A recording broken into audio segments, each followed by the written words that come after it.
keep you waiting. That is perfectly all right. My data indicates clear skies in the coming days. Current conditions for maritime travel, optimal. I'll be ready whenever you are. But are we really gonna set off without telling anyone again? Funny you mention it. You'll never guess who Paimon saw on the way over. Hey! You didn't seriously think we'd let you leave without a farewell party, did you? No chance. Yeah, come on, Traveler. We've already made all the preparations. And most importantly, how dare you try and slip away without first paying your respects to the almighty Dragon Lord! A little bird told us you'd soon be leaving for NOD KRAI. So, we asked Paimon to give us a heads up before the date of your departure. You sure it's not time to think about changing that little habit of ours? Don't worry, we won't keep you long. Besides, everyone's there already. Shaska, Ian-san, Auroron, even the Pyro Archon herself. You're invited too, Anefa. Shilonen has a special gift for you. Accompaniment request accepted. Shilonen demonstrates excellent massage technique. My impression of her is exceedingly positive. Wait, so robots like massages too? Or is it just that Shilonen really knows how you're wired? Alright, enough with the chit-chat. Let's head to the venue. Woohoo! Party time!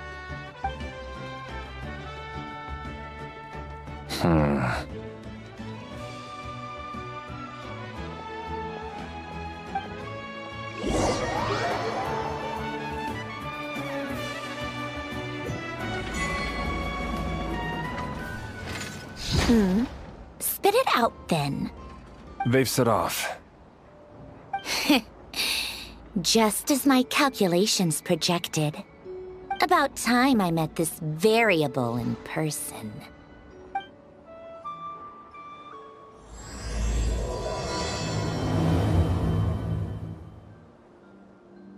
You know, every time we head to a new nation, there's always a point where it suddenly dawns on Paimon. This is it. The next chapter of our adventure has begun. This time, it was the moment she realized she just polished off the very last of her Saurus crackers. Should have stocked up better at the farewell party. In other words, Paimon has marked the geographic coordinates from 2 minutes and 40 seconds ago as the boundary between Natlan and NOD KRAI. This deviates somewhat from the official coordinates stored in my database. Paimon meant more in terms of how it felt on a psychological level. Anyway, what about you, Traveler? When did it really sink in for you? Huh, that actually kind of makes sense. What about you, Anefa? Come to think of it, maybe we should be asking the other way around. So, when you came over to Natlan, what was the moment you felt like you'd left NOD KRAI? In that case, probably when my sensors could no longer detect the moon's power. The moon? You mean, that one we can all see in the sky? Negative. I was referring to... here we are.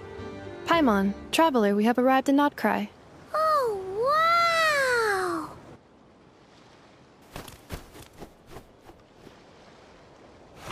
Paimon, Traveler, welcome to NOD KRAI.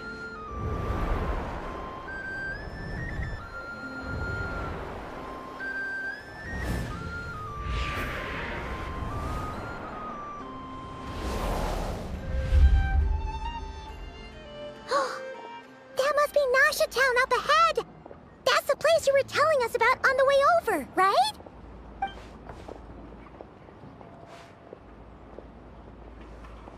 That is correct, Paimon.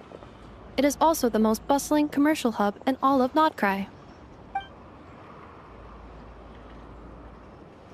Oh! Sounds like the perfect place to start trying out all the local specialties! Huh? Is something up, Traveler? Paimon, this is where our spaceship landed when Ether and I first arrived in Teyvat. Huh? Are you sure? But how come you've never mentioned that before? seems pretty important to Paimon.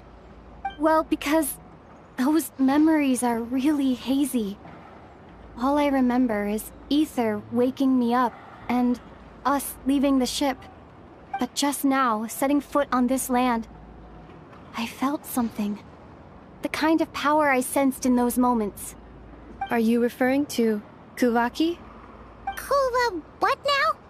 The locals refer to it as Kuvaki. It is a unique elemental force found only in NOD KRAI, or rather, a pure, primordial form of elemental energy.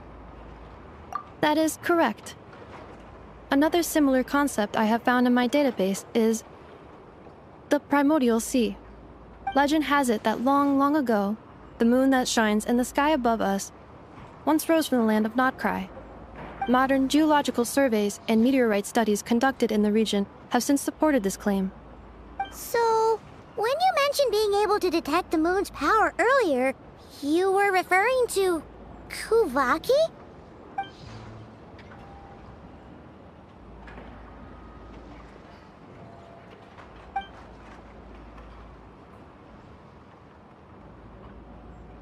Wait, Traveler, you're saying we might actually find your spaceship here? Do you still remember where it landed? NOD KRAI is surrounded by the ocean.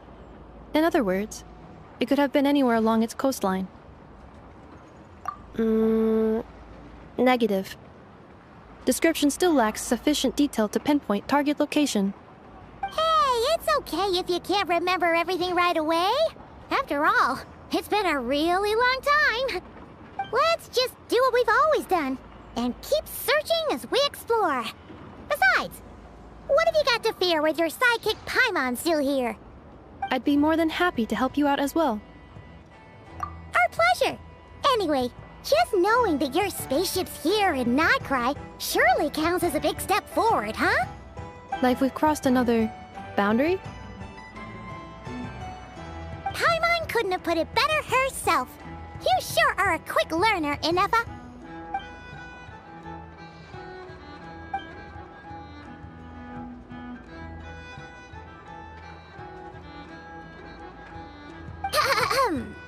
Well, as the best guide in the whole of Teyvat, Paimon hereby does solemnly declare, NOD KRAI, here we come!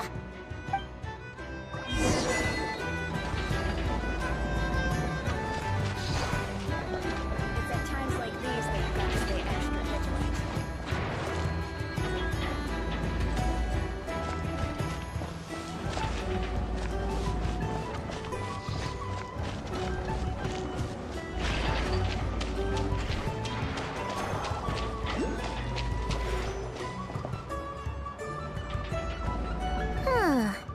It just occurred to Paimon, if we were looking to put out a missing spaceship commission, or to learn more about NOD KRAI, wouldn't it make sense to drop by the Adventurers Guild?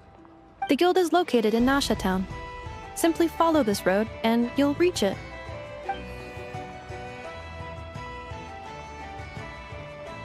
Huh?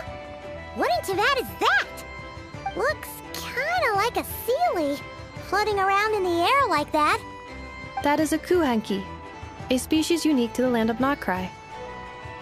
A kuhenki? Does she have something to do with the moon, too? Indeed it does. According to the Frost Moon Scions, the indigenous inhabitants of this land, the kuhenki, are said to be familiars of the moon goddess, leading those who walk in the moonlight's glow to things of great importance. The moon goddess? Don't all people here worship the Tsaritsa? Although NOD KRAI lies on Snezhnaya's border regions, the people here have held their own unique beliefs since time immemorial. As I mentioned, everything in this land shares a deep connection with the moon and the sky above. The beliefs of the Frostmoon Scions seem to date back to the civilization of the angels. According to the documents in my database, even the 7 Archons did not exist at that time. Wow! So the origin of their beliefs goes back even further than the Archon War? Correct. At some point, you may come across some statues of their goddess. The Frostmoon Scions carved these as well. Hey! Looks like she's floating away! I suggest you follow her. The probability of an ordinary person encountering a kuhenki lies in the single digits. Many here consider them heralds of good fortune.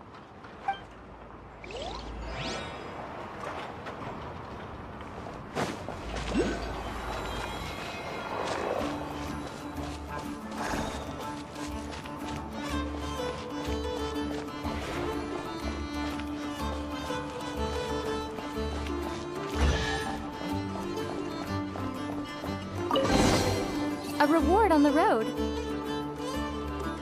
Is this a travel guide? Huh, it actually led us to something useful.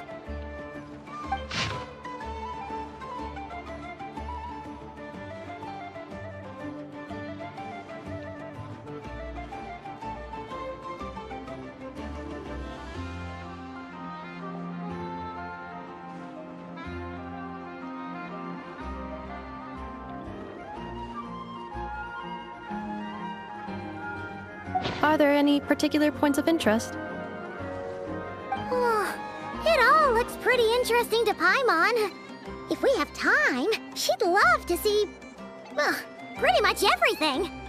Recalibrating route. If we keep following the current path, we will arrive at an area of scenic beauty. From there, we will be able to identify both the Adventurers Guild and several must-visit specialty stores. Yikes! Why is Paimon suddenly getting the feeling that if she doesn't step it up soon, Ineva's gonna put her out of a job?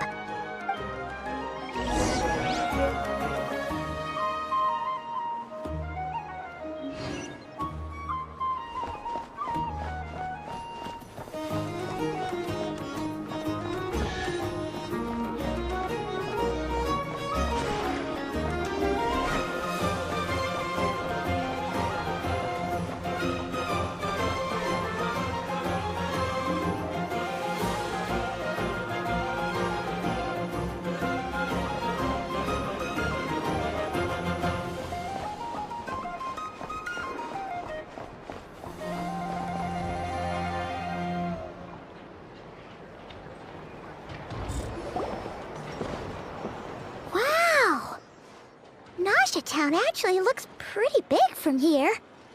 Feels a bit different than Paimon imagined, though. Which aspects in particular deviated from your expectations? Well, Paimon keeps hearing people describe NOD KRAI as an adventurer's paradise. So she kind of thought it'd be a bit more picture perfect somehow. According to legend, there was indeed an era of peace in NOD KRAI's past, the age of the Fae. Tales of those ancient heroes are still told today. One of the most well-known is that of the Lantern Fae. This individual performed many good deeds for NOD KRAI. The present-day Lightkeeper's nightly lantern patrols are, in part, a tribute to their memory. But then, one day... What happened?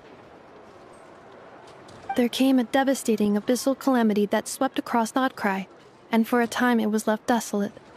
Heartbroken by what had become of the land they had so cherished, that Fae extinguished their light, just as the abyss had extinguished all hope. Nowadays, the paradise people speak of is more of an aspiration, or an irony, perhaps. An irony? Today, no official authority governs NOD KRAI. In theory, at least, it is somewhere a person can do whatever they wish, and become whoever they want to be. The Adventurers Guild is just over there, in Nasha Town's Central Plaza, and the flagship tavern is over that way. Hey, what's that building over there? You know, the biggest, tallest one. That is Aino's Boom and Blast Kuvaki energy cannon. It gets activated when the wild hunt threat level outside Nasha Town reaches a certain threshold. But according to the scan I just ran, the energy cannon appears to be malfunctioning, likely due to a recent discharge. The wild hunt? Isn't that the abyssal calamity you mentioned that's specific to NOD KRAI? It is a phenomenon that has been occurring for several centuries now. Yet the time and location of wild hunt attacks are seemingly random. At first, it was more of an old wives' tale that adults used to scare children. If you don't start behaving, kid, some night, the wild hunt's gonna come for you. Listen. Do you hear that? That weeping in the fog? Those are the cries of a young woman being dragged away. You're saying people actually hear things like that? I have not witnessed enough wild hunt attacks to give a statistically sound answer. But the oldest legends say that all people saw was the ghostly shadow of a woman in the mist. It wasn't until later that it became a full-blown calamity. Abyssal monsters and all. Oh, when you put it like that, Paimon's really gotta hand it to Aino. Not only did she repair you, but she's even built a giant cannon to keep the wild hunt at bay. Absolutely. Aino is very impressive indeed. Anyway, according to my schedule, it is time I took you over to the flagship. Oh, sure. After all, we shouldn't keep Varka waiting. Well, Paimon's not sure if he'll actually show up at the bar this early. You're right about that.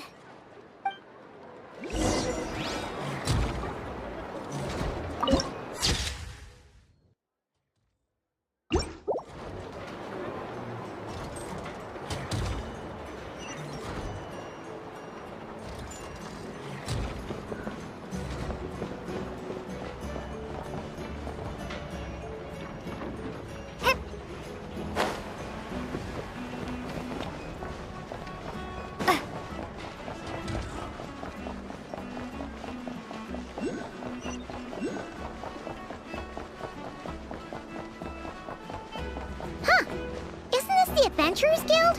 Why isn't anyone here? Does that mean that Catherine and NOD KRAI actually gets to clock out? Anyway, let's come back later.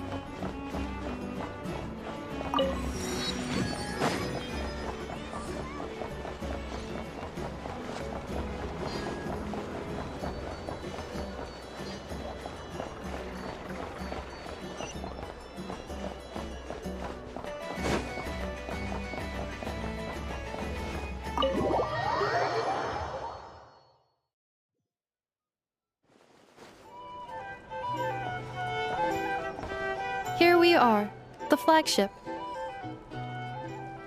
Varka told us to meet him here in his letter, right? Let's see. Varka? Varka! No matches, I identified. Huh. So he isn't here after all. Oh, guess we never did actually say we'd be arriving today. Hey, why don't we go ask the owner? If what they say is true, Varka's drinking prowess must have left quite the impression.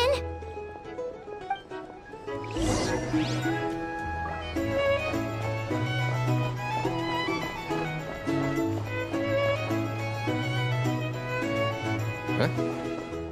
Well, well. If it isn't the ineffable Inefa. Hello there, Demyon. You know each other? Of course! Inefa's a regular here at the flagship. So, robots are into booze too? Not at all. The energy conversion efficiency of alcoholic drinks is very low, and most of them are full of impurities. Still, I can affirm that your berries and fried meat deserve a solid 9.12 out of 10. It has Aino's approval too. Funny that you should mention that. While you were away in Natlan, Varka would come in here every day to pick up a serving of berries and fried meat for Aino. Aww. He must have been worried sick that she wasn't eating properly on account of being so hung up about Inefa being gone. Actually it's 'cause Varka found out that Aino went wild after Inefa left, gorging herself on snacks she normally couldn't get her hands on. So it was more worry that she wasn't getting a balanced diet. I think I might have just put my foot in it. Anyway, since you're back from Natlan, these two must be the ones Varka mentioned. The Traveler and Paimon, yes? Yep, that's us. So, from the sounds of it, you must be a close friend of Varka's too. Varka? Goes without saying. After all, he's the only one around here who's ever managed to stay standing after 10 rounds of the roulette special. Paimon can't believe he's made such a name for himself. Though, guess it's hardly surprising how. Right now? Must be somewhere near Anvantinjarvi. That's quite far from here. Huh? Where's that? It's a lake in the northern part of NOD KRAI. Word reached him of trouble brewing around those parts, so he took his knights to check it out. Oh. So, we missed him? Varka knew you'd say that. So he specifically told me to make sure you stayed here and enjoyed yourselves. He sends his assurances that everything's under control. Well, if he's that confident, guess our only option is to accept. Anyway, it's not like there's any special cause for concern. He is the Grand Master, after all. Exactly.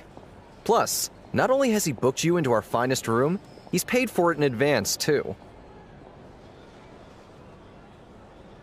Whoa! It's so generous of him!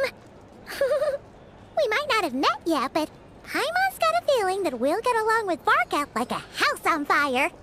Oh, and by the way, he also asked me to serve up a portion of berries and fried meat for Anefa. That was prepaid as well. Thank you. No, thank you. I'm the one who should be grateful for your business. Traveler, Paimon, why don't you go ahead and drop off your luggage? I can use this time to go pick up some components that Aino asked me to bring back. Sure thing. Besides, now that we've got ourselves a map, once we're done unpacking, we might as well go for a stroll ourselves. Why don't we meet up again later? Oh. So you no longer require navigational assistance? No worries, we should be fine. We've got a rough idea of our way around town, so Paimon's reasonably confident we shouldn't get too lost. Thank you. This translates into an approximate time saving of 30%, meaning I will be able to see Aino about 45 minutes earlier than previously projected. Oh, right. You must miss her a lot, too. In that case, we better get a move on.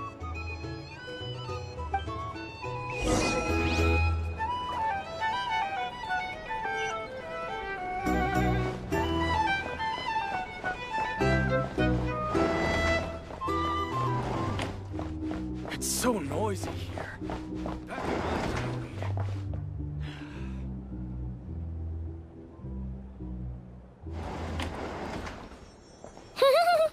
Feels pretty nice having someone sort out our food and lodging for us, huh?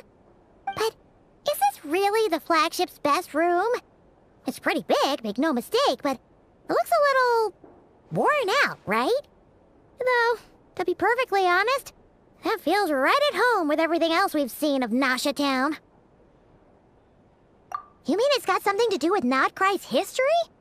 Oh, that makes sense. But what exactly was this calamity?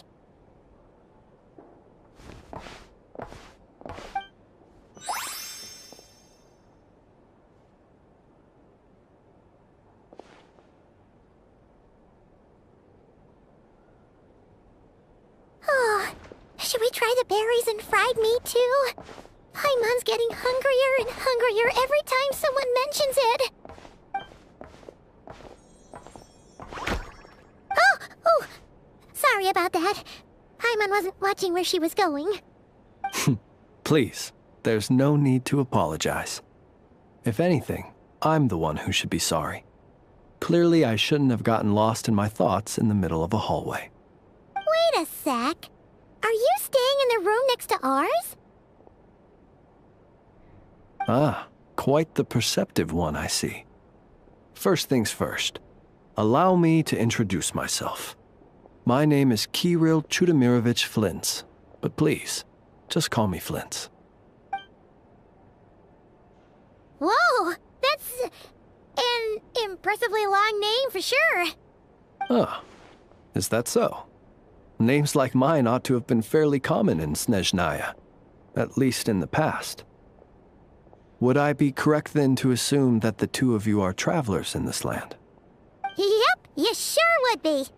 Paimon is Paimon, and this is the Traveler. We've been to a bunch of nations already, but we only just arrived in NOD KRAI today.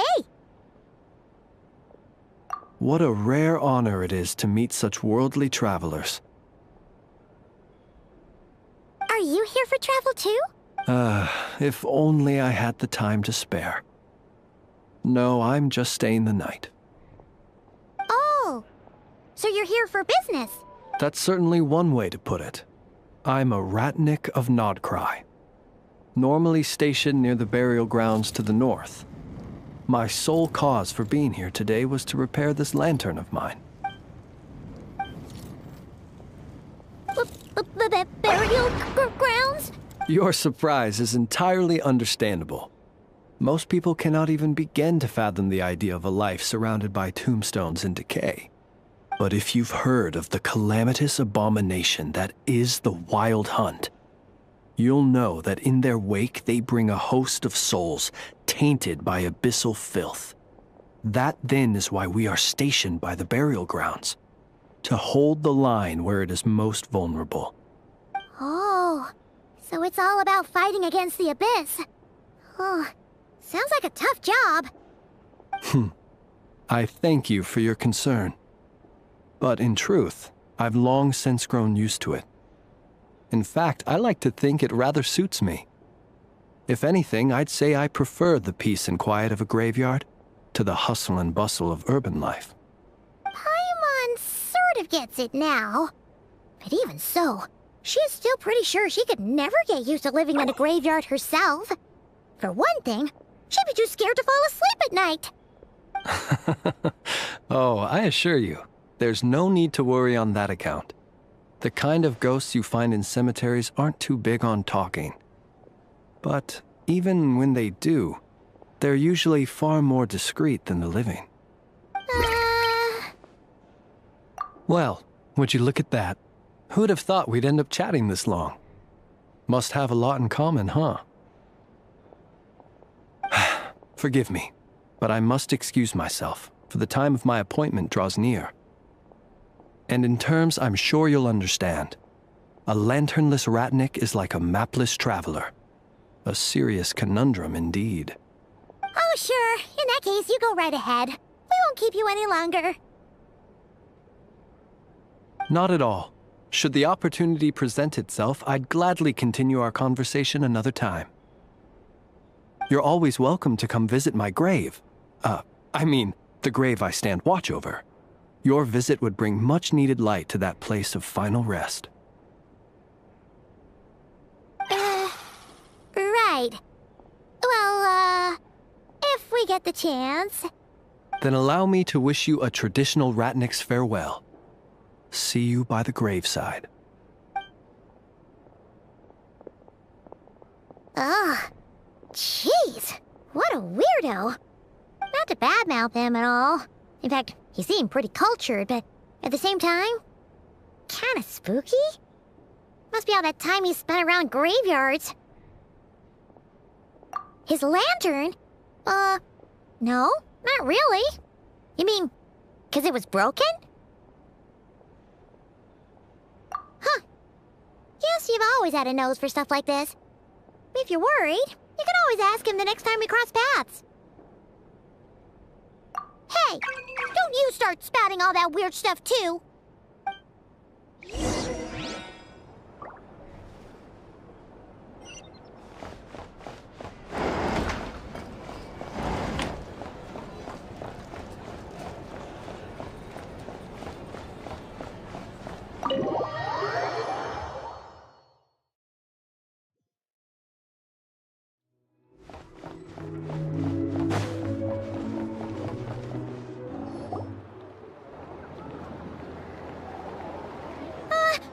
Paimon almost forgot something super important. Were we gonna go try out the berries and fried meat? But now, heading all the way back to the flagship feels like such a waste. Please, accept today's boon. Come night or day, may the blessings of the moon goddess shine down upon you. Huh? What's going on over there? Wait, free food? Wow, the people here are so nice! Quick, let's grab some too. Paimon's super curious what their food tastes like. Moonlight illuminates the path before you, travelers from afar. Huh? How'd you know we were travelers? Just now were a song the birds in the sky, singing of your wanderings. You are no ordinary guests, it seems. The birds and the... what now? Forgive me. I should not have laid the words of others out as a welcome mat for our very first meeting. You, too, must be wondering who I am. I am Lauma, moon chanter of the Frost Moon's scions. Please, as do our followers and other passers-by, accept today's boon. Happy to oblige. Paimon's name is Paimon, and this here is the Traveler. Thanks so much for sharing your yummy food with us. We'll take one each. Think nothing of it. These fruits were the finest we found, delicacies gathered in the wake of the morning dew. It is my hope that partaking of them may lift your spirits to heights anew. The finest you found? Wow! That sure is kind of you, but wouldn't you want to keep those for yourselves? The first fruit of the harvest must be placed upon the moonlight altar, not as an offering to the gods, but as a spark for lost hunters. For it is the blade of the starving that darkness most easily corrupts. As perhaps you have already heard, we Frost Moon's scions revere and worship the moon goddess. We believe that together, virtue and compassion are the shining light that will lead us all out of the long, dark night. And now, with tides of haughty Fatui swarming into NOD KRAI, driven by greed, and greed alone, more than ever before, we must all unite under the banner of virtue. Huh! Look who it is again. Those unsufferably kind-hearted Frost Moon scions. Got enough for us too? That's right! 2 servings each! We're starving over here! Fatui! After what you've been doing to our sacred statues, how dare you even show your faces? Wilhelmina, bestow today's boon upon our guests. You hear that? No slacking now. We'll have the very best you got. But, my lady, they...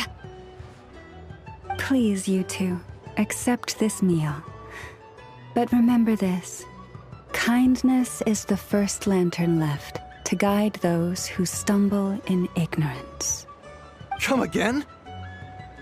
Let me finish. But should they still refuse to follow the moonlit path, then by our frosted blades shall we show them its shadow. You! Hey, look who it is. Whatever. Just you wait. We'll be coming for you next. Huh? Where's the meat? Who wants to eat this garbage? Those stooges really are the worst. Ever since they came to NOD KRAI with all their weird equipment and built that so-called experimental design bureau, our lives have been turned completely upside down. Judging from how they reacted just now, it seems the Fatui already know who you are. Well, we have gotten in their way in pretty much every nation we visited, so we're probably at the top of their blacklist by now. I see. Then, on behalf of the Frost Moon scions, I thank you for the goodwill you have shown us. Because if they had gotten ahead of themselves just now, I'm sure you would have stepped in to help. Just as the birds and beasts put it, your arrival heralds joy to us all. Besides, for a weary traveler far from home, what better respite than to bathe in the moonlight? You will always be welcome at the Frost Moon Enclave, the place we call our home.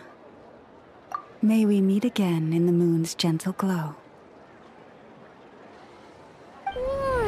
These are delicious!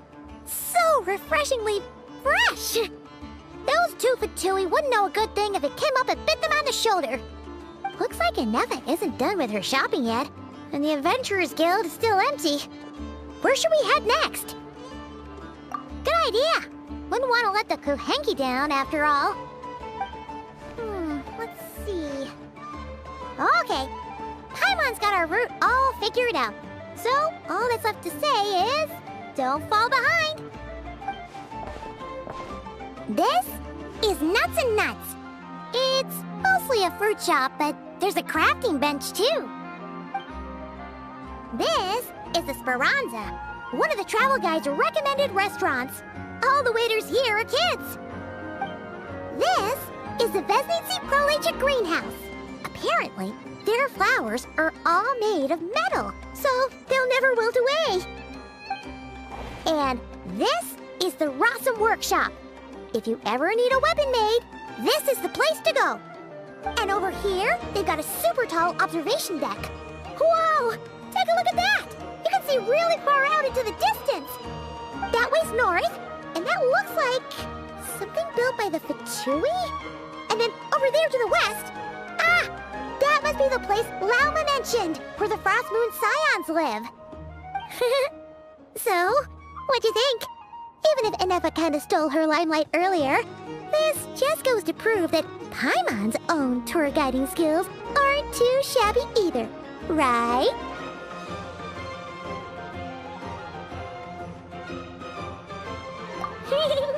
She sure is!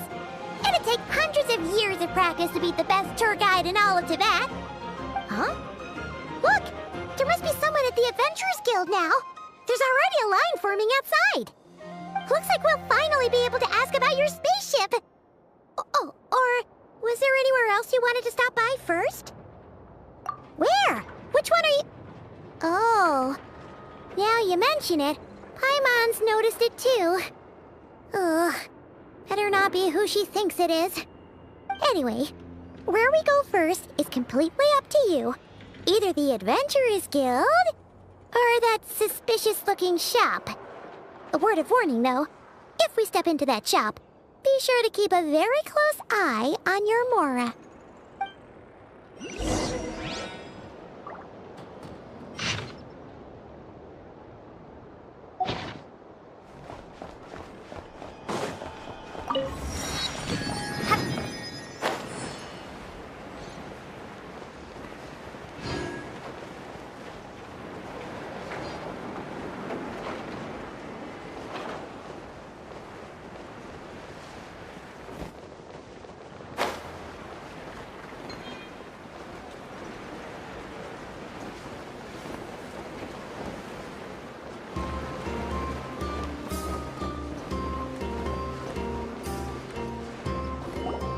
Lucky us! The line seems to be gone now!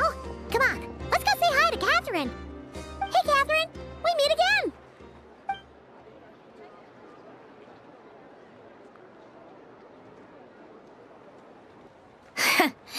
How ridiculous. Huh? They often say that mortals, shackled by their own flesh and blood, may fail to perceive the truth of this world, even when it is right beneath their very noses.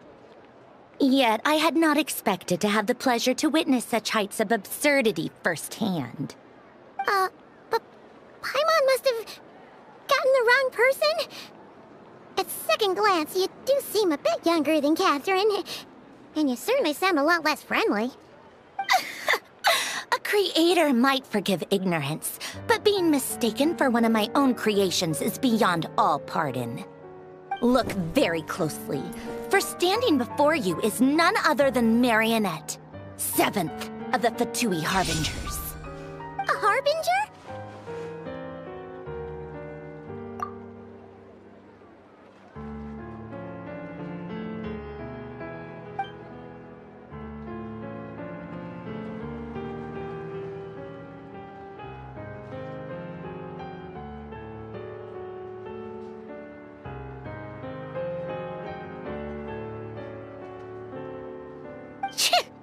Today's encounter is merely a courtesy call. A friendly warning, if you will. You interfered with my work once before, with that little robot. I let it slide. After all, it was nothing more than a distraction, a side project at best. But we are in NOD KRAI now. And as such, I strongly advise you not to stand in the Fatui's way. Otherwise, the next time we meet, I might just have to drop all this meaningless etiquette. Oh, please. You've got some nerve coming out with barely veiled threats like that. You're the one stirring things up here. Oh, perhaps you have misunderstood. Just because NOD KRAI lacks a ruler at present, that does not mean it should not be ruled. We Fatui are simply establishing a new order. Yeah, right. We're like shady experiments, judging by your massive creepy research facility. I've said what I came to say. What you do next, only you can decide.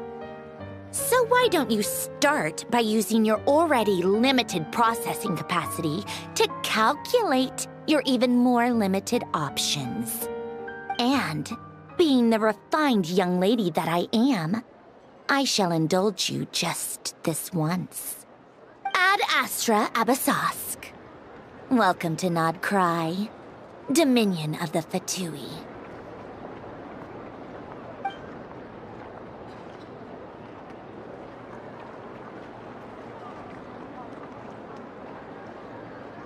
Ugh! Paimon's so mad right now! How can anyone so obviously evil be so annoyingly self-righteous?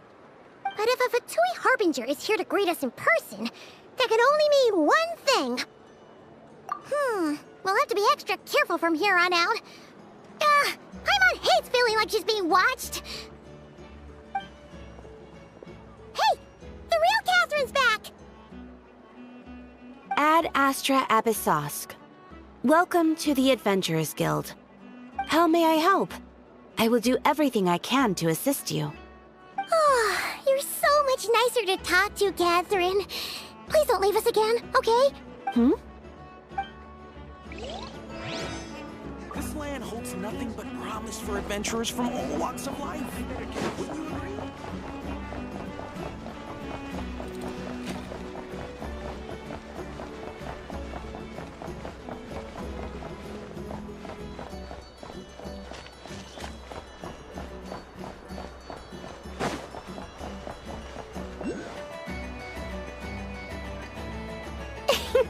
Please, here you go.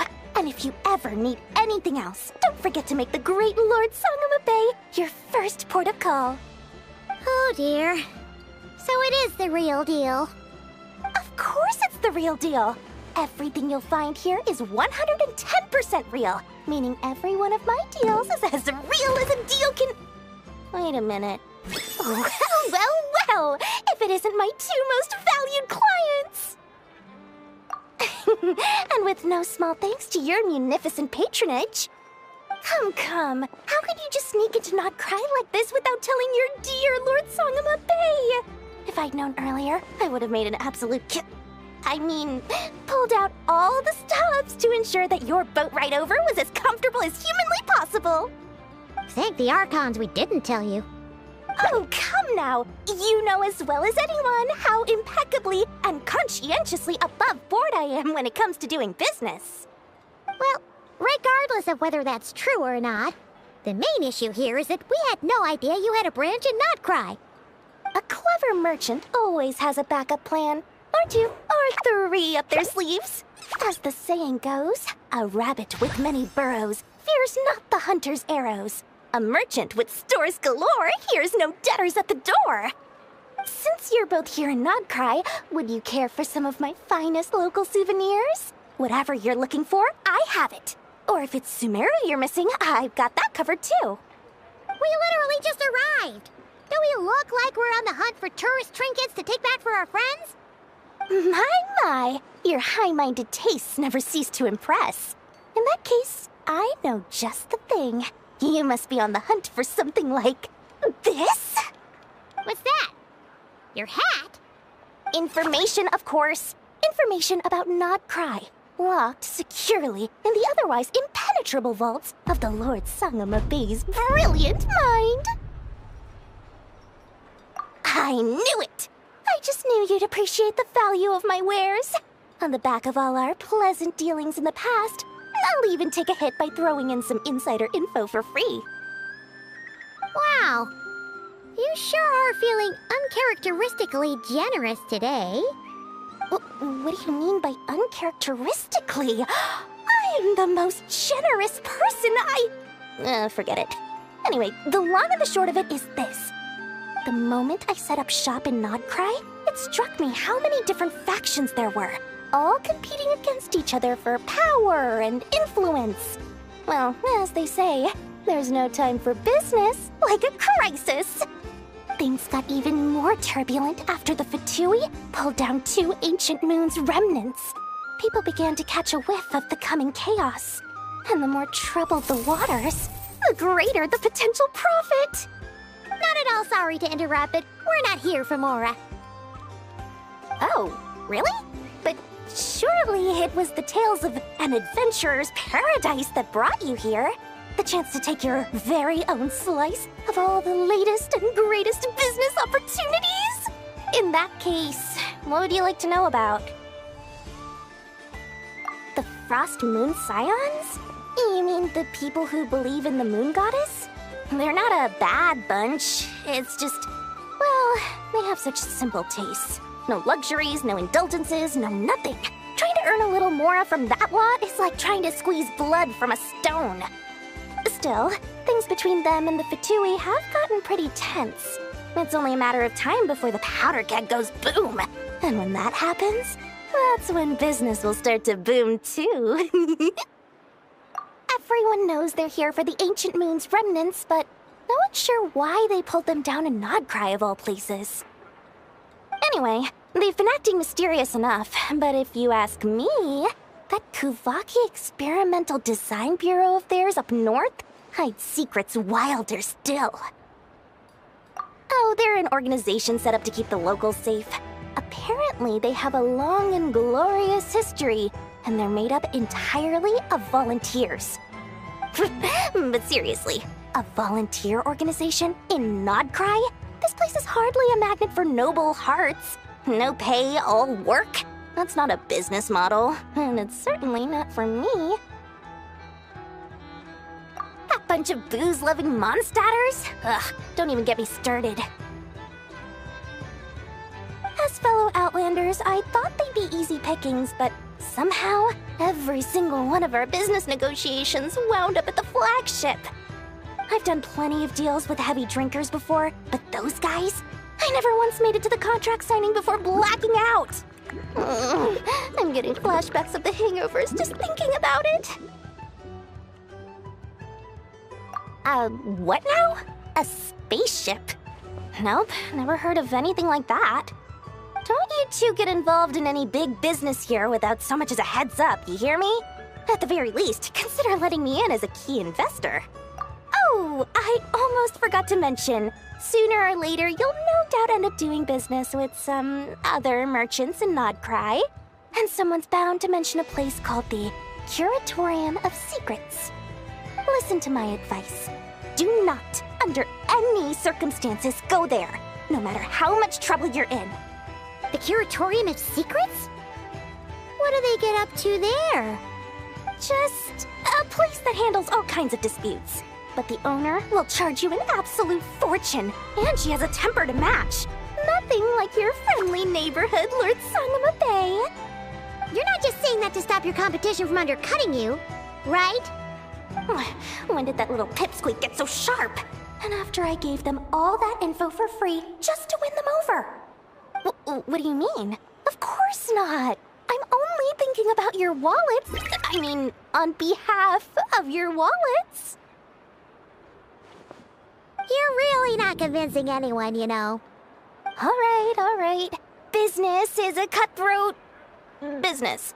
I won't argue with that. But I'm not lying about that boss lady. Not only did she make it into my top 3 people not to mess with in Nod KRAI, she's also in my top 3 people most eager to trade in favors. Seriously? It feels like you're just bad-mouthing your rival now. Fine. If you don't believe me, go see for yourselves. We might both be from Sumeru, but compared to hers, my conscience is so large, why, it could fill 3 whole palaces of Alcazar's array. But when you realize what I'm saying is true, Don't say that good old Lord Sangama Bay didn't warn you.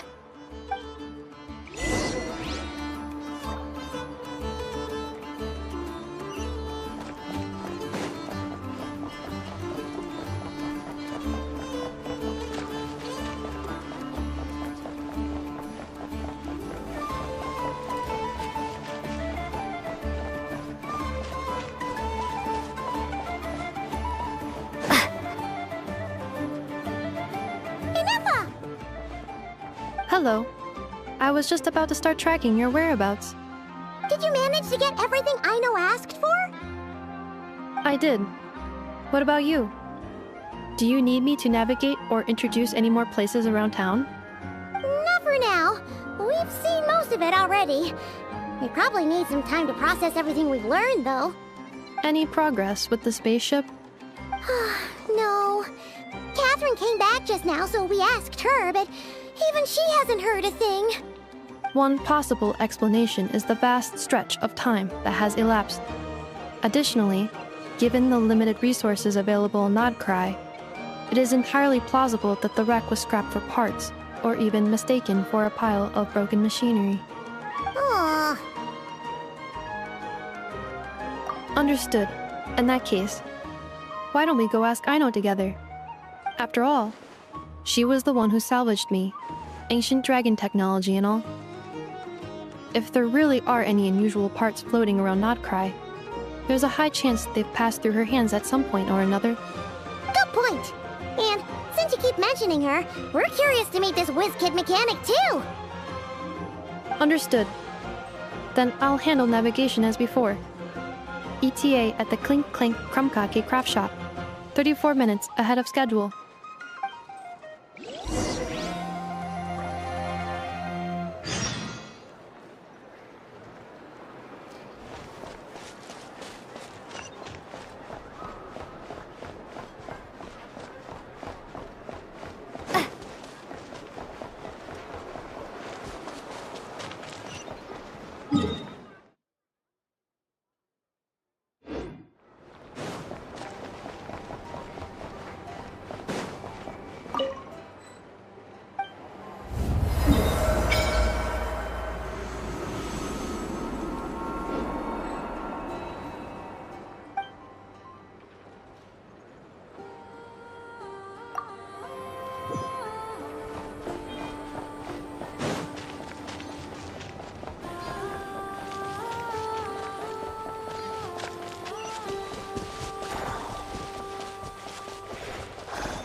Trapped over there! Let's go help it out! Huh? That's weird. Why isn't it responding? The tides of Kuvaki affect everything in NOD KRAI. So much so that many creatures have evolved a kind of dependency upon it, growing stronger or weaker as it waxes and wanes. This little animal must have been caught here unprepared. So you're saying we need to use Kuvaki? I'm gonna leave it to you guys then. Don't be scared! We'll get you out of there soon!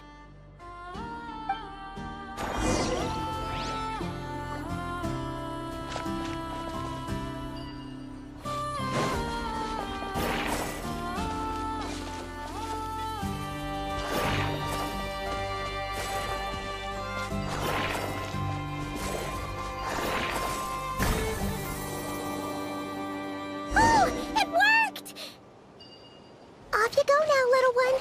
Don't go getting yourself caught again.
Here we are. The place Aino and I call home. Whoa! So many machines that Paimon's never even seen before. And then there's all these little robots. Did Aino build them all? That is correct. It looks like Aino has created 3 more little bots since I've been gone. Aww. Well, you were gone for quite a bit. She must have missed you. I missed her too. I want her to see what I've become. Let's not keep her waiting any longer then. Come on!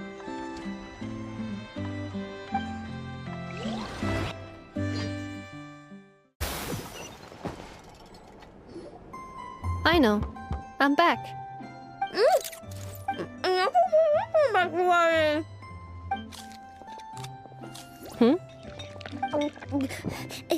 Ineffa? You're back significantly earlier than I expected. Like a whole 30 minutes at least.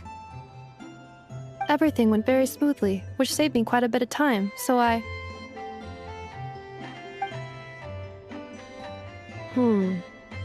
know.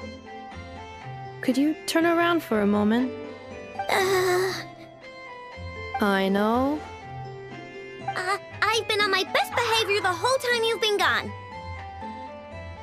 She's got chocolate all over her mouth. I know. While I was away, did you strictly abide by my tailor-made snack intake schedule? Oh, of course I did. 1 whole cake, 1 crumb cake, and 1 pack of chocolates a day, right? It was either a cake or a crumb cake or a pack of chocolates per day. Oh, shoot. When did you finish the snack stash I left for you? Literally just earlier today. Let me just go run a scan on that. I meant today, a week ago. And then you restocked an entire week's worth on your own initiative? 2 weeks worth.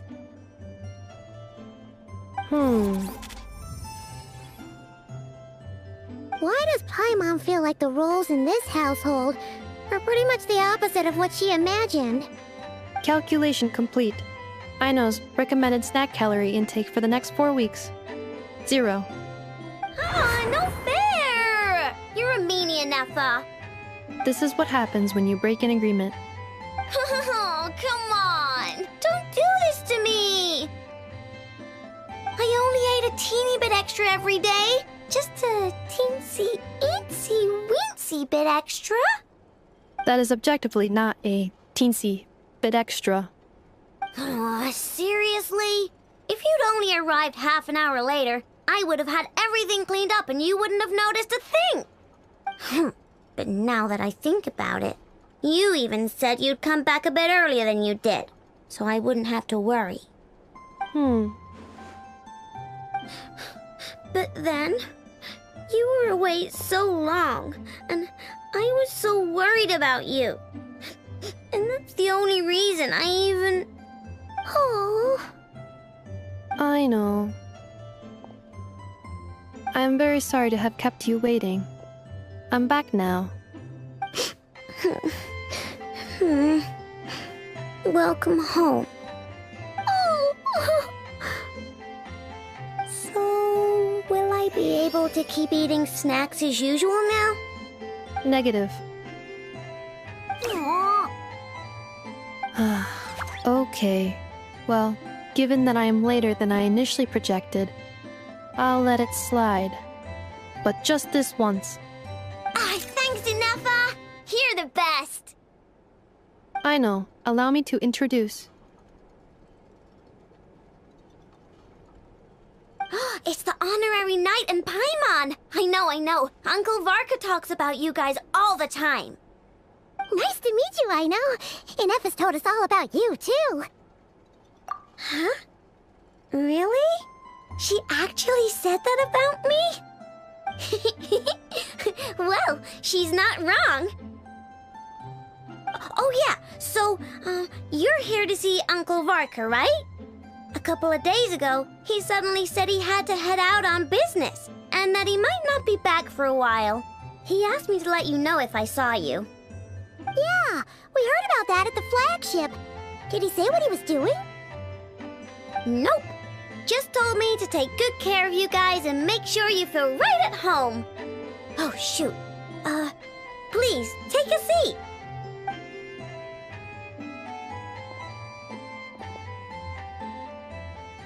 Do either of you need my help with anything? Anything at all?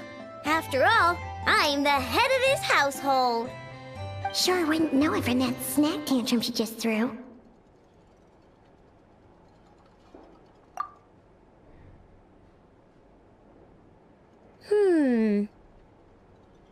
A spaceship, huh? From outside Teyvat? Exactly. So, ring any bells? No. Oh. You sure? Nope means nope. Never seen the slightest trace of it. More specifically, by nope, I mean, I've never seen a single piece of tech in all of NOD KRAI that might have come from out of this world. Not in any new machines or in any old ones either. Huh. What I know means is that your spaceship almost certainly has not been disassembled nor repurposed as parts for other machines. Oh, so that's what she was getting at. Yep.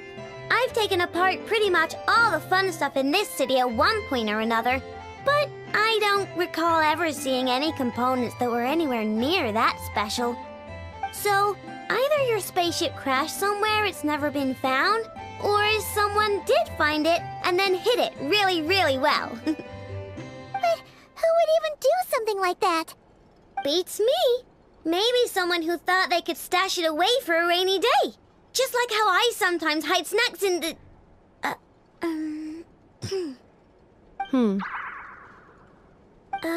Anyway, long story short, I definitely haven't seen anything like that. Besides, sounds like it would practically be ancient history by now. If anyone still has any leads on what really happened, it'd be the Frost Moon Scions. The Frost Moon Scions? Huh? Haven't heard of them yet? Didn't Enefa tell you about their rituals? There wasn't enough time to delve deeper into their history and traditions. What kind of rituals are we talking about?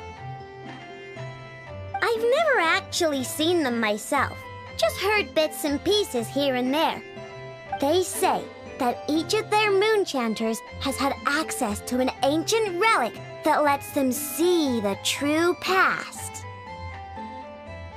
Not sure exactly how it's meant to work. I can't get my head around anything that can't be explained by either machines or science. And to tell you the truth, I don't like it much either. Looks like we'll have to try our luck with the Frost Moon Scions. Aw, leaving so soon? Sure you don't want to hang out a little longer? It's getting late, I know, and these two still need to head over to Hisi Island. It would not be convenient for them to linger much longer. Aww. All right then. Don't worry, we'll be sure to drop in on you as often as we can. Really? You promise? Sounds like my type of visitors. You're welcome anytime. I'll be staying to look after Aino today, so I won't be going with you. Hey, don't sweat it. We'll find our way just fine. I'm glad to hear that. Also, I must admit, I have very much missed the charging bed that Aino made for me. Oh, are you here to play with me?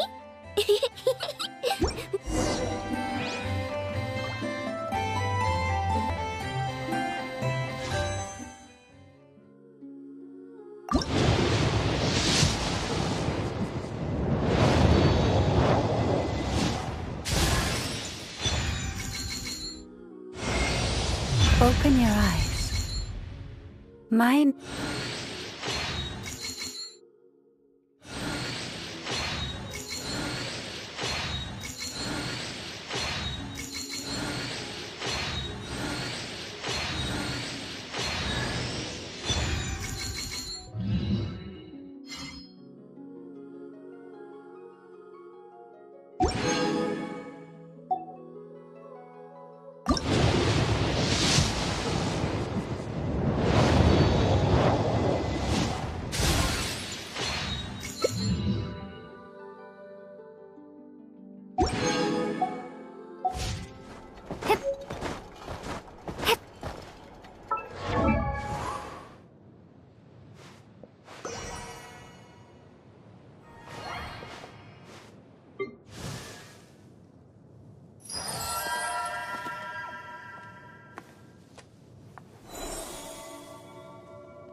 purge the darkness!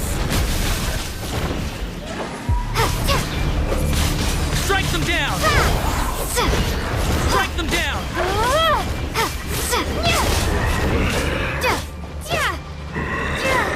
Like the north wind!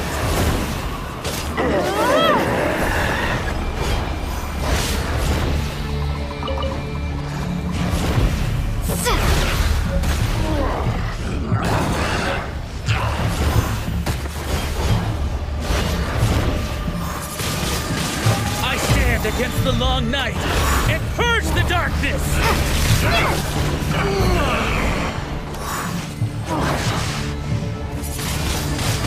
Windblade! Like the north wind! A proper Strike them down! Watch out! Hey there! Strike them down!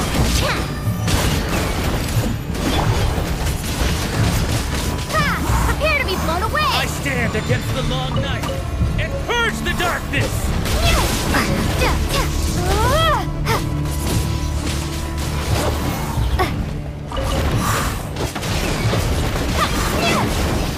You can't run!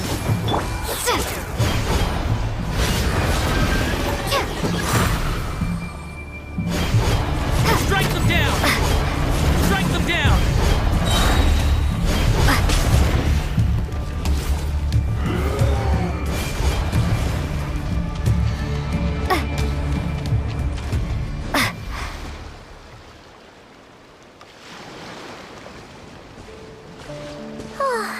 Seeing Anafa and Aino reunited like that sure was heartwarming.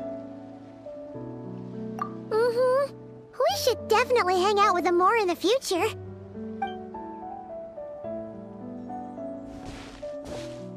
Speaking of homes, we must already be close to where the Frost Moon Scions live. The vibe here feels different, just like the scenery.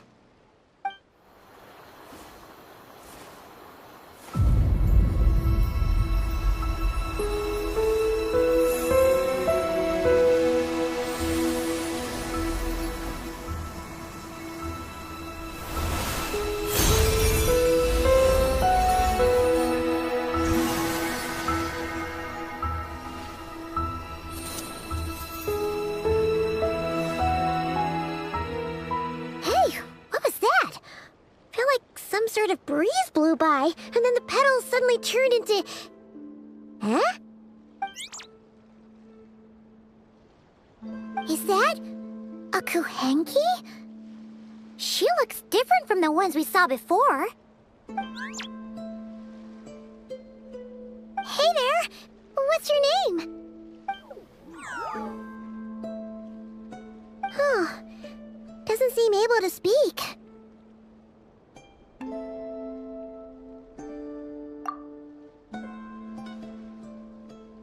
No idea what she wants. Unless you want to stop, maybe we should just keep moving?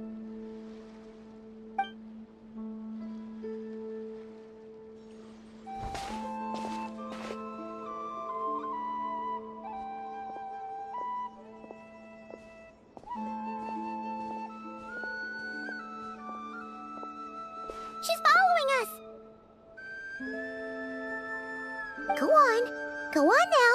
We've got stuff to do. Best you find someone else to hang out with.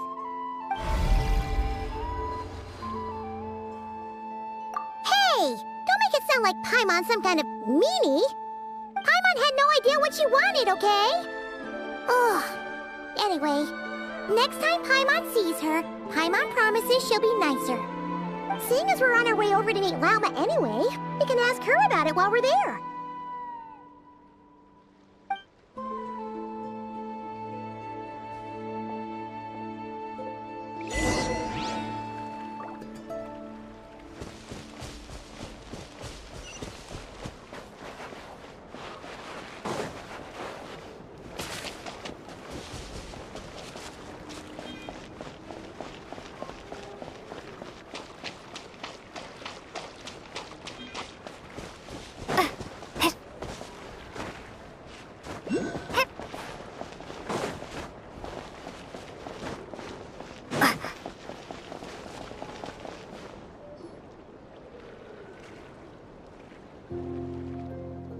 Huh?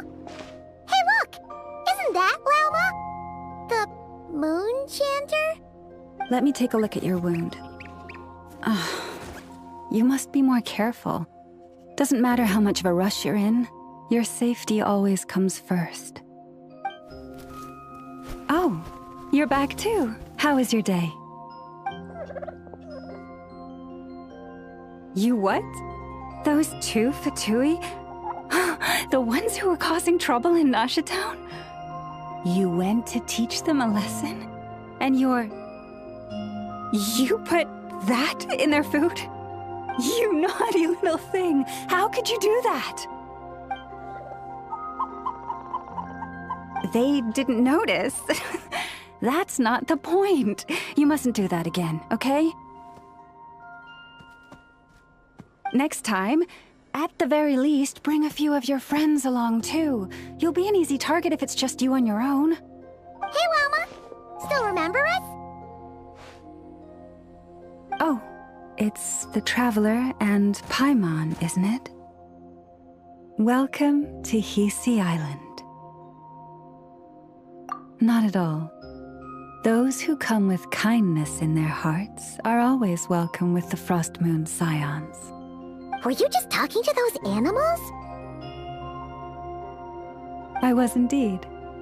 The Frost Moon Scions bloodline is unique, for throughout our history, there have been many among us who could communicate with all living things.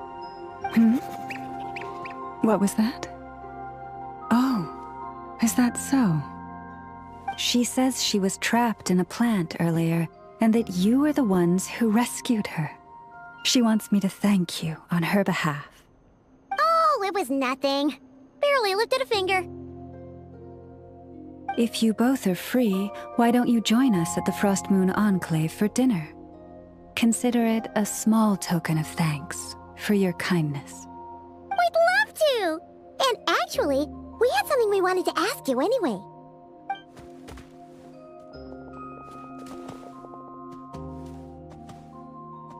Oh? You're interested in the story of Kutar? Kutar? Yes. Kutar is our moon goddess, the moon maiden who guides us. But up close, this one somehow seems a bit different from the one in Nasha Town. It's like it's more... natural? Or like... more harmonized in its design. That is because ever since the Fatui arrived in NOD KRAI, they have been modifying and defacing our statues as they please.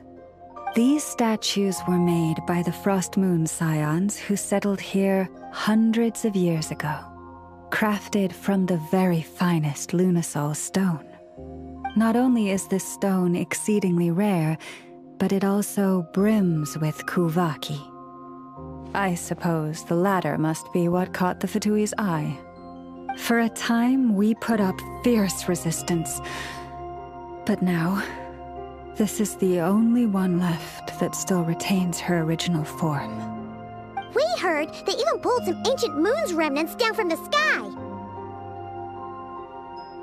That's right.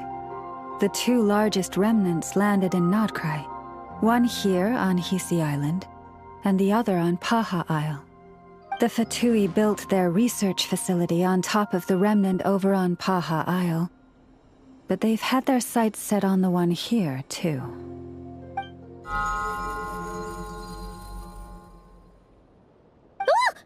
Oh! It's that little Kuhenki again! Surely that can't be. Hey! We've been wondering what was up with it, too. It just appeared out of some petals and hasn't stopped following us since. No, that is no ordinary Kuhenki. These we name Luonnotar, beings born from the moon goddess's blessing. Can you understand what it's saying? We honestly haven't got the slightest idea why it's been following us. I'm afraid not. I cannot fathom its thinking any better than you can. Sometimes a long time must elapse before the moon goddess's blessings turn into Luonnotar. Perhaps you two were simply there to witness that transformation. Oh, maybe. Legend has it that the Luonnotar bring good fortune. Given that it seems to have taken a liking to you both, why don't you let it come along with you? Really? Then you can start by helping us find some more treasure chests along the way. Capiche?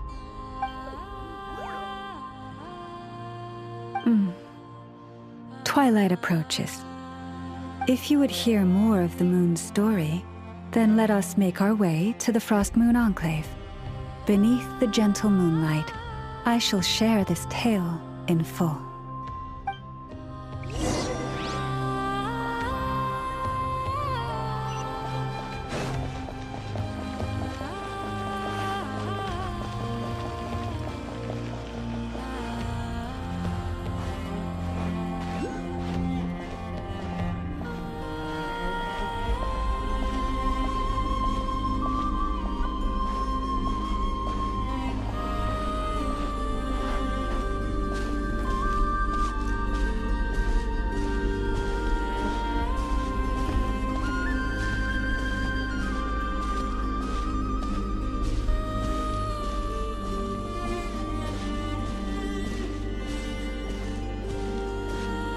Oh, Lady Lauma, you're back.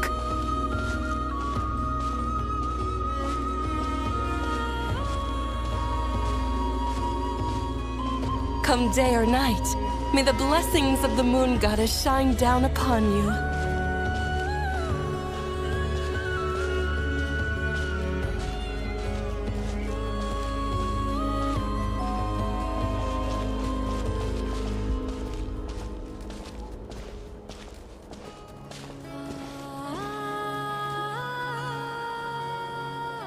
Lauma, you have returned.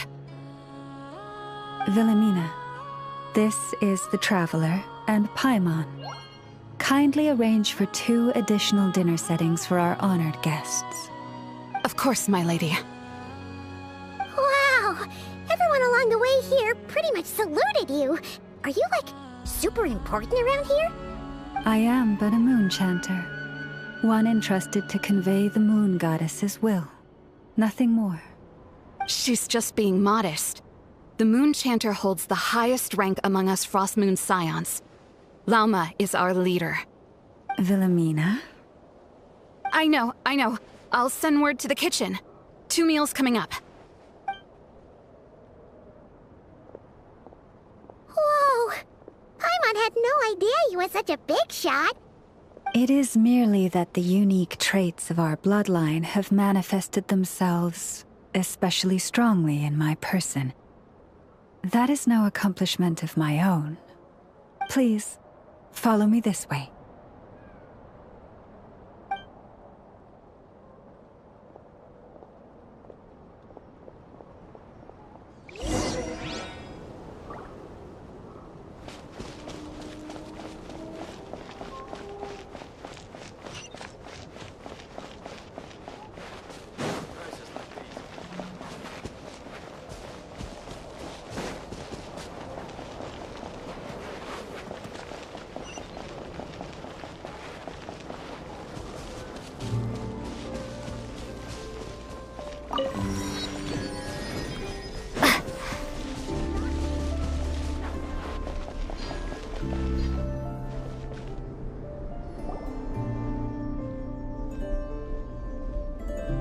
Even to this day, I am still trying to piece together the many fragments of our past.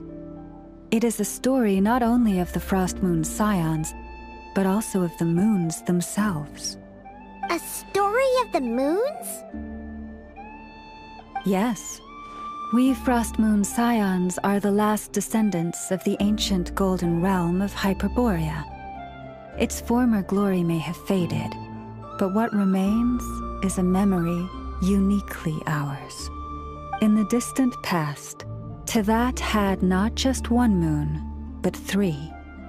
It is said that they were created by the primordial master of this world, cast into the firmament to keep peace in the land below. firstborn was the eternal moon, largest of the three. Legend has it that it was her immense kuvaki that gave rise to the ocean tides. Next was the frost moon, smaller than her big sister, yet brightest in radiance. Her glow became the cold, undying lantern of the night.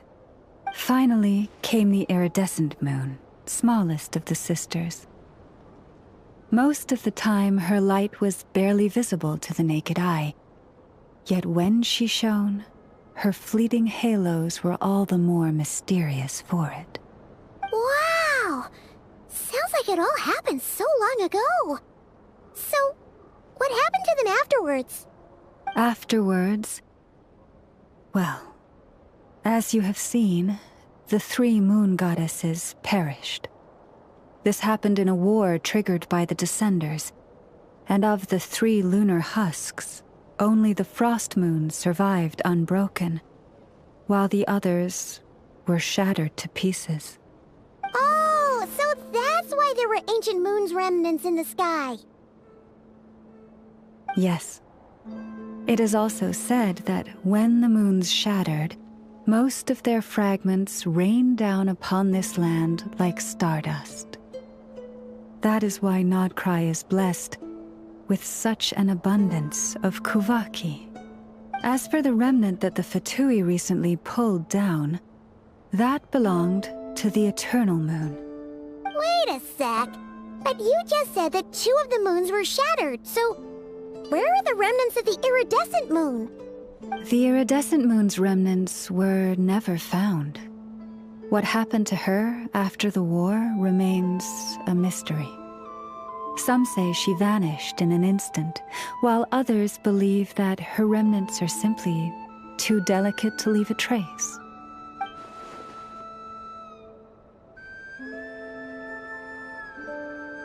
Yet, though the era of the three moons has long since faded into legend, successive generations of Frost Moon scions have always passed down a prophecy that one day the moon goddess would return. And in the end, that prophecy did indeed come to pass, though not quite. Lady Lauma! Lady Lauma, are you there? Cappy, what is the matter? Lady Lauma, it's my daughter, Karina. Her illness. Take me to her, right away.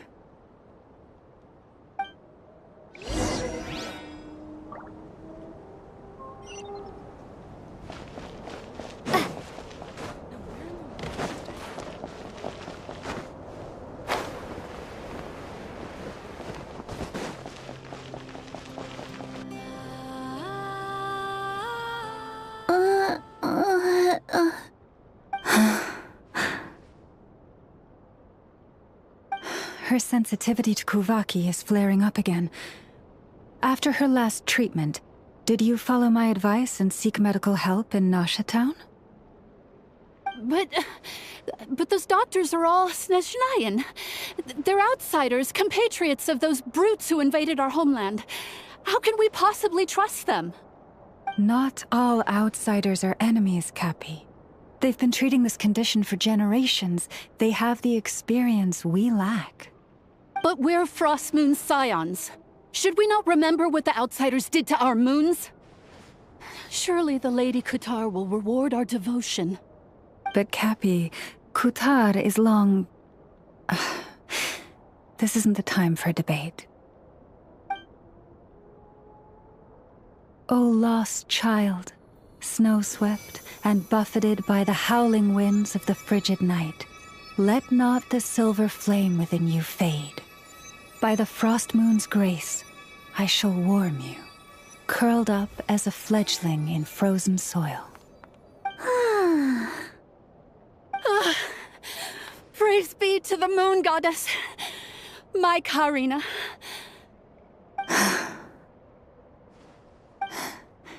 Remember, she must take powdered laka berries daily. It will ease her symptoms. Lama? Philomena, what is it? Dinner is ready. I see. Cappy, let her rest here for the night. I'll have someone bring her a blanket. All right. Thank you so much, Lady Lauma.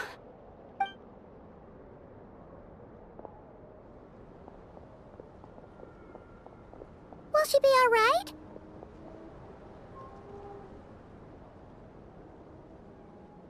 Yeah. If there's anything at all we can do, please don't hesitate to ask. Thank you for your kindness. For now, though, Karina should be fine. She'll be feeling a lot better tomorrow.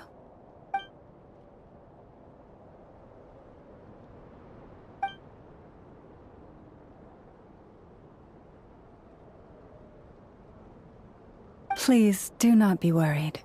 Come, let us head to dinner. I believe you still have some questions for me.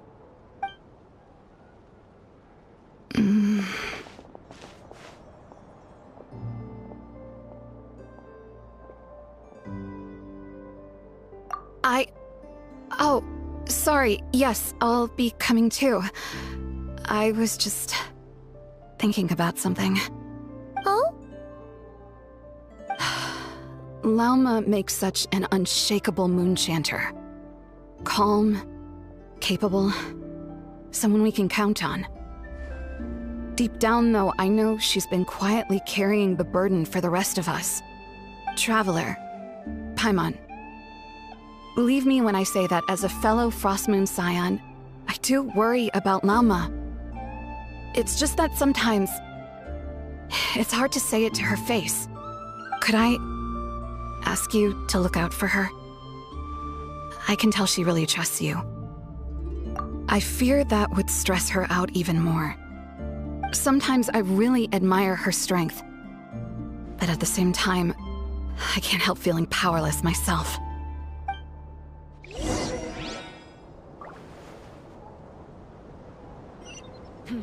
This is more than a fair price already.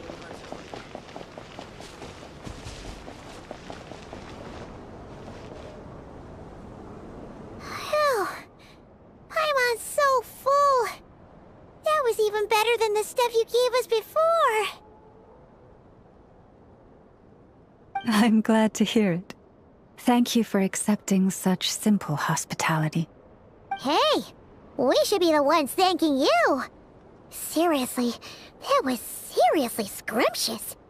How did you even manage to finish it? This slop's barely edible. Then again, I guess that's what you'd expect from savages. It's you!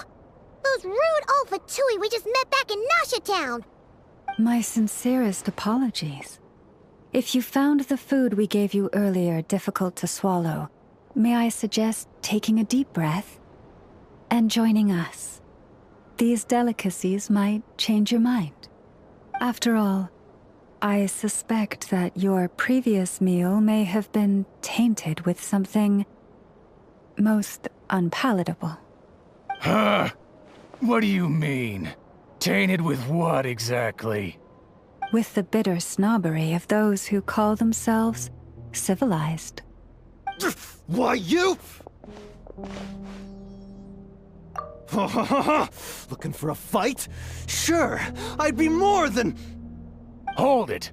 We're not here to brawl. Yet. We're here on official business. Orders from above. We're here to deliver the Frostmoon Scions a warning. Or rather, a final ultimatum. You have 3 days to hand over the relic and reveal the whereabouts of your so-called Kutar. If you fail to do so, the Fatui will immediately begin the cleansing of Hisi Island. Which, by the way, is the sovereign territory of the Tsaritsa of Snezhnaya. What insolence! Your demands are outrageous! For generations, this land has belonged to the... Dear guests, allow me to save you both time and trouble with a speedy reply. The Frostmoon Scions will never hand over anything to the Fatui. And to those who set foot on our land with ill intent, I say this. With your blood, we shall draw an inviolable line in the snow. That applies to you, too. Stubborn savages, the lot of you! Better hold back this time.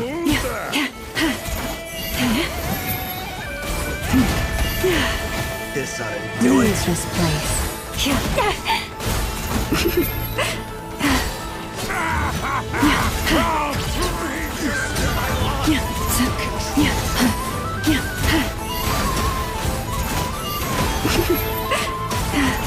You poor lost lamb.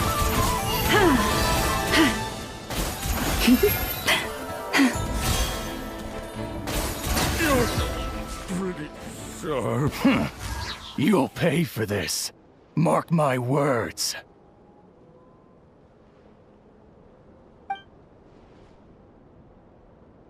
Hey, if you're so tough, get back here and put him up! Huh. Guess all they're good for is running away. I'm so sorry. You've had to put up with far too much unpleasantness today. Come on, it's not your fault. We don't like bullies like them either. But still, they mentioned a relic in Kutar. What exactly could they be after? Oh yeah, so this might not be the best time to bring this up, but we kinda have a favor to ask of you, Lalma.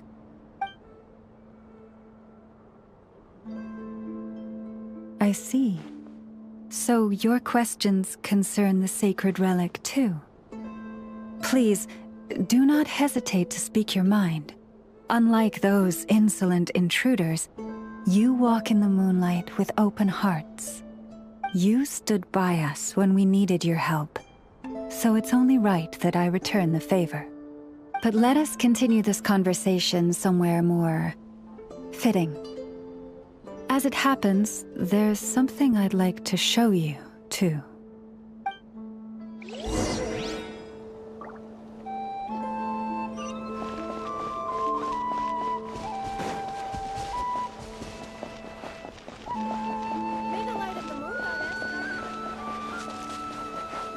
Whoa! Now that's one huge statue! This is a statue of our goddess, the Moon Maiden Kutar.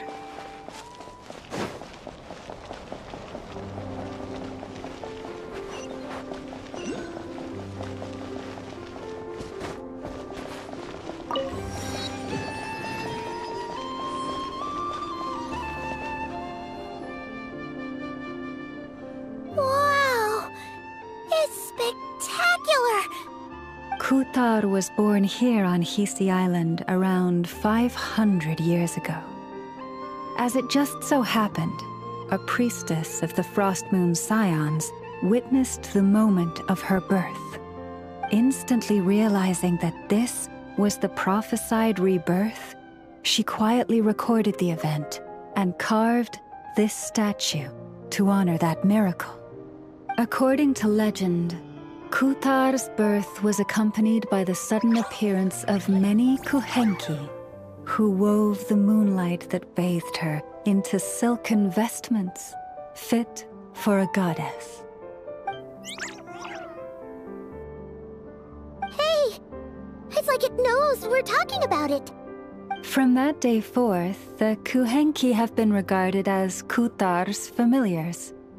Some believe that their habit of guiding travelers to hidden treasure stems from an instinct. The same one that not only drives them to protect the moon goddess, but also to make her smile. After all, according to the records, Kutar always looked lonely as she gazed up at the distant moon. Kutar left Hisi Island before I was even born. According to the previous moon chanter, the goddess was angered by our people's greed, and that is why she left us. Where did she go? No one knows what happened after she left. But just a few months ago, after those two ancient moon's remnants fell from the sky, she was spotted on Hisi Island once more. And the Fatui have been harassing and threatening us ever since. Judging from what they've said, our moon goddess is actually their missing harbinger. Columbina, the damselette. The damselette? But isn't she number 3 amongst the Fatui harbingers? So she's actually the moon goddess. Why would she join the Fatui then? That too is a question I've struggled with. But even at the best of times, understanding other people's choices is difficult, let alone those of a goddess. Plus, forgive me, there I go again, rambling on about our history. But you came here to ask about the sacred relic, didn't you? Honestly, Paimon's not sure which part she's more curious about now. Since ancient times, the Frost Moon Scions have had in our possession a special fragment of the ancient moon's remnants. A piece in which I sense a power unlike any other. Successive generations of moon chanters have all detected a divine presence within it. We call this unique remnant the Moon Marrow. We heard you can use it to see what happened in the past. What is it in particular that you seek from the past? Well, basically, to cut a long story short, the traveler here is actually from outside of Teyvat. Oh.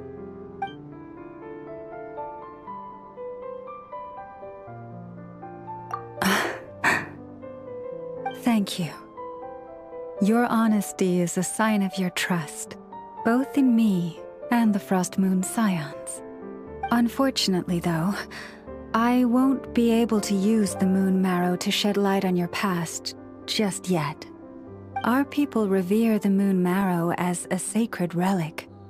I'm only permitted to retrieve it from the secret chamber in which it is hidden once a year, on Moon Prayer Night. Oh, really? So, when's the next Moon Prayer Night? Judging from the tides this evening, a little less than 2 months. Huh? Does that mean the date changes every year? The ceremony is held on the night when the moon is closest to Teyvat. This is also when NOD KRAI's Kuvaki reaches its peak. Only then can the seal on the secret chamber be lifted. Oh, guess we've got no choice but to wait. I am truly sorry that I cannot help you sooner. But, as the Moon Chanter, I swear that I will do everything I can to help you find the answers you seek.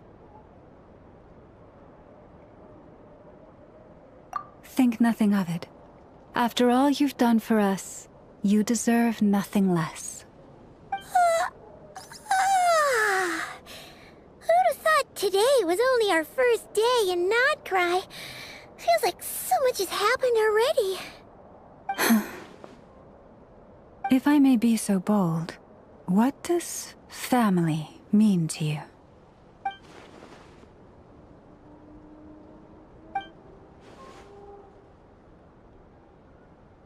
If you are aware of something, a secret that could hurt your family, would you be honest with them, or try to hide it?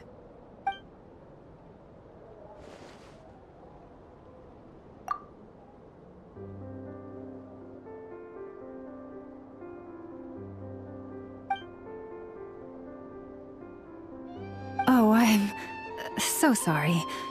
That was a strange question. I didn't mean to put you on the spot. I guess I've just never met anyone with a story quite like yours before. I just suddenly had the urge to ask. It's getting late, and you two must be rather tired too. Would you like to stay the night here on Hisi Island? I can have someone prepare some lodgings. Oh, that's all right. We've already got a room back at the flagship as it happens. Speaking of which, if you ever need us, feel free to come knocking. Do you need me to show you the way back? No worries. It's quite a way, and you should get some rest too, Lauma. I'll make sure to be careful. Understood. Then I won't keep you. May your first night in NOD KRAI pass in stillness and peace. So, what you thinking? Sure was an eventful day, huh? The good news is, we're not at a dead end in the search for your spaceship yet. We can always learn more about this place while we wait. The usual drill, huh? Paimon's really getting sleepy now. If she gets too tired to fly back, you carry her, okay?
Just one more helping.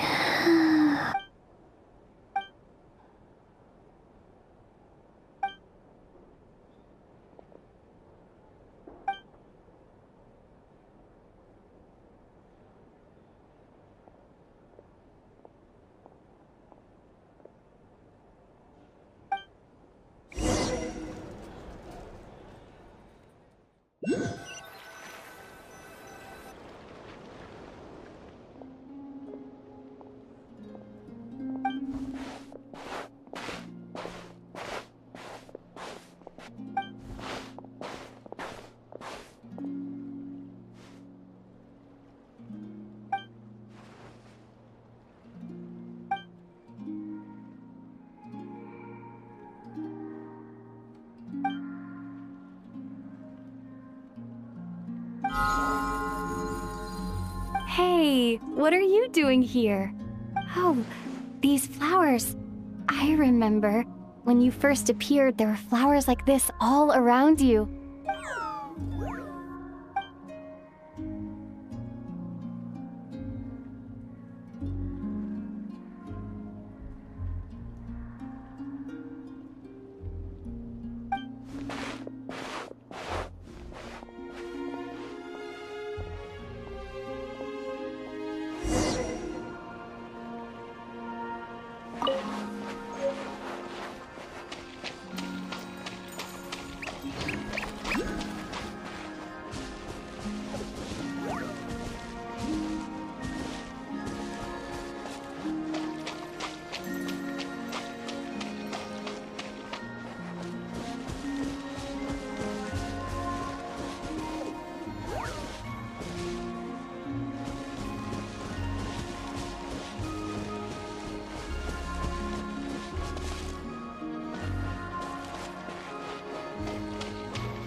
Who goes there? How did you get in here? I am but a passing traveler. I followed your song here. I'm very sorry if I've intruded. The Kuhenki. She brought you here.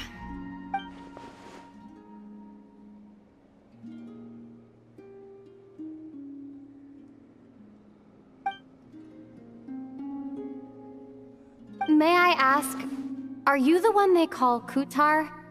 And the harbinger that the Fatui referred to as the damselette? The Fatui? Are you here at their behest?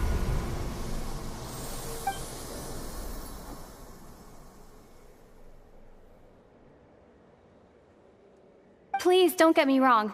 I have no intention of doing anything for the Fatui. I just wanted to ask you about NOD KRAI. And the moons. The moons? Do not believe in what you can see. What truly matters is what you cannot.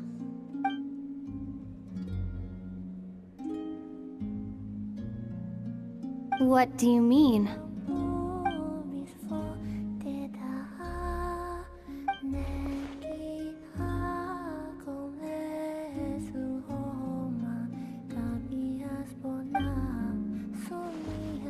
Listen, I'm the Traveler. I'm on a journey through the nations of Teyvat. Hello.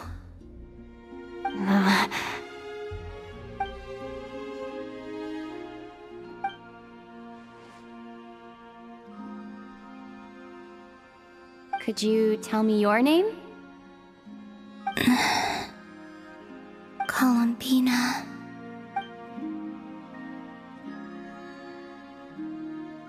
Kutar, the damselette, the moon goddess. Pick whichever takes your fancy. I do not know my own name.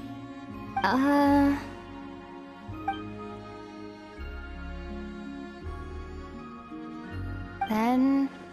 Columbina. Hmm?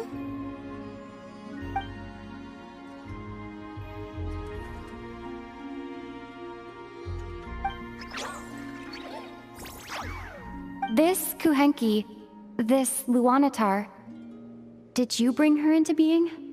Come here, little one.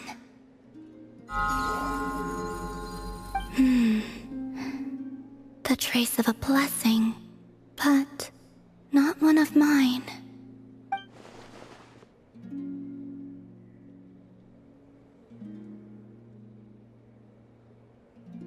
People always assume I can do many things. Assume I have done many things. But I haven't. All I ever wanted was to.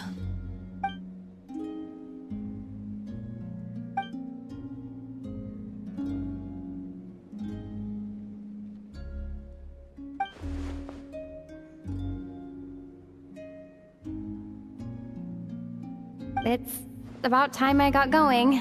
I'm very sorry for disturbing you today.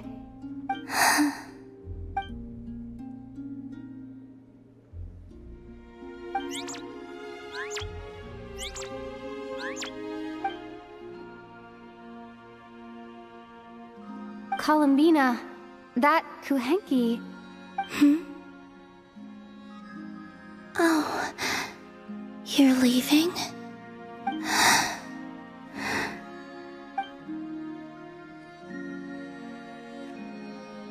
Go then. Goodbye. Take care.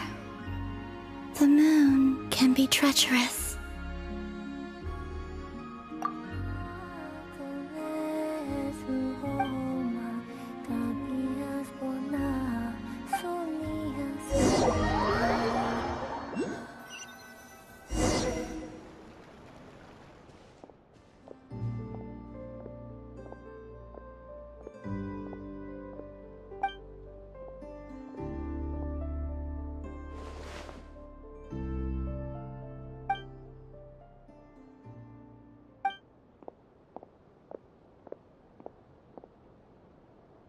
Wait, is that... Ether?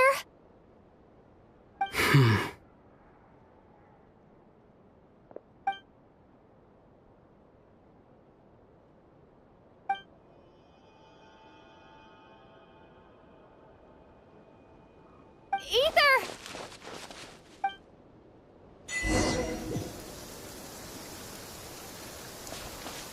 Ether!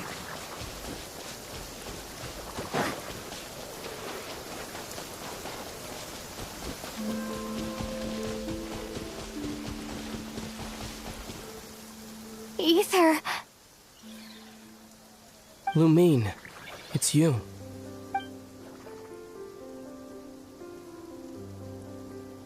Why are you here on Hisi Island? If I told you I was here in search of the Frost Moon Scion's sacred relic, what would you think?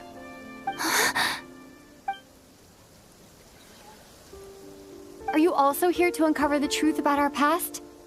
That's right. What happened to us in the past? How we came to Teyvat? Why our spaceship crashed here? There are things I want to know too.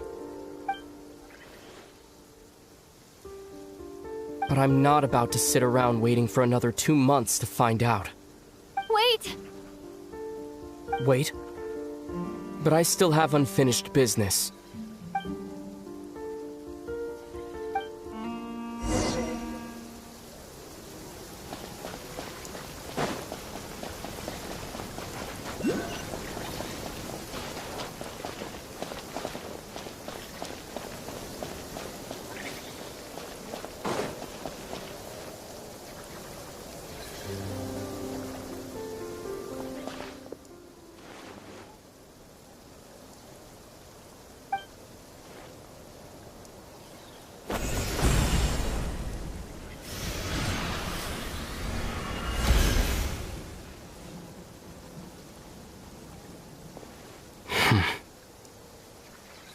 Hold on a second. What's wrong? That's the Frost Moon Scion's sacred relic. We can't just... Use it to get to the bottom of all this? We should at least get their permission. You barely even know her. Yet already you hold that moon chanter in such high trust. What do you mean? She told you that the seal can only be broken on Moon Prayer Night, when the flow of Kuvaki is at its peak, yes? You heard all that? Watch this. Huh? But... Get it now? She's been stalling for time. As long as the statue's base is imbued with sufficient power, the secret chamber can be opened at any time.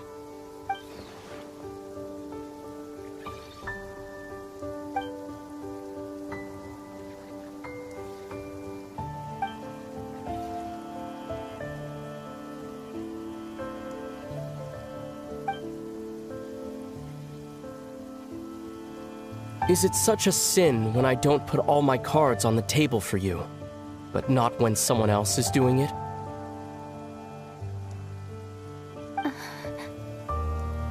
It's not like that. Is it? Ether, you've got it all wrong. This whole time I've wanted to ask you, what happened to make you like this? I admit, I've been having trouble accepting it. But after all this time apart, I've finally come to terms with who you are. Willful side and all. I trust you. I still do. Through all the worlds we've traveled, you've always been there by my side. If there are things you can't explain yet, I can wait while the journey goes on. I'll wait as long as it takes, until the day you're ready to talk. Lumine.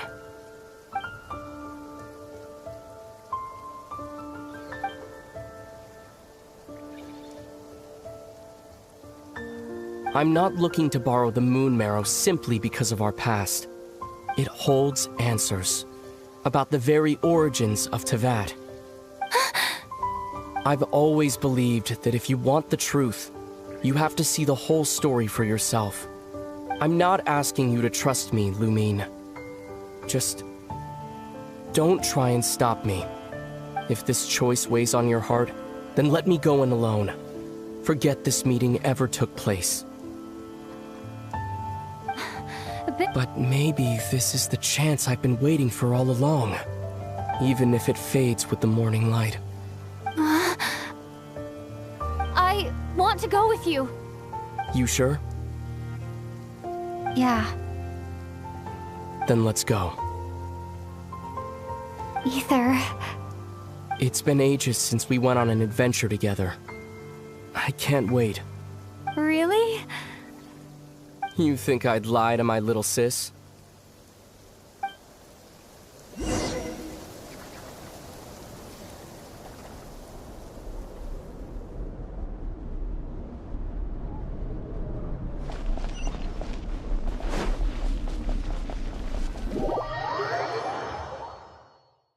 From what I understand, the path ahead is likely to be full of trials and challenges. A deterrence against intruders, and a test for those who truly seek entrance. Nah, I doubt the two of us will have any problems. I agree. Still, if we get separated, things could get tricky. Best we move together and watch each other's backs. Even the sound of your footsteps takes me right back.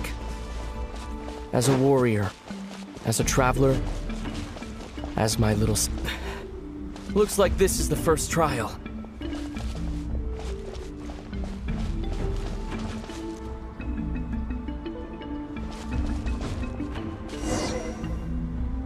Lumine, do you understand how Kuvaki works? How it exacts force through push and pull? Let's see. How about this? I'll temporarily neutralize the Kuvaki on the cliff face and move the platform into the center. Once it's in place, you'll need to utilize the repelling force of Kuvaki to reach the other side. Okay, I'll leave it to you then.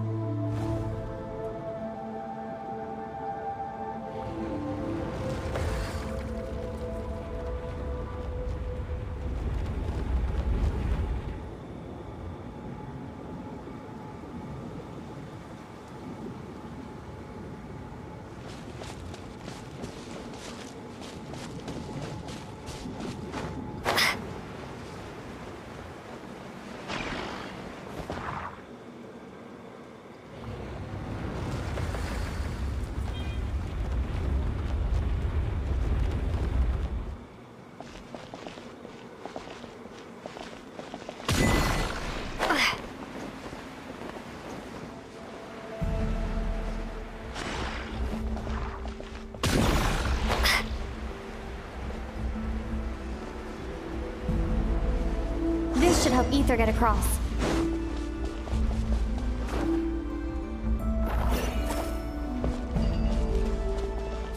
Ether!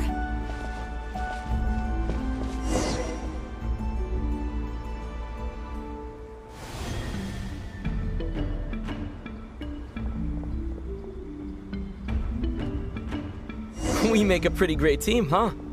Just like the old days.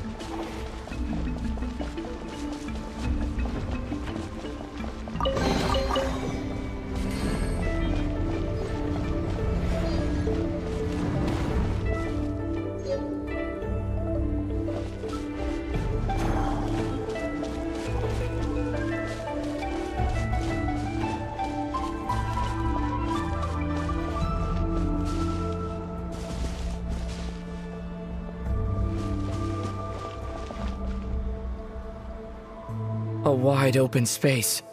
Must be in for a fight.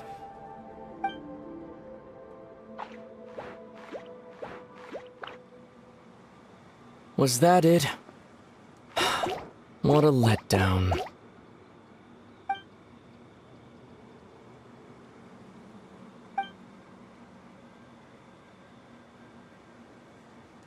Lumine. What is it? Why are you looking at me like that?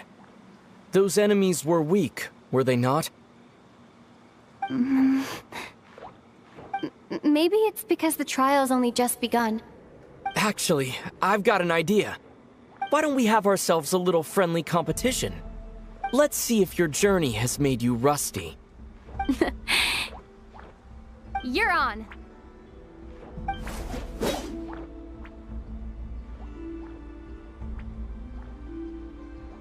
I won't lose to you, Ether.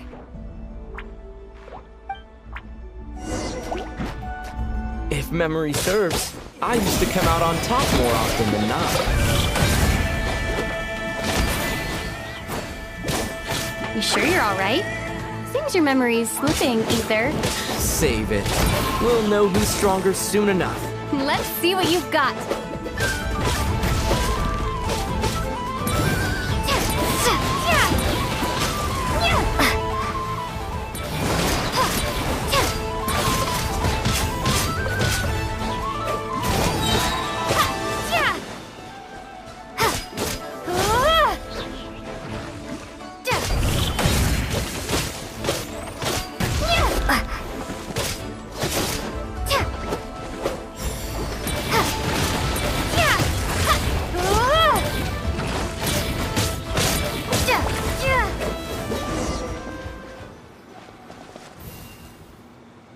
Been slacking off on your combat training? Or has no one been around to keep you in shape? No, I just wanted to let you win. Been too busy practicing your excuses instead, huh?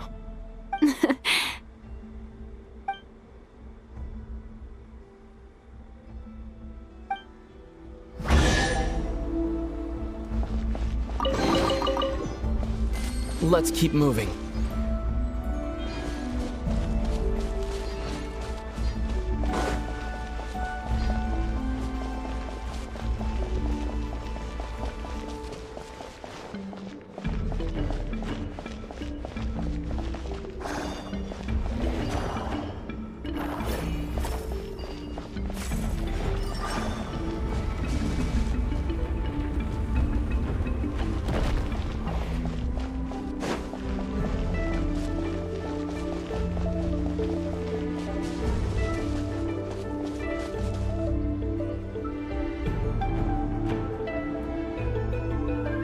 What is this place? No sign of any monsters. Feels like a ritual site, but something's missing. It's ahead, inside that thing that looks like a mirror. I can feel it, but maybe it's sealed within? Can you open it using Kuvaki? Apparently not. Do you think it might have something to do with the Frost Moon Scion's bloodline? Ether? If this is about strength of blood, what could possibly stop us? Let me give it a try. Why don't you check around for other clues? Sure.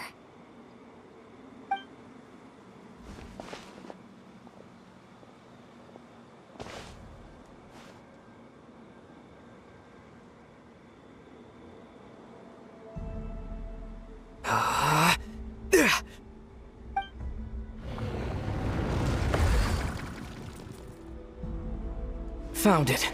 This should do the trick. Okay.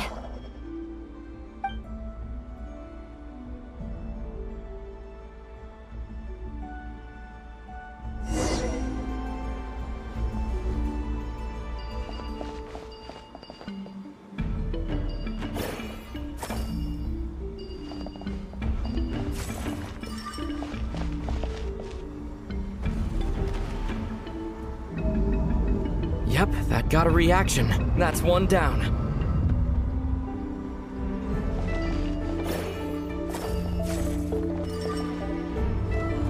Nicely done.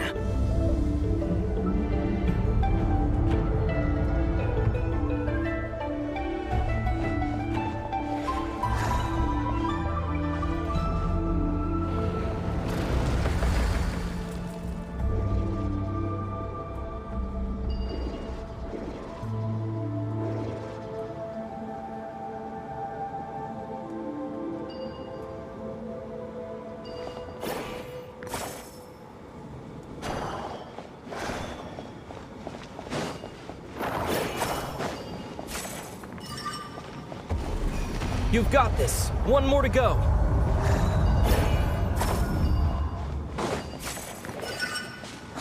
Good work, Lumine.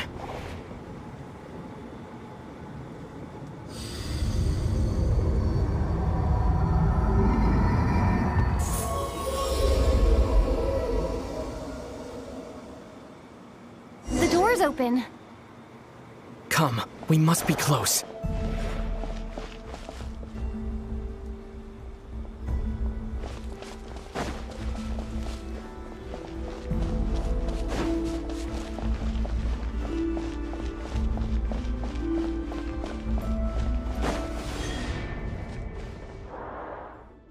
Stay on your toes now. Have you considered that I might be the more experienced between us? Is that so?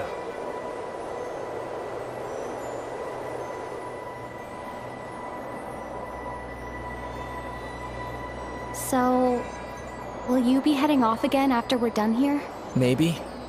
Maybe not. Another cryptic response. Don't worry about things that haven't happened yet.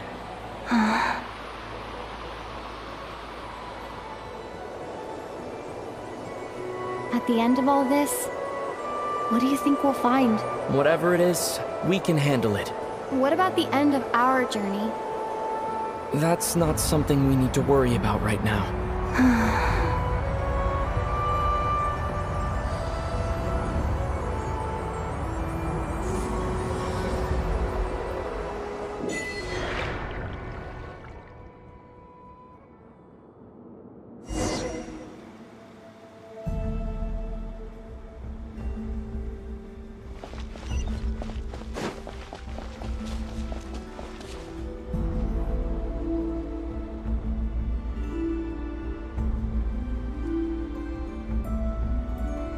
Looks like the final trial is just up ahead. Ready for battle? When have I ever not been? What's wrong? Going on an adventure with you side by side, it's been so exciting. But at the same time, it just feels surreal, I guess. Maybe because it's been so long. You know, this is only the second time we fought together since the day we both woke up in Teyvat. Maybe that's it. Lumine, let the light of our blades come together once more, just like they did in the past. Ether. This is a night of miracles, an adventure that belongs to us. Let's not weigh it down with worries and regrets. This is our adventure.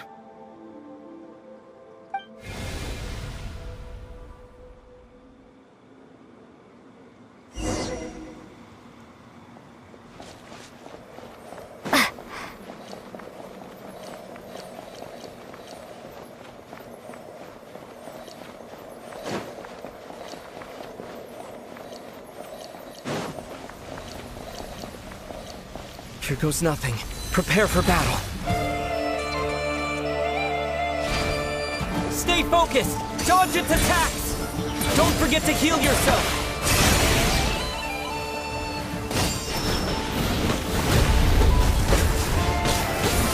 Now's our chance!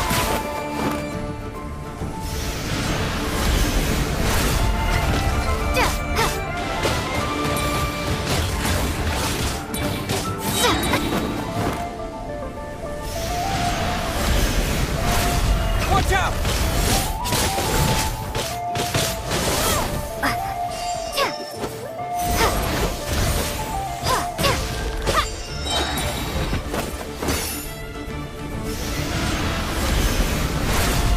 Time for the finishing blow!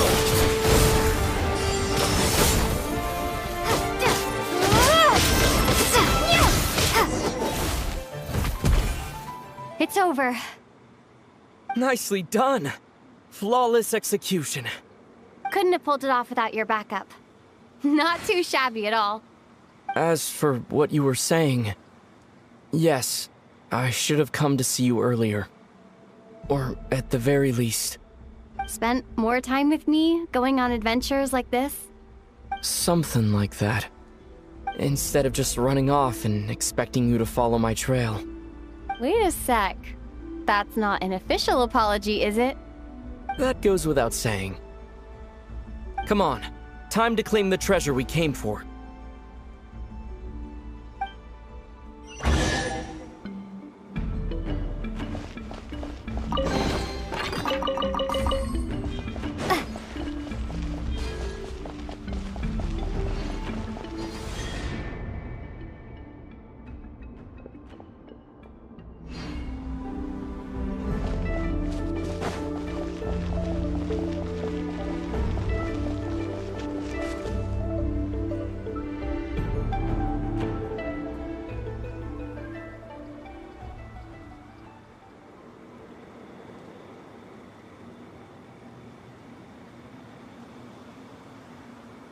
So this is the moon marrow, the treasure we've been after.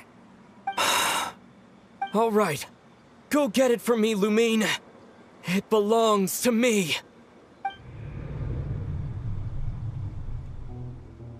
What's wrong, Lumine? After everything we've just been through, you still don't trust me? Don't you want to know the truth too? Just like I do? Rest assured, I'll share the truth with you afterwards. Now go, bring it to me.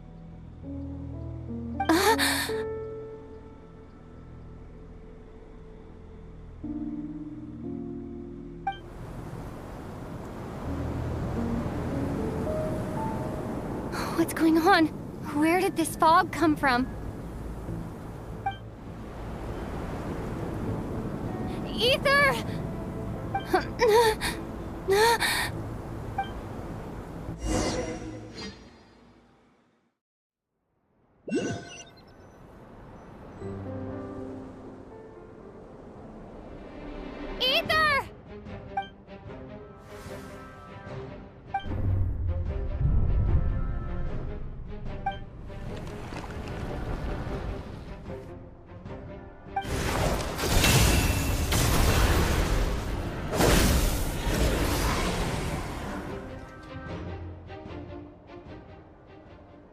Ether! Huh? What are you doing here? Yes, we ran into each other at the flagship this afternoon. I'm honored you still remember.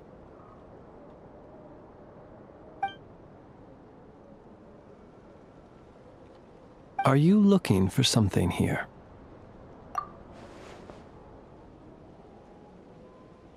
And you just happened to end up surrounded by the Wild Hunt. Sorry, I did not intend to come off as pointing fingers. Indeed, perhaps our courses of action do not differ so greatly. Not exactly. We Lightkeepers are accustomed to patrolling at night. A long-held tradition, you understand.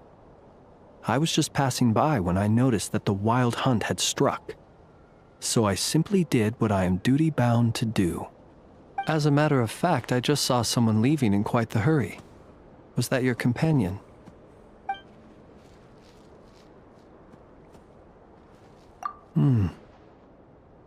Perhaps I should take my leave now.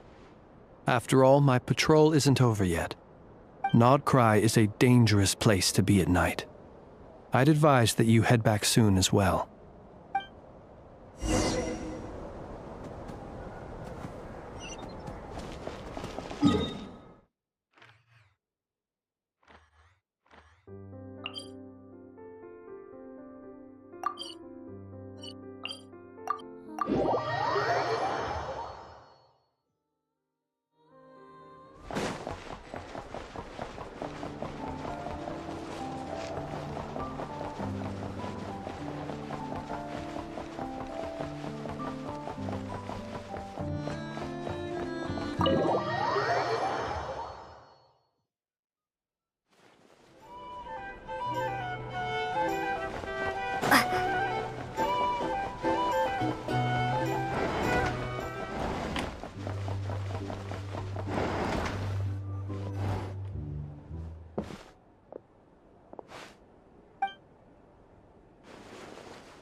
Paimon woke up and saw you were gone, so she made you a cup of berry juice to help you sleep.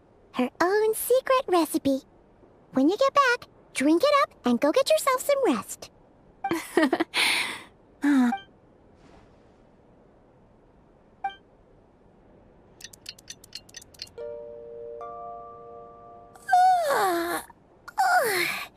Good morning? If now still counts as morning. When did you get back last night? Did you sleep well? Good to hear. So, where'd you wander off to on your midnight stroll? Anything interesting to see in NOD KRAI at night? Oh, really? Come on, don't leave Paimon hanging. All right. Guess we'll have to feed your stomach before we feed Paimon's curiosity. Let's go grab something to eat while we talk.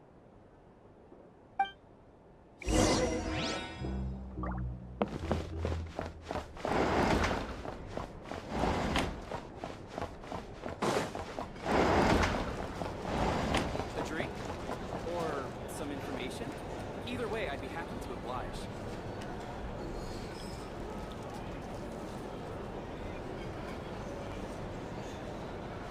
Phew! This is just the best, huh? Free food, free lodgings. This Vark is friend for life material, that's for sure. Hey, did you hear what happened? Hear about what? You know, all that commotion over at the Frost Moon Scions. Crazy, huh? Huh? What happened? See what I mean? Completely oblivious to what's going on around you. The sacred relic of theirs. It's been stolen. Hey, slow down. Paimon knows you're hungry, but you don't have to worry about her stealing your food. At least, not today. What? Was it those Fatui? No idea, but the news has already spread right through Nasha Town. What did their high priestess what did they call her again? The moon something? Anyway, what did she say about it? What could she say? She's the one who discovered it was missing.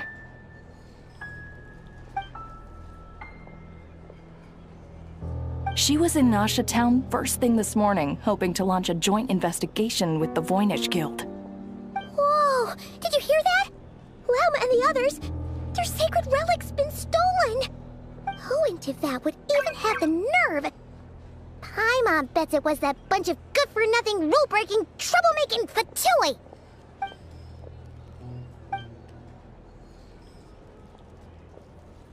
Huh? What's wrong? You feeling okay? A joint investigation? Good luck getting any takers. Unless there's some reward or business opportunity to sweeten the deal. Same thoughts here.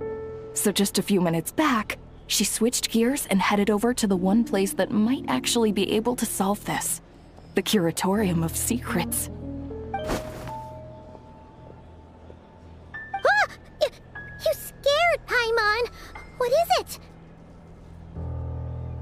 Huh? Okay, just... Hey! Paimon's not a baby, you know! Quit pulling her arm! If you want to negotiate prices, go find a flea market.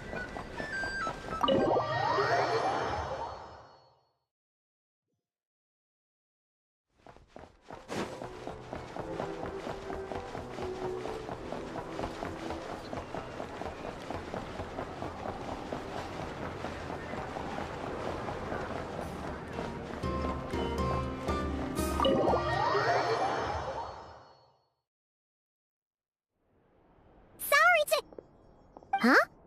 There's no one here. But didn't they just say Lauma came this way a few minutes ago?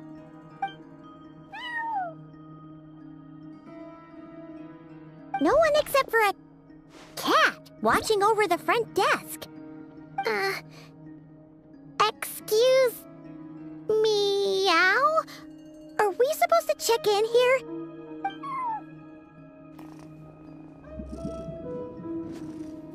No idea what that means. Is this Lauma's personal receptionist or something? Pretty sure she'd be the only person who could actually understand it.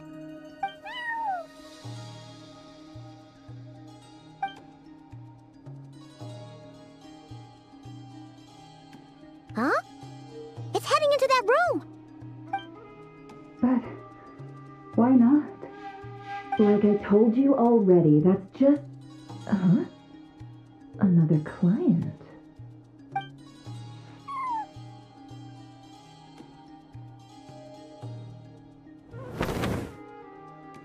Ah!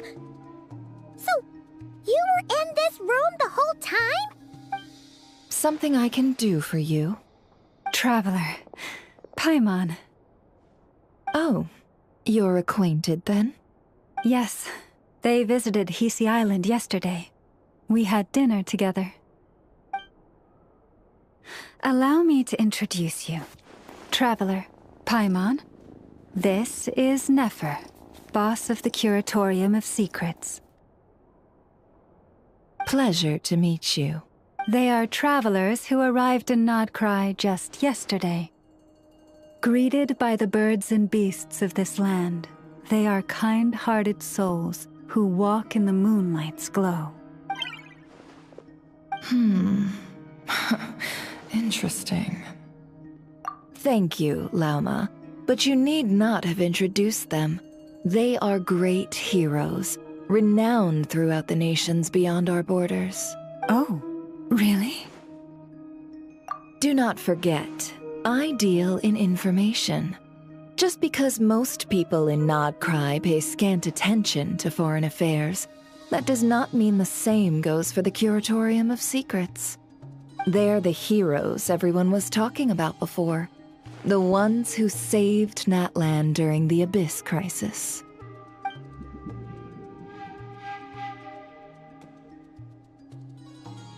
I see. We Frostmoon Scions seldom leave our domain, so I had not heard of your heroic deeds. Please, forgive my ignorance. It's no big deal. We were hoping to keep a low profile anyway. If we had to list all of our titles and good deeds, we'd be talking till sundown, and then some. Huh? What's wrong? Still not feeling great? So, what brings you both to the Curatorium today? Oh, so basically, we were just eating when we overheard people talking about how the Frostmoon Scion's relic had been stolen, and then she dragged Paimon over here. I see. Ah, I see. So you came over here because you were worried about Lauma. A combination truly befitting of great heroes. Strong at arms and pure of heart. In that case, Lauma, I've got a suggestion. Why not ask these battle-hardened heroes to take the commission for you? Honestly, it's a little beyond the means of such a modest establishment as ours. Your modest establishment? Unable to handle a commission? You just don't want to take it, do you? You're right. I do not. What kind of commission is this? Surely it's not... to recover your stolen relic? Yes, that is it. Recovering the relic is both my duty as a moon chanter and a step toward fulfilling the promise I made the Traveler. To help uncover the truth of the... But Nefer has already declined our commission multiple times. And yet, just as it always has, the moon will continue to illuminate the sky above the Curatorium. Come night or day, may the moon goddess keep you. Enough of that.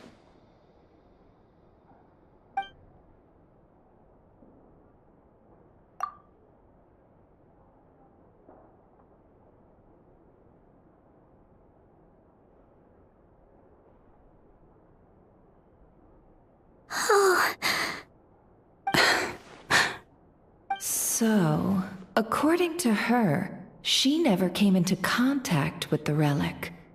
So she suspects her brother may have taken it. I understand. The Frostmoon Scion's secret chamber has remained hidden from the world for generations. But the reason outsiders are forbidden entry is not only to prevent theft. Within the chamber lie ancient trials, challenges designed to test the worthiness of those who enter. To intrude without rightful cause is a most perilous act indeed. So please, don't be too hard on yourself.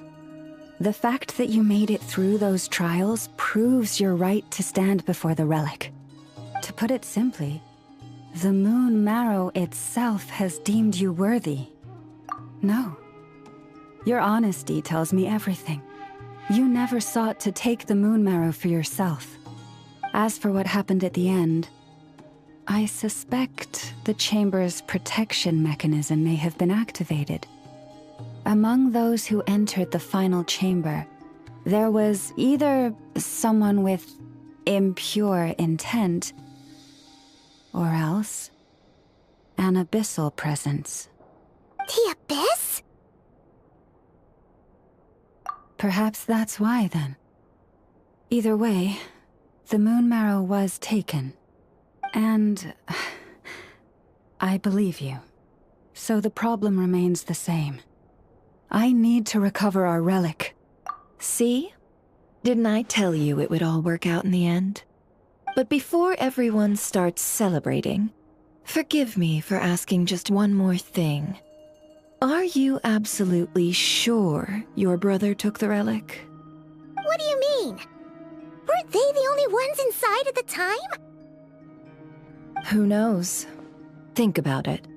After your brother broke the seal with abyssal power, what was to stop someone else from following you in there?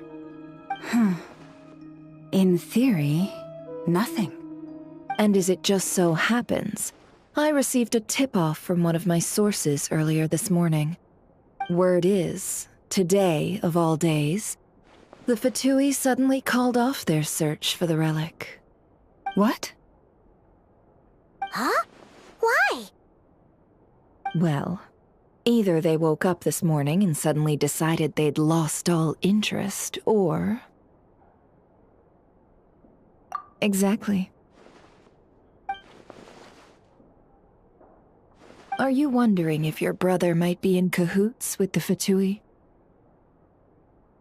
Which is why I asked, are you absolutely sure your brother took the relic? Or to put it another way, do you really know your brother?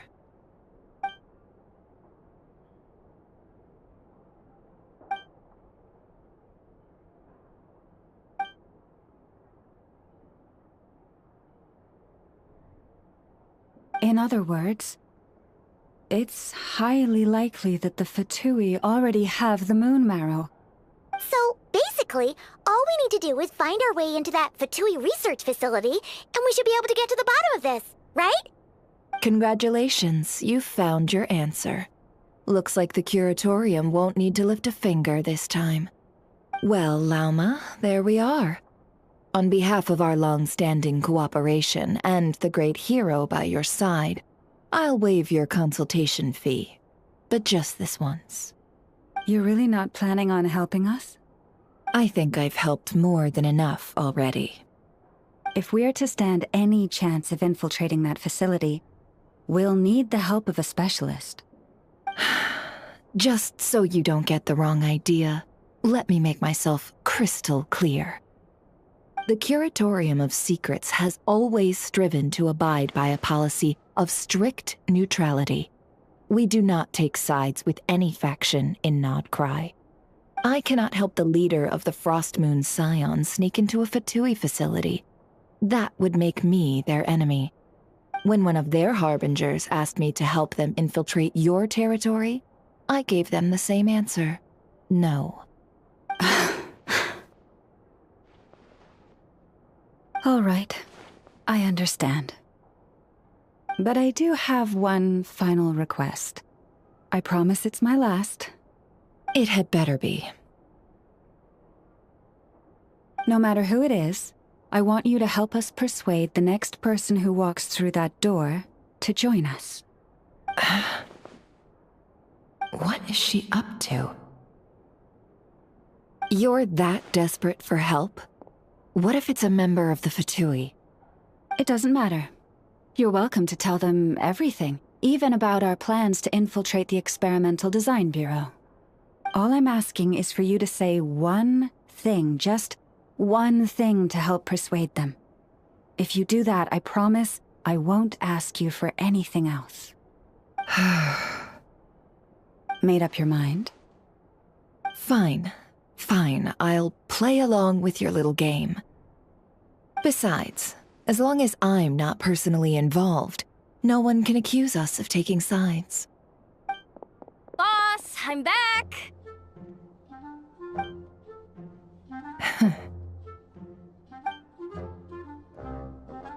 You won't believe the luck I've been having today. Remember you sent me to find that runaway cat, yeah? And you said I'd only be back after dark? Well, guess what? Right after I left the house, this big ibis flew over and the missing cat was right in its claws. And once it got close, it loosened its grip and... Boss, you're meeting clients. I'm so sorry. I'll get out of your way.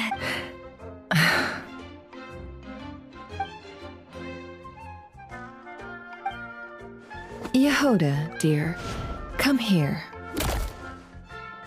Huh? Me? Is something the matter?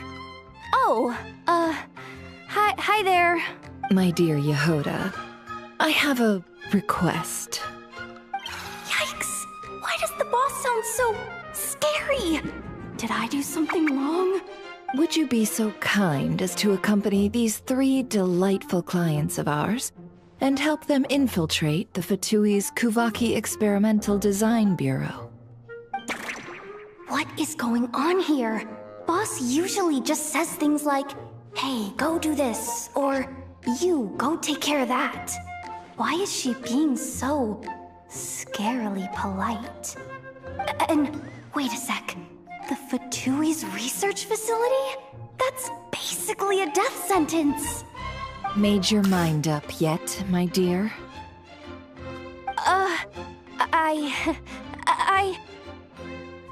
What is up with Boss today? Am I supposed to say yes to this? Or maybe it's because the mission's too risky, so she's actually looking out for me? Why is everyone looking at me like that? Is this some kind of test? I can't let the boss down. Can I? Have you made up your mind?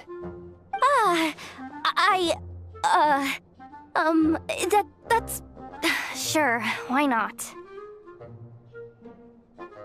Really? You really don't mind helping us? Huh? Oh, yes. I mean, no. Of course, I guess I do.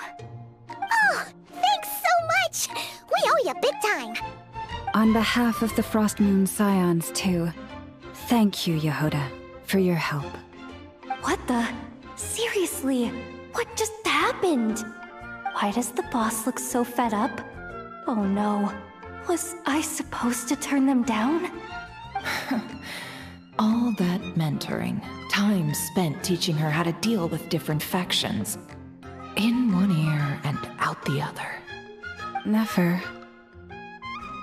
You got what you wanted. You promised that was it. I know this goes against your principles. I won't forget the favor. Trying to get me to change my mind now?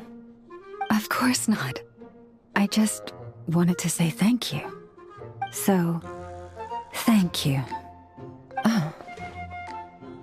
Yehoda, we'll leave the planning to you. Let's discuss the details elsewhere. Huh? Oh, okay. Oh, what have I gotten myself into? Oh, by the way, Yehoda, before you go... What is it, boss? You're fired. Huh? Effective immediately. As in, this exact moment. The curatorium will take you back, of course, but only once you've completed this commission for our 3 clients. What? Is there some issue? Well, here's the upside. Without me taking a cut from your commission, you'll earn more. Seriously? Can someone explain what's going on here?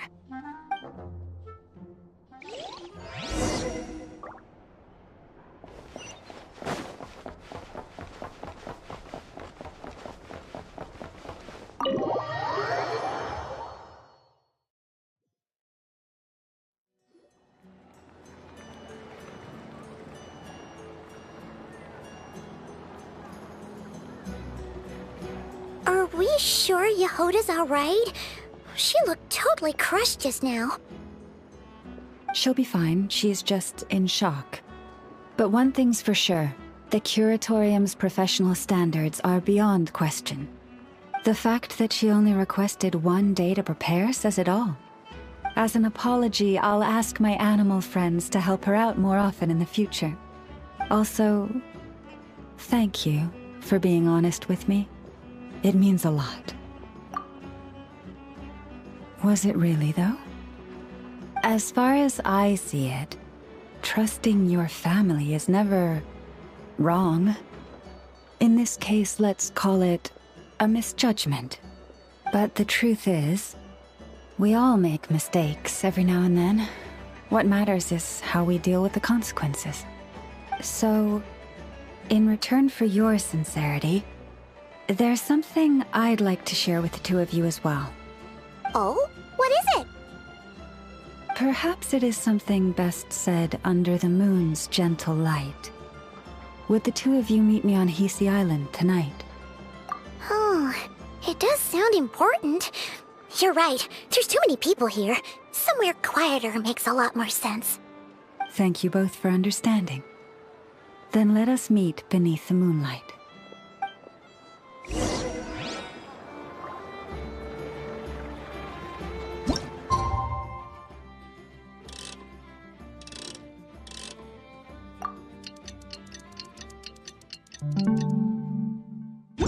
It's about time, and the moon's already up.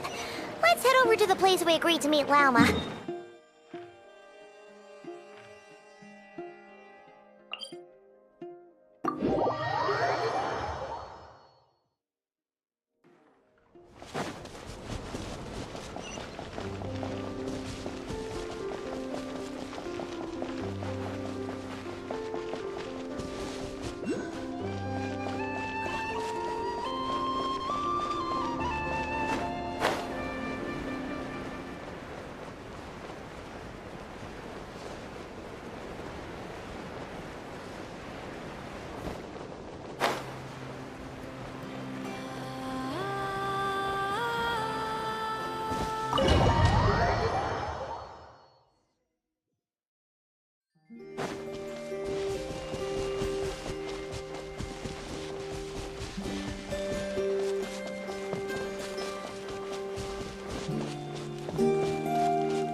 Praying?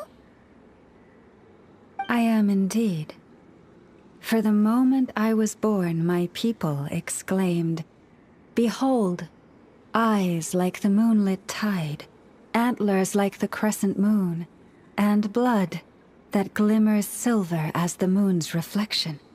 From as far back as I can remember, I was revered as the Frost Moon's emissary and the Moontide Maiden. The first words I ever learned were prayers to the Frost Moon. The first gestures, those of our sacred rites. Wow, that must have been tough. Back then, I didn't know any better. It all just seemed so natural. The Frost Moon Scion's bloodline has long since begun to run thin.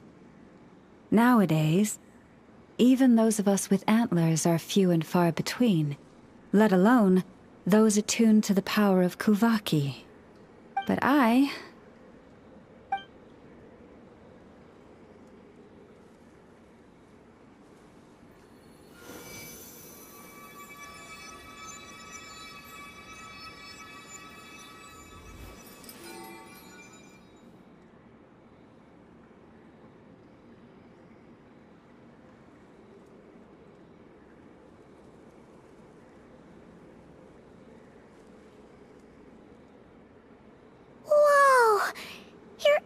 outsiders are so pretty. They say it's an extraordinarily rare condition. Once in a century, if that. I am unusually sensitive to the moonlight, as well as to the Kuvaki's ebb and flow. As a child, I could barely sleep because of it. Oh no! It was that serious? To others, fluctuations in Kuvaki are something you easily get used to, like a gentle tide lapping away at the shore. But to me, that same tide is a towering tsunami, a surging swell crashing against me. Of course, as the years went by, I learned how to suppress my senses and my power, enough to keep it all from overwhelming me. But because of that, I also had to walk the path of concealment. Concealment? From the moment I was first taught to pray, my kin would point up to the night sky telling me, "That, Lauma, is the frost moon, the last of the moons, the sole surviving truth." But I would ask them in response, why? Why can't I feel anything from it at all? Later, I came to understand that they simply could not tell where the real tide was coming from. They couldn't sense it. The true moon, beyond the sky's veil.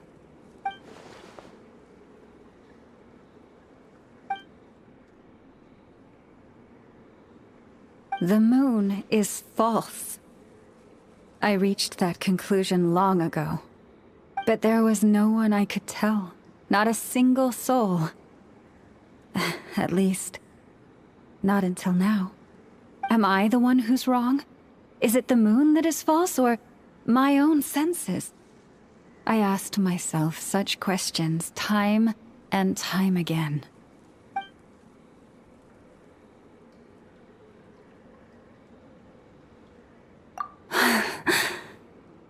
Thank you. When you called yourself a descender, I had a feeling you might be able to confirm what I had always suspected. And now that you have, it's exactly as I imagined. I feel relieved. Oh, Paimon kinda gets why you couldn't tell anyone now. It's not easy to change people's minds on something they've believed for hundreds of years. That's what I meant by concealment. I knew too much, so I had no choice but to keep my people in the dark. Every prayer I offer feels like a lie to keep myself going.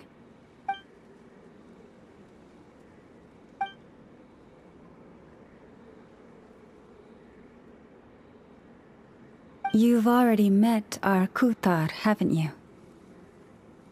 Huh? When was that? And, more importantly, when were you planning on telling Paimon? Ah, no wonder. What did you think of her? What exactly do you mean by up in the clouds? I understand what you mean. She is quite indifferent to the world outside herself. But I find it hard to hold that against her. Yes, it was shortly after the fall of the ancient moon's remnants. I asked her what the Frost Moon Scions meant to her, and why she left in the first place. Yeah? So, why did she? Perhaps it's better if you ask her yourselves. Things tend to get lost in translation when you speak on someone's behalf. What I can say for certain is this. Even when I had no one to confide in, I still had a family. I still had the Frost Moon Scions. But that girl, born beneath the moonlight, perhaps she's never felt she had either. The truth is, though, she might have had it all. If only the Frost Moon Scions hadn't let her down.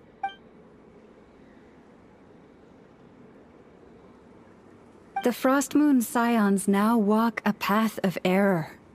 They offer their prayers to a false moon, and to a goddess who can no longer answer them. I want to change all that. But with the Fatui closing in on us day by day, the Frost Moon Scions must stand united, now more than ever. I just need to wait for the right moment. Lady Lauma! Lady Lauma! Cappy? Has Cardina's condition deteriorated again? Traveler, Paimon, we'll have to continue this conversation later. We'll come too!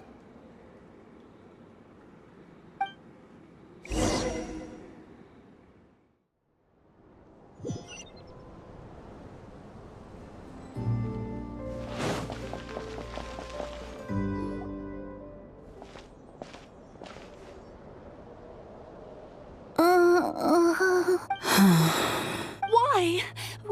Did I do something wrong? I've been praying to the moon goddess every day. Why isn't she getting any better? Cappy, I need you to wait outside. I'm about to start her treatment.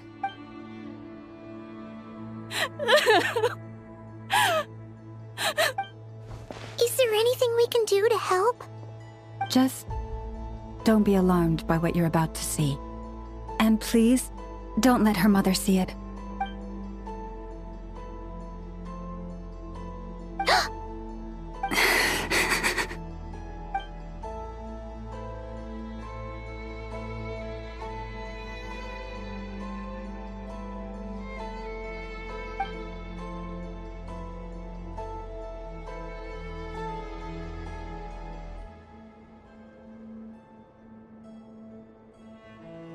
Shh.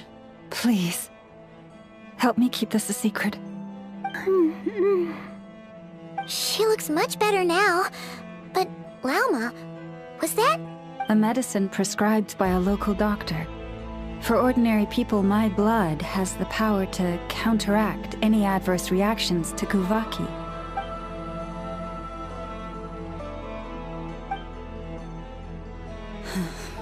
So, now you know another of my little secrets. I had hoped to guide the Scions out of error before Karina's illness reached this stage, but clearly, I was too late.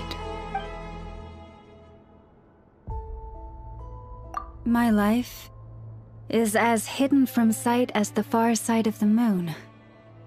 Yet people only look to the bright side for guidance. If the day ever came when the two sides were reversed, could they truly accept it?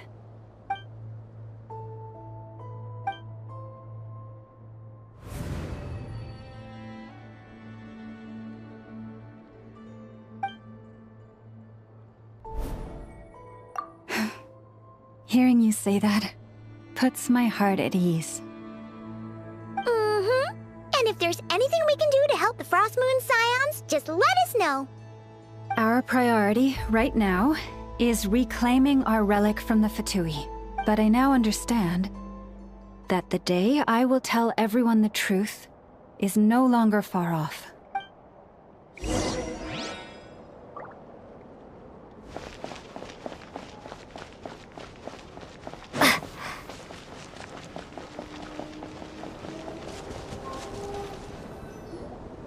Wow!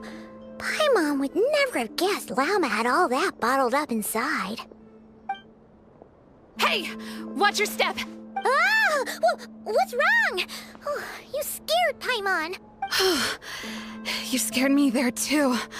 Almost stepped right into one of my traps. A trap? Why would you leave a trap somewhere like this? Well, it's not like this is a main path. And besides, we Frost Moon Scions would recognize it instantly.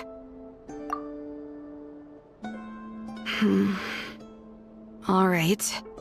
You don't seem like you're with the Fatui, so I guess there's no harm telling you. Lauma asked me to set up these traps to keep the Fatui at bay. Oh! Come to think of it, their 3-day ultimatum is almost up now. Yes. Hopefully they'll back off when they realize we won't go down without a fight. Oh, you've done a lot for the Frost Moon Scions too, just like Lauma.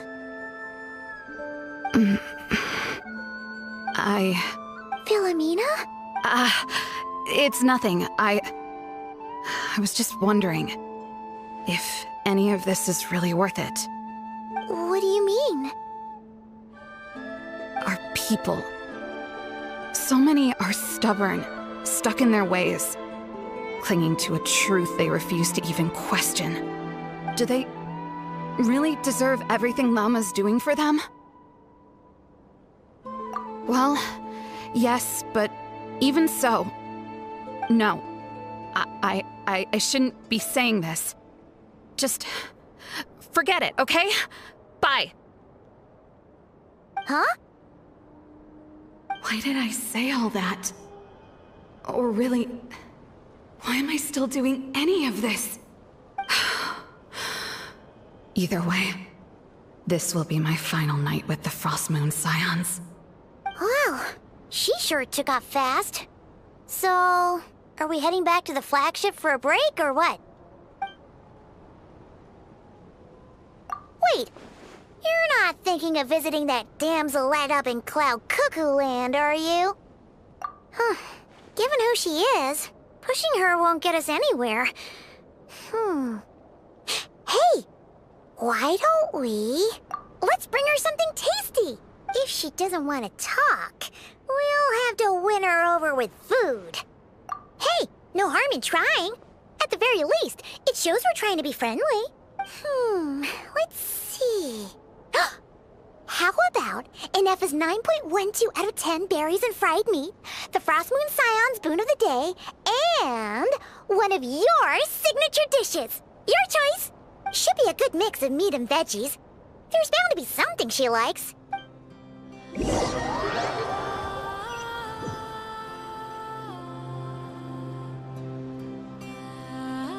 Alright, food's packed and ready. This is the place, right? Why does it feel like we're going to visit a patient? Oh, no. Take this seriously, Paimon.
Remind me, who are you again? A different one floats by your side today. A different one? What's that even supposed to mean? Oh, there goes Paimon's perfect conversation starter. Hi there! Paimon is Paimon, and this is the Traveler.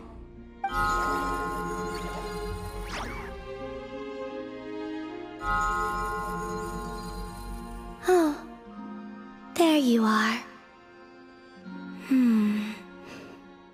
Between the two, I suppose you're cuter. Wait, what do you mean Paimon's less cute than that floaty thing? Columbina. What is it? What's your favorite kind of food?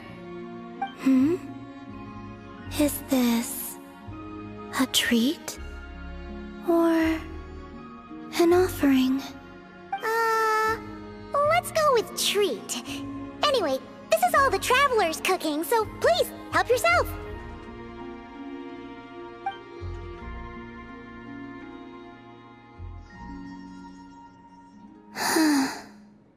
Oh, that wasn't exactly a yes, but she didn't turn it down either. What could she be thinking?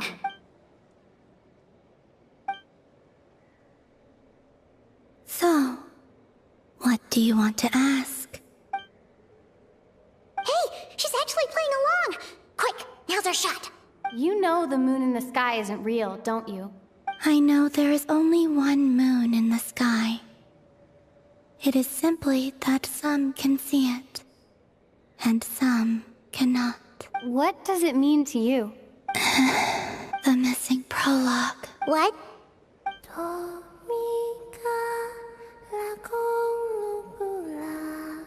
Huh? What does that mean? Isn't she going to explain herself? Can you tell me more about that melody? You were humming it last time too. It must be important to you.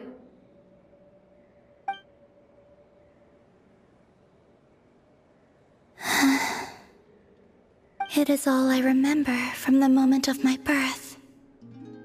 A melody. A few lines of lyrics. Like a lullaby from a foggy dream. Oh, so who was singing it? I do not know. I have nothing else.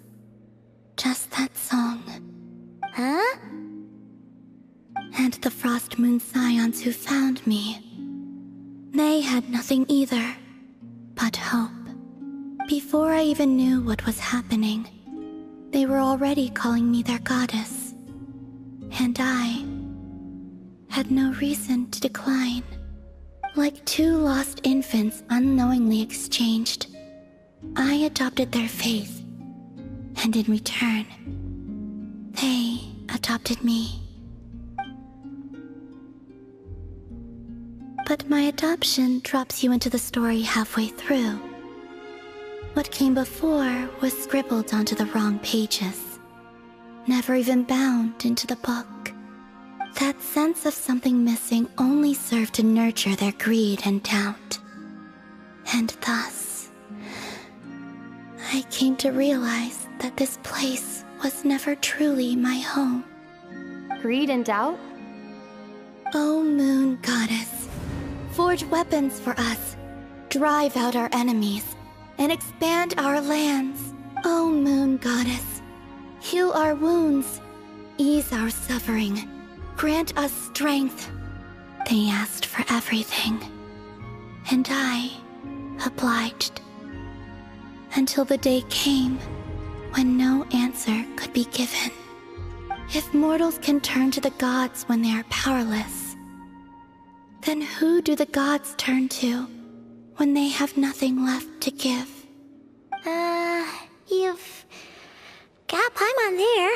In those days, the Frost Moon Scions cared more for faith than for truth. Reality rewrote the sky in words I could not understand. I did not want to read a tampered version, so I simply stopped looking. The real beginning of my story lies up there, on the moon, forever beyond my reach. Like a message carved for blind hands, sealed away where no fingers can find it. Huh. So that's how it is.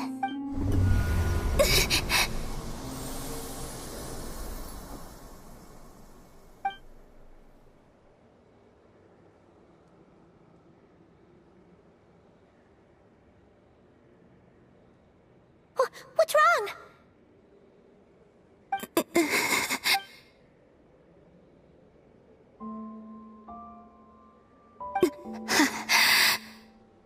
You should go. What, now? But you really don't look well. Did something just happen? Is there anything we can do to help? No. Aside from answers, I have nothing else to give you in return. This is the price of running away from home a second time. Running away from home?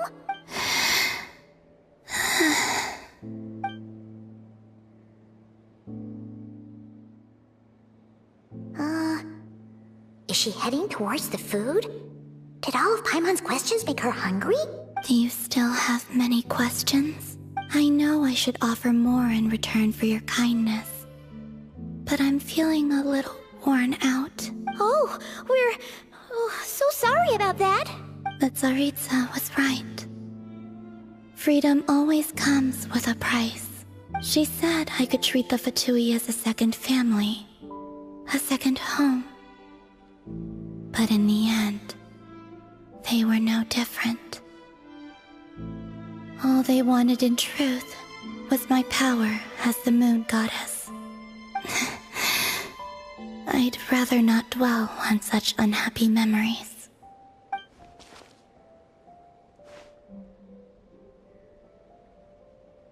I have fulfilled my promise to the Tsaritsa, though it has used up much of my power.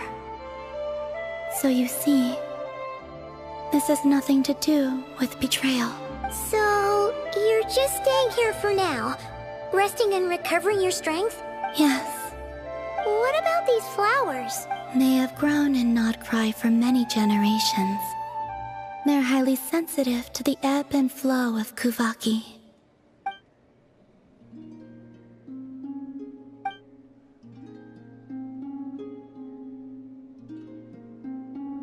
At times, I thought about using that relic the Frost Moon Scions had hidden away. I could sense the power within it. But going out is such a hassle. People might see me, and I promised Lauma I wouldn't show myself to anyone. Besides, I know it's gone now anyway. Really? Lauma asked you to stay in hiding? Uh-oh, she's looking back at the food again. But Paimon's still got some little crumb cookies here. You could have these for dessert if you wanted. Lauma said she wishes to change the Frost Moon Scions, which is why she asked me to stay out of sight. I don't really understand what she meant, and to be honest, it's not something that concerns me. But I wasn't planning to see anyone anyway. If they found their way here themselves, that's hardly my fault.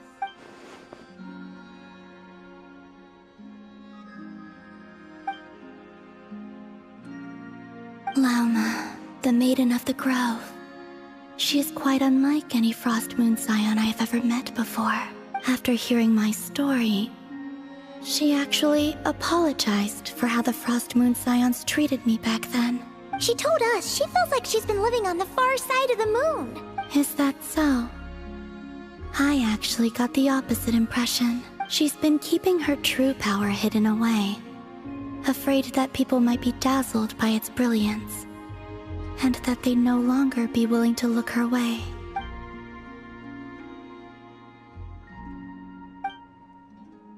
So, what do you wish for now? I wish to return to the moon, to the home where my story is written, right now. That is all I wish for.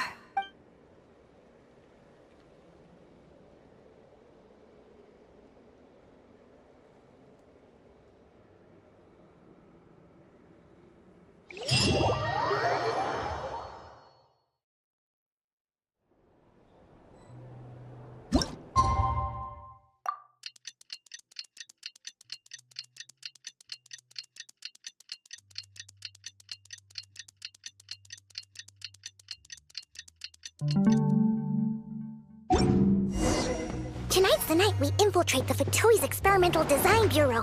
Come on, we better go meet up with the others.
even when darkness falls.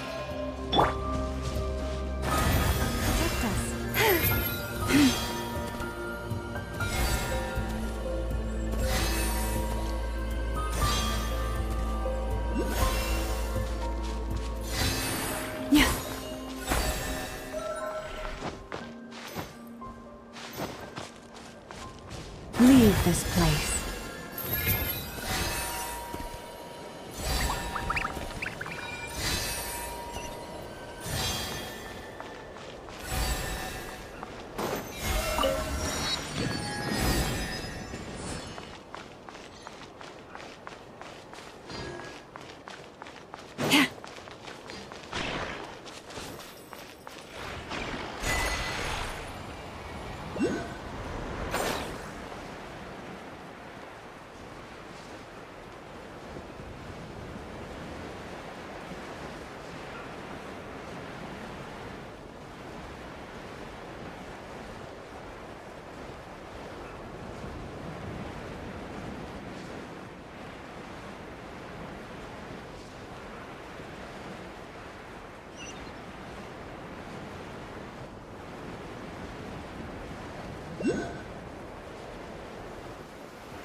The season of verdure draws near once again.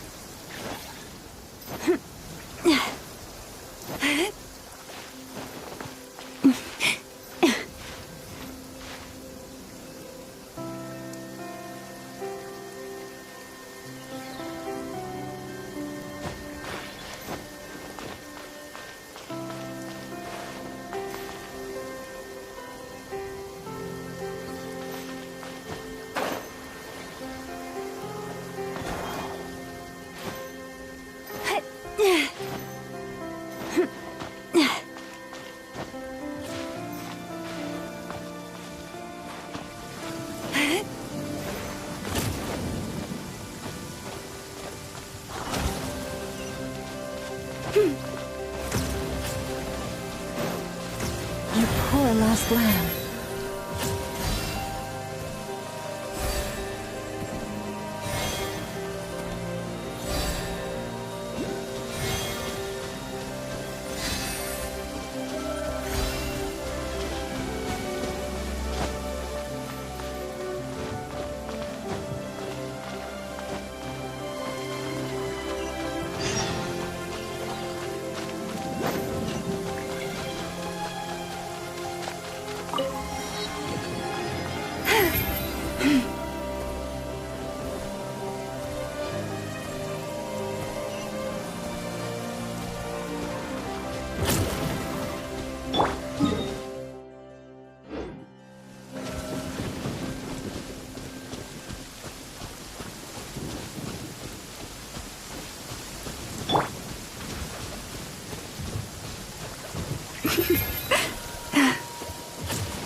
How come you're here by yourself, Llama? Where's Yehoda? I haven't seen her. Seriously? Don't tell Paimon she's ditched us on our first mission together. I don't believe so. Nefer and I have our differences, but that shouldn't interfere with our shared objective. Recovering the relic is my duty. But as far as she's concerned, there's plenty to gain here too. In NOD KRAI, it's common knowledge that the Curatorium has a nose for profit and opportunity.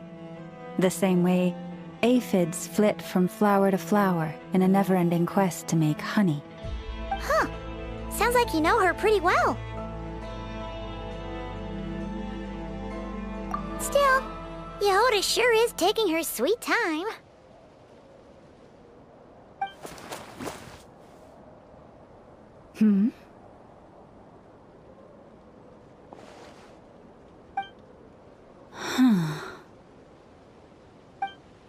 I believe we may have misjudged and underestimated Miss Yehoda.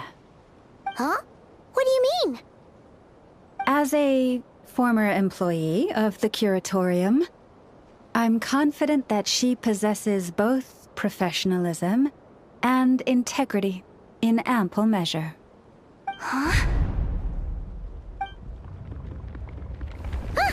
What was that noise? The sound of a wavering conscience, perhaps? Ah! Whoa! Something just fell down! Hello, everybody! What kind of an entrance is that? Wait a second. Have you been hiding nearby this whole time? Yeah. I was just, scouting things out from up high. Darn it. How did Jane Doe even notice me up there? I can't believe I'd only realized I'd run out of smoke bombs this morning. What if something goes wrong inside? How am I supposed to make a quick getaway now? Thought I could just hang back and wait for the clients to get cold feet. But nope. Turns out they're all completely fearless. Don't they know how scary the Fatui are? Really sorry, everyone. Truth is, just as I was heading out this morning, I discovered I'd run out of a super important, completely essential, absolutely indispensable piece of equipment. So, what are we gonna do? Well, as I see it, there are two options. Plan A is, we take a detour to Nasha Town to restock. Though, who knows if any shops will still be open this late. Plan B is, we call it quits right here. Disband the team and I'll go home. My place is only like a 10-minute walk from here, so personally, I vote Plan B. Bada bing, bada boom! Maximum efficiency, minimal effort. Don't try to solve your problems by running away. Not a fan of either? Then I guess our only option is to fall back on Plan J. That's J for Yehoda, by the way. Why didn't you just tell us that was an option in the first place? Come on, that would have totally ruined the surprise. Boss pulls this trick all the time, and it's always the clueless ones who end up praising her to the skies. Feels like you just threw shade at a whole lot of people. I have faith in your professionalism, Yehoda. You don't need those flashy tricks. Your abilities alone are more than enough to earn our respect. Huh. This Jane Doe sure has an eye for talent. Speaking of which, maybe it's time I started calling her something nicer? You really mean that, Jane? I mean, Laumado? I do. I'll tell you what, it's not every day you get to work alongside such considerate clients. I have a feeling we're gonna make a great team. Plan J is this. We find our way in through the freight access on the facility's east side. It's tucked away from view, and security's lighter at night. I've prepared some special gadgets too, so we should be ready for anything. If we want this to go without a hitch, we'll need to work together every step of the way. So everyone, stick close behind me. Now that finally sounds like a real pro talking. Hey, you saying I didn't before? Kinda, yeah. You...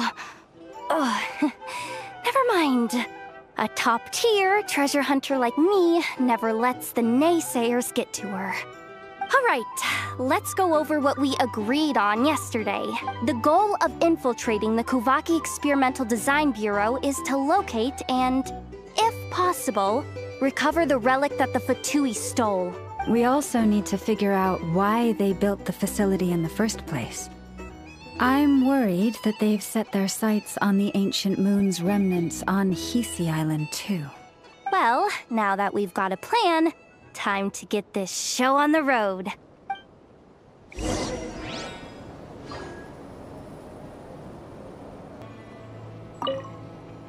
Everyone ready? Yeah? Then, let's move. No rush.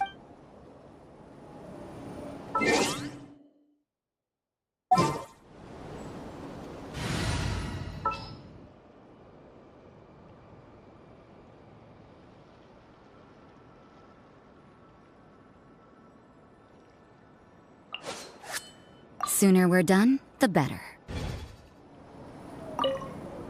Everyone ready? Yeah. All right then.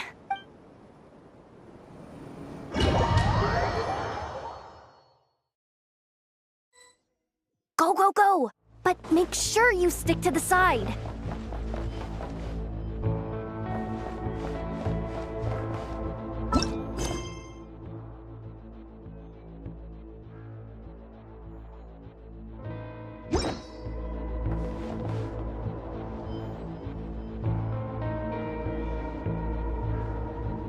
Just as I thought.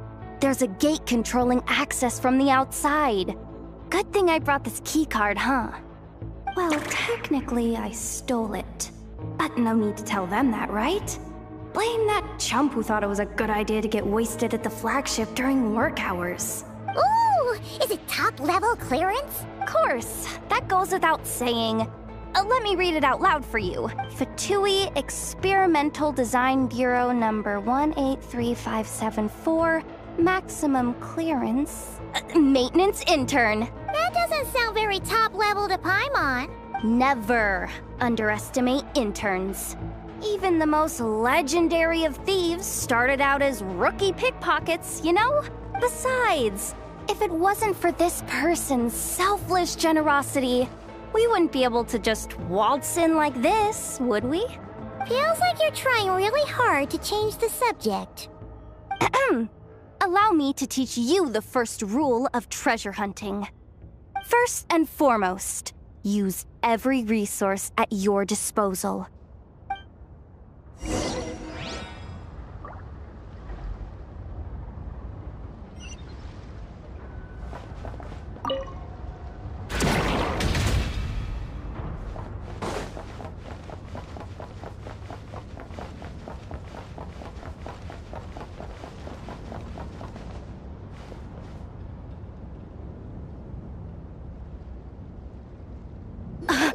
I get it now.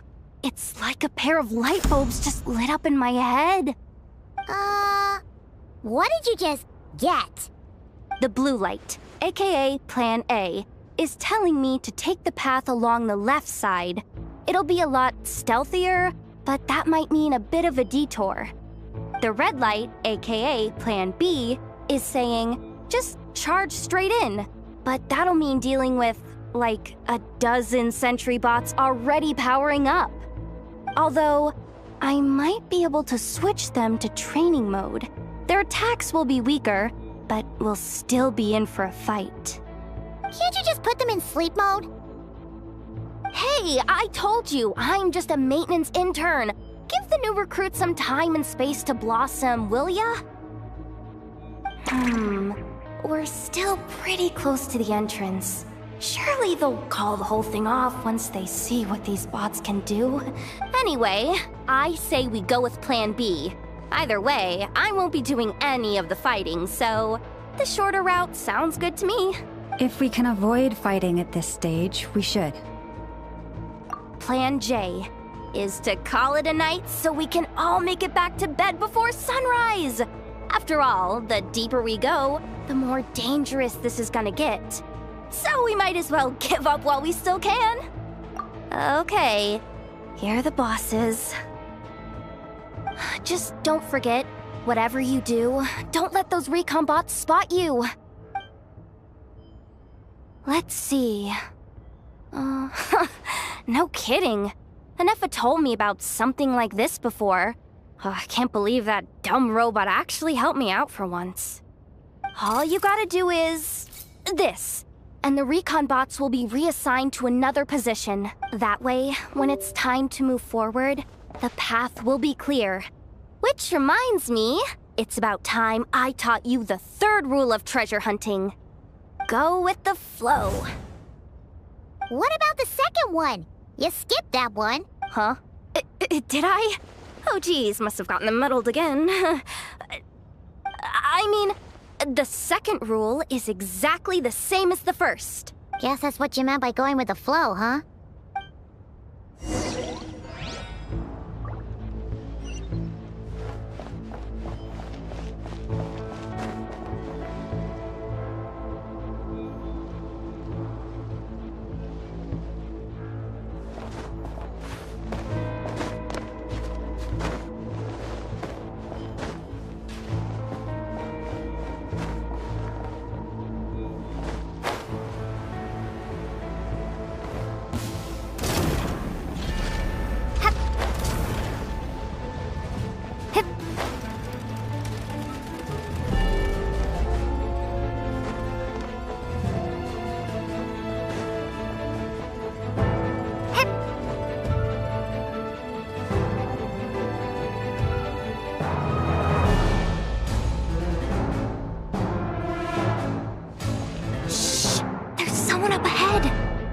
Lockdown been initiated?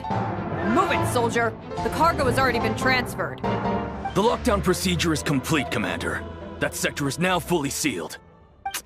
The night shift. Just our luck. Don't they usually handle deliveries during the daytime? There's not supposed to be anyone here. We've come this far already, and they're really trying their best. If I suggest backing out again, it's not gonna look good. Come on, brain. Think!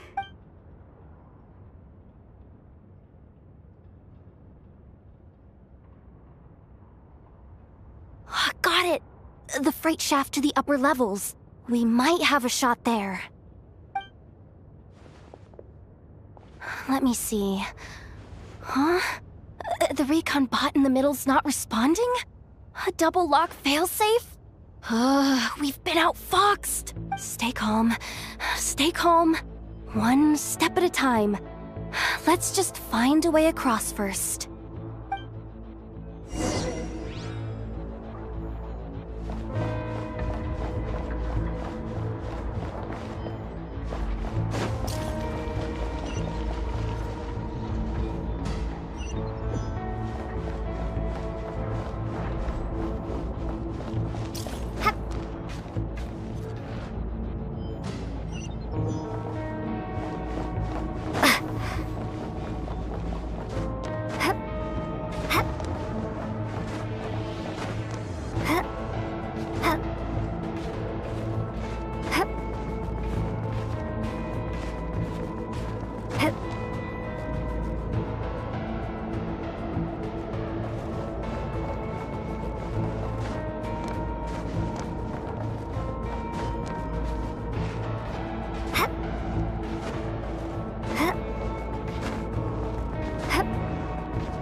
Here too.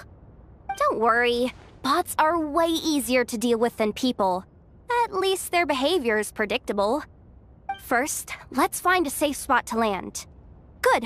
That spot shouldn't draw their attention. Let's go. Let me just try something. Maybe I can use the terminal to command them to move out of our way. Security verification? With 10 questions? Are you kidding me? You really trust me that much? Fine. I'll do my best. But just to be clear, if I can't answer a question, I'm backing straight out of the terminal. No way I'm risking triggering any sort of alarm. Come on, Yehoda. You can't give up now. Question 1. What is our motto? Oh, I know this one.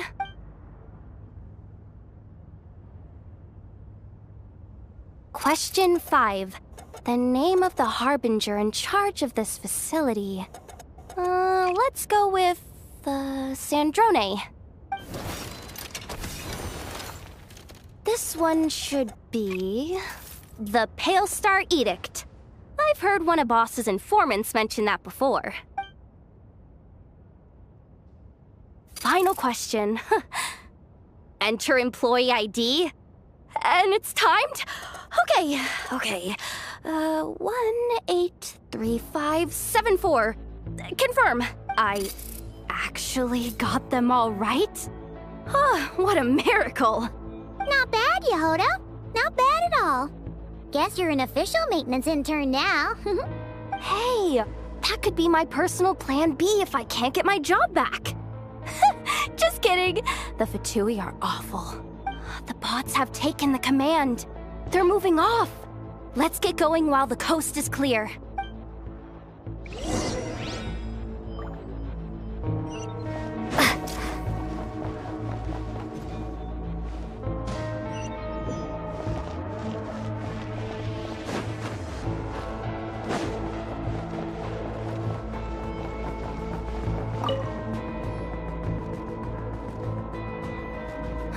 Didn't think they'd even cut off the supply of Kuvaki.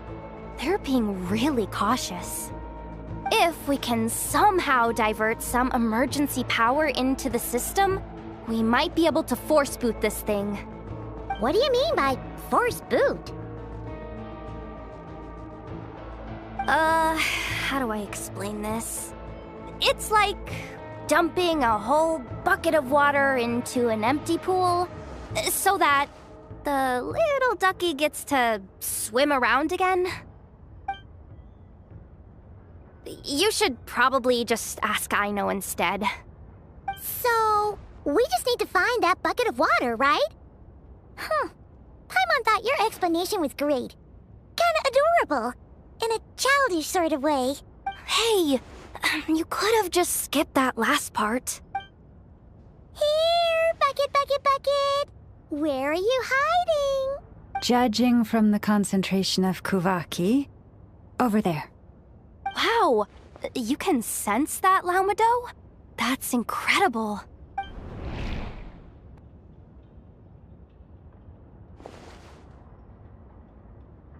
Let's move the recon bots above them out of the way first.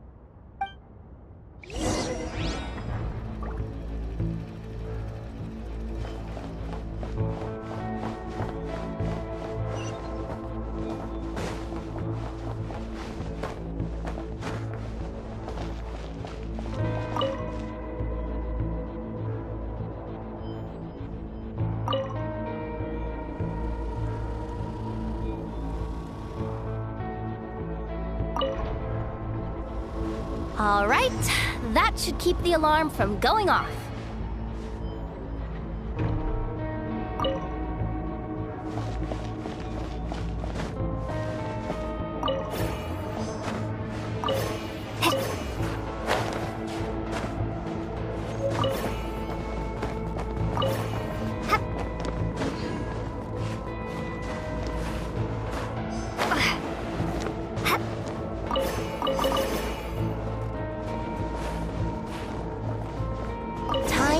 Plug in the charging component.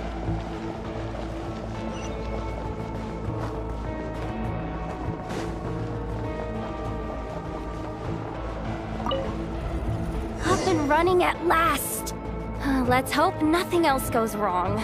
Please, everyone, step inside. Oh, it's so dark in here. Well, it is a cargo crate after all. No point in being picky about lighting at this point. Ah! Something sharp and pointy just poked me in the back! Sorry. That was probably just my antlers.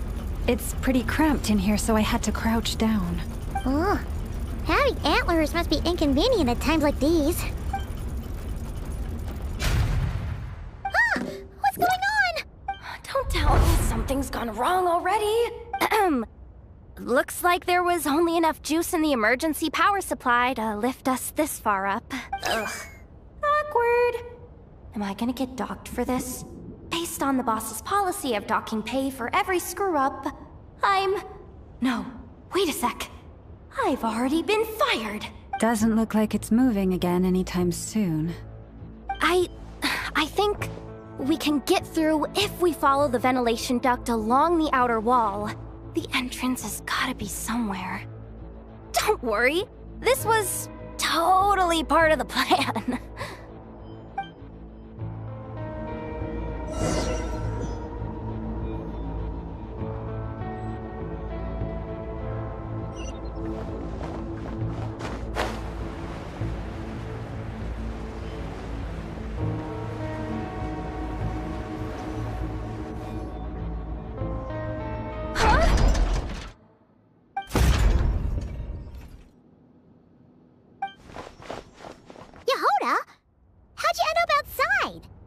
Looks like she slipped out at the very last second, just before the gate shut.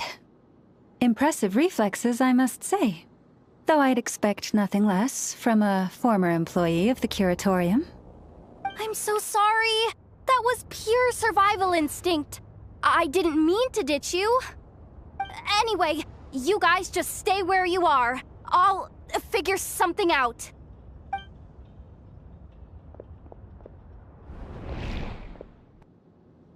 Hey, there's a terminal nearby. Hang tight! Can you hear me now?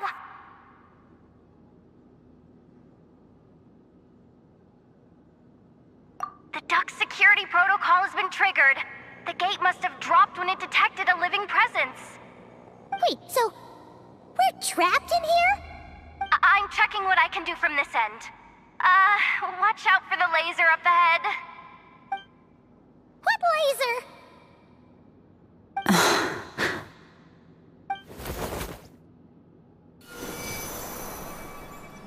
Oh, we see it now.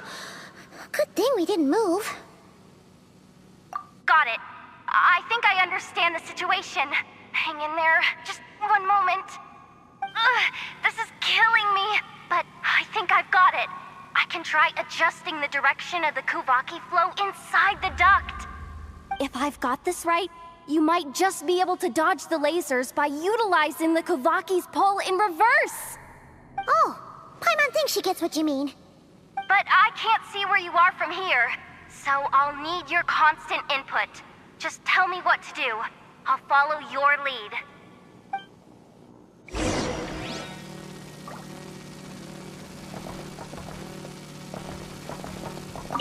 Like this, right? So, wanna grab dinner after our shift? Okay. How about the flagship? Too far. Besides, we're not exactly in with the locals.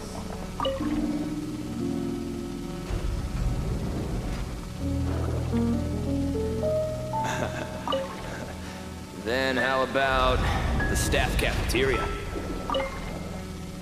Brimming with bright ideas, aren't we?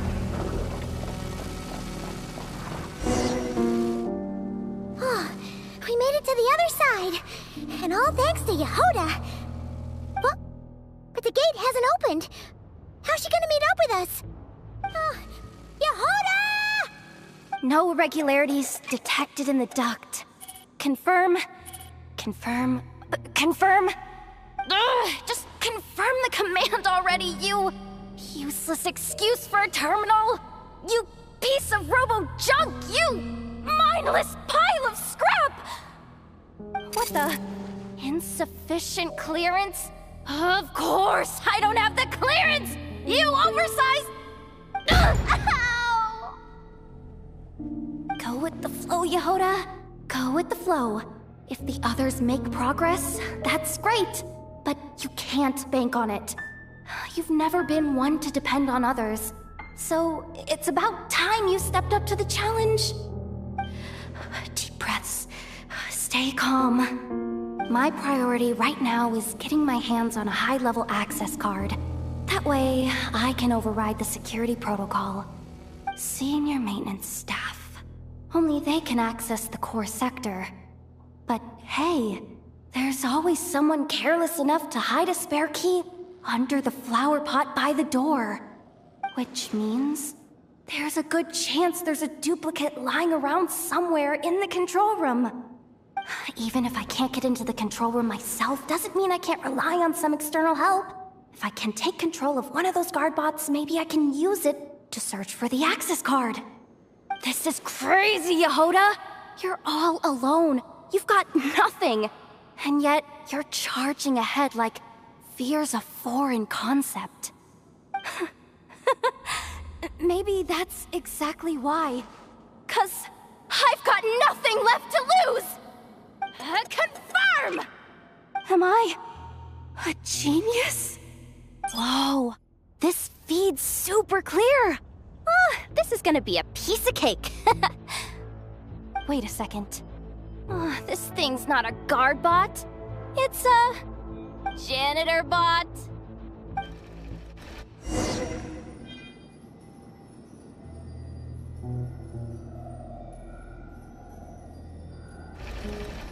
You think Marionette even knows what we do down here? She seems to spend all day either holed up in her lab or out doing the rounds.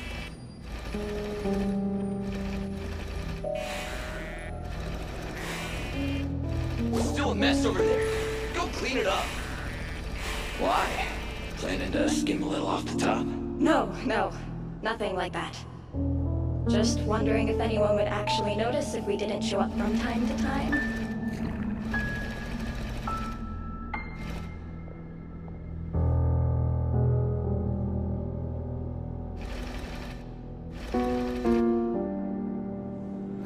Let me see. Ah, there it is! Hey! Why'd you stop? You haven't finished sweeping that corner. But, I can see the card from here. Guess I have no choice but to swallow my pride and stay in character for now. Sweep up the crumbs by my feet. Yeah, good luck with that. What are you gonna do when they ask for a progress report?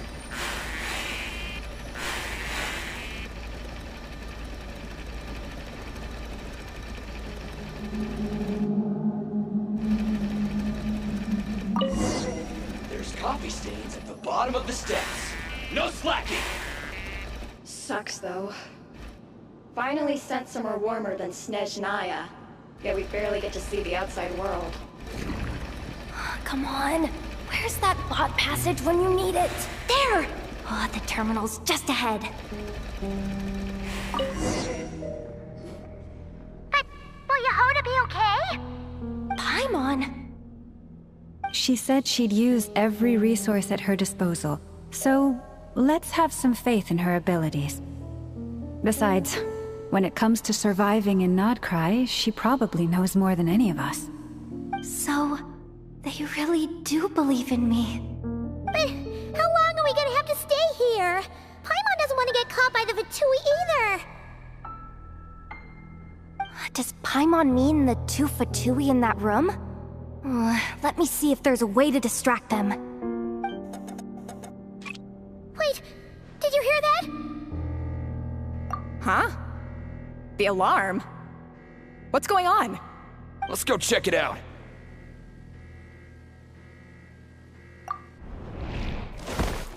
This looks like somewhere important, but there's nothing here.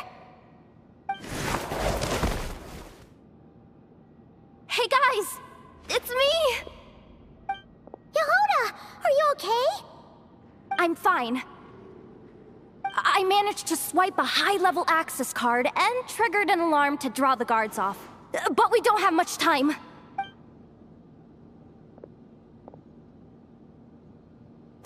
All right, looks like we can control the elevator. Come on, hop in. Let's take it further down.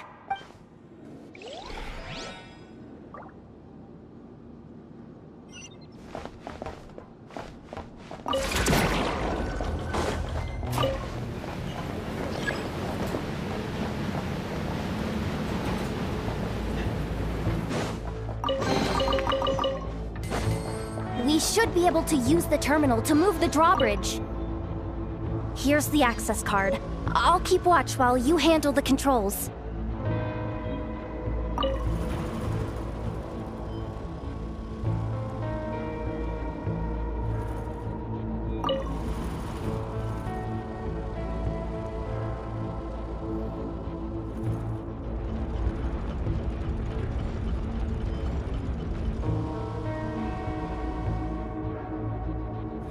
All done. Let's keep moving.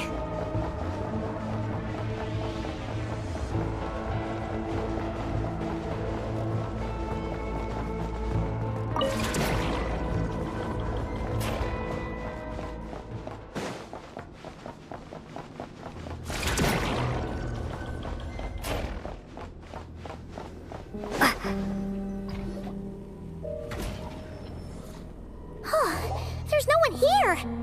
That's good news for us. Let's head inside. Looks like a rest area for the Fatui's Oprishniki. Huh? The terminal's still on?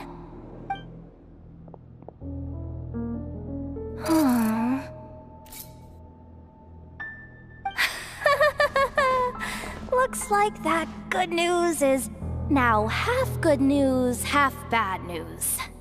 What do you mean? Well, it seems like that alarm I just triggered was so high level that even the guards in the rest area went to investigate. That's the good news, by the way. And what's the bad news? The bad news is that once they realize it was a false alarm, they're bound to circle back and check this floor. And then we're toast. So we've got to move fast here. If you need me to run a quick search, say the word.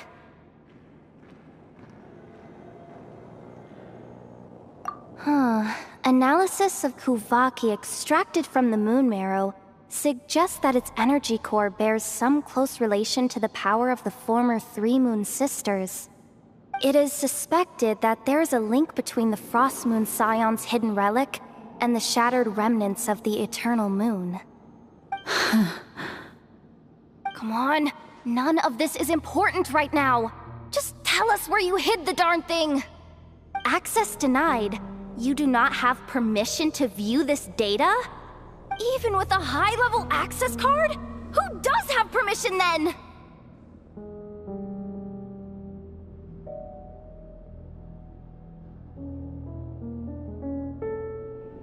$264 pages!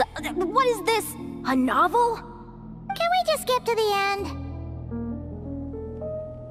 I'm flipping through it as we speak. Kuvaki, a weapon.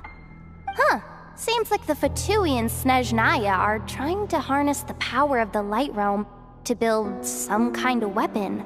The target of which is... Seriously? Insufficient clearance? Again? Analysis of Kuvaki extracted from the moon marrow suggests that its energy core bears some close relation to the power of the former three moon sisters. It is suspected that there is a link between the Frost Moon Scion's hidden relic and the shattered remnants of the Eternal Moon. Come on, none of this is important right now. Just tell us where you hid the darn thing. Access denied. Even with a high-level access card? Who does have permission then? Looks like that's about all our current clearance gives us access to. Based on what we know so far, It seems like the rest must be hidden inside that massive hollow beneath us. I could sense something beneath the water down there. Something unsettling. If they've gotten their hands on the moon marrow, odds are it's hidden down there too. And here I thought we were almost done. But nope, we're going deeper and deeper into the danger zone. Chin up, Yehoda. Once this job's done, you're buying yourself the biggest NOD KRAI hot dog in town. Deal's a deal.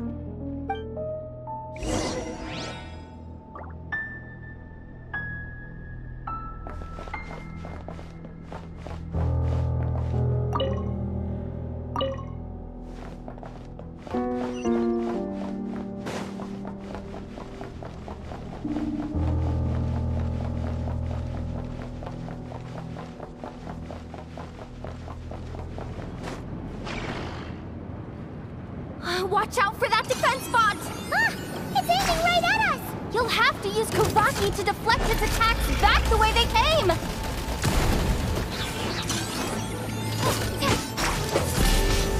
Windblade!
Down.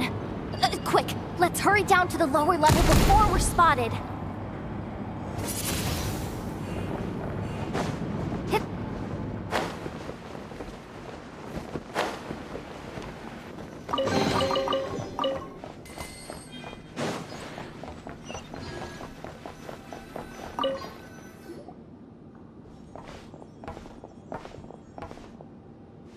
That switch looks suspiciously obvious.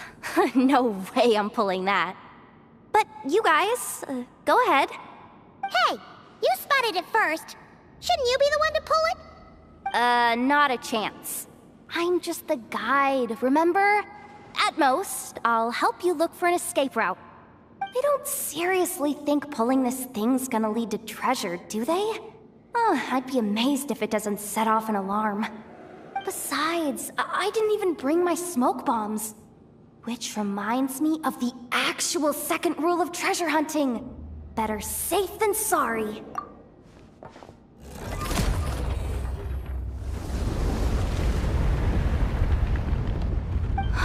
The ground, it's shaking.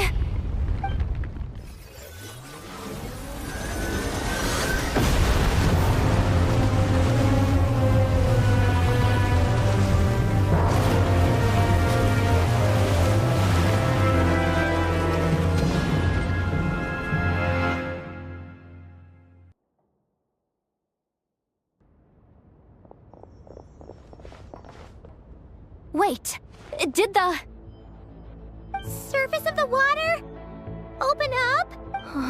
This is bad. This is really bad. Don't worry, Yehoda. You've helped us so much. If they try anything, we'll protect you. Aww.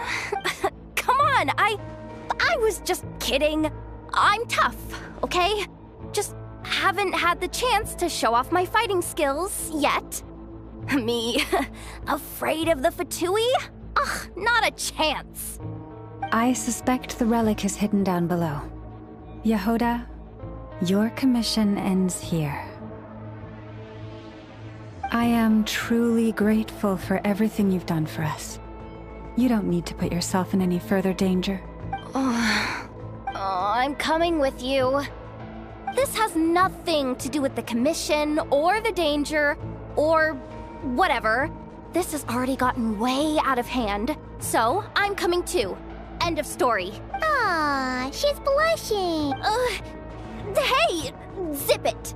Why'd you keep staring? Oh, you looking for a knuckle sandwich or what?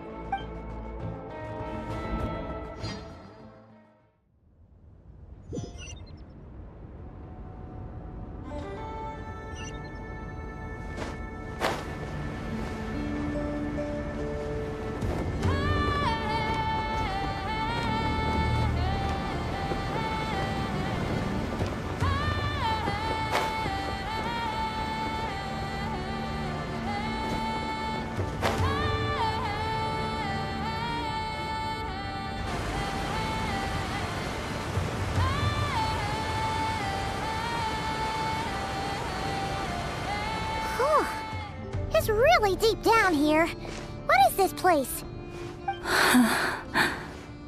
We're standing on another fragment of the ancient moon's remnants. So this was the source of the Kuvaki I sensed earlier. Wait, what?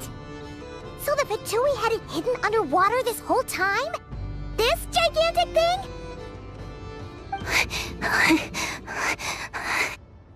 Yehuda, you've been kind of quiet since we got down here. What? Me? Have I? It's nothing. Really. We're doomed. How are we even supposed to get back up from here? Oh, my grappling hook's not nearly long enough. And if someone spots us here after all that commotion, we'll be sitting ducks.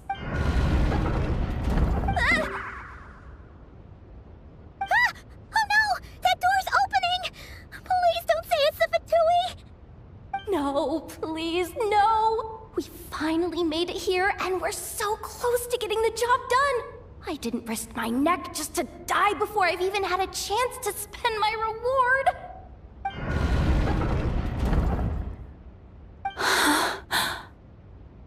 What happened? Why did the underwater barrier open? How could this be? Huh? Lauma? And... you guys... Wilhelmina? What's going on here? Looks like... there's no point trying to hide it anymore. Well, what are you talking about? I thought you might come, but I didn't expect to see you here so soon. Forget it. The moon marrow isn't here. You... joined the Fatui? Yes. When? The day I could no longer bear to live a lie. At first, the Fatui wouldn't accept me. But then, one of their harbingers noticed me, and... said she'd give me a chance.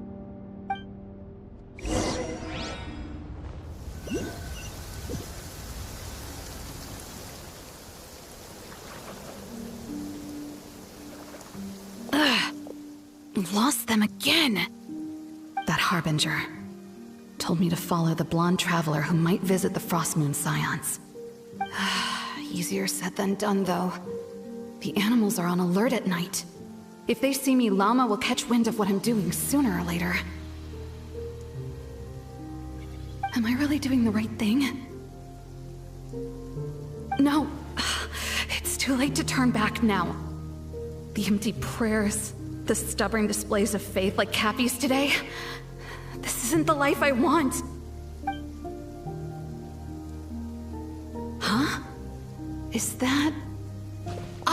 the Traveler's back. I won't let her slip away this time. Wait, who's that with her? They look so alike. They seem to be heading towards the statue of Kotar.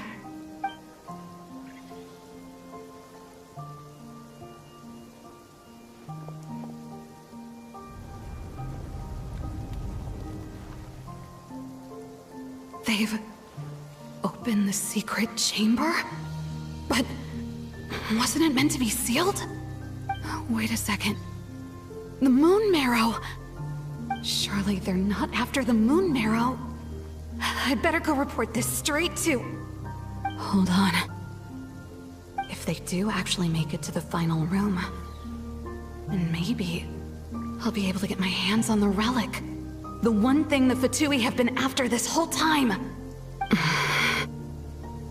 If someone's going to take it, it might as well be me. This could be my ticket to joining them.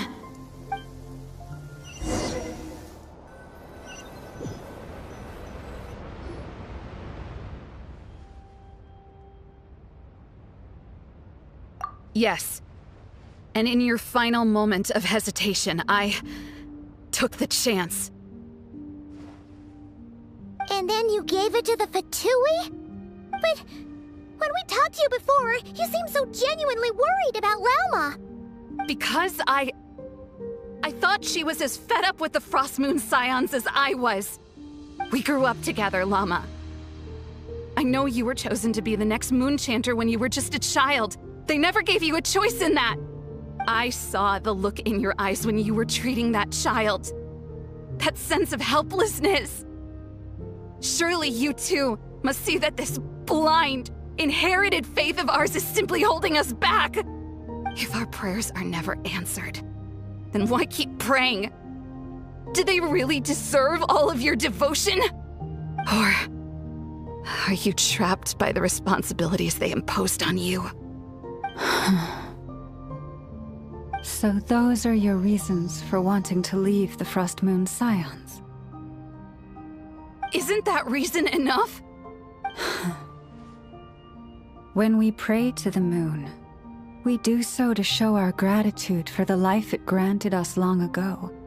It reminds us to strive for something higher within ourselves. But I know that's not what you want to hear. You're right, Philomena. I have indeed kept secrets from you.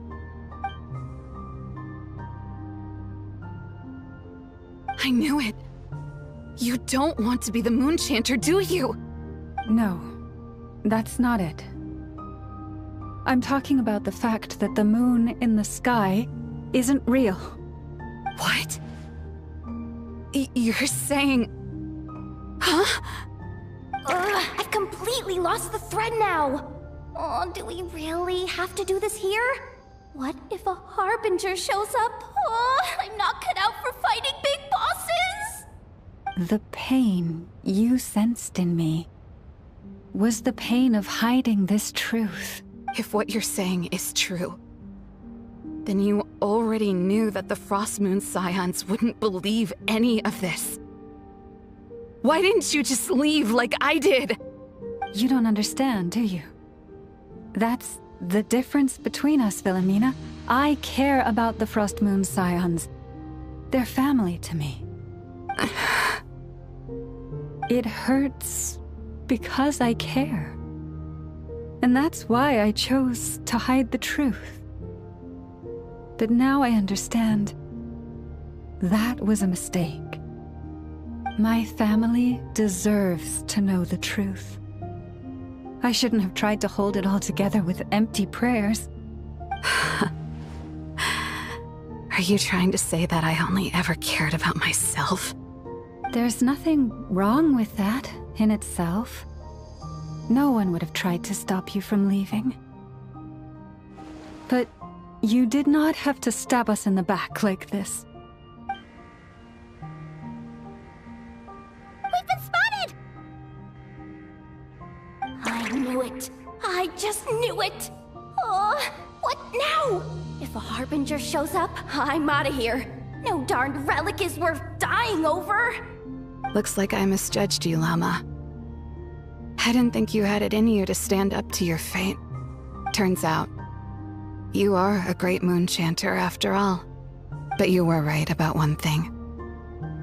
I haven't considered Hisi Island my home for a long time now. Bosses! Time to go! I will change the Frost Moon Scions, Wilhelmina, as soon as the new moon rises. Then I guess I won't be around to see it. Say, Lauma, what happens to those who betray the Frost Moon Scions? May their antlers be shorn with silver blades, and let them be cast into the long night of unknowing.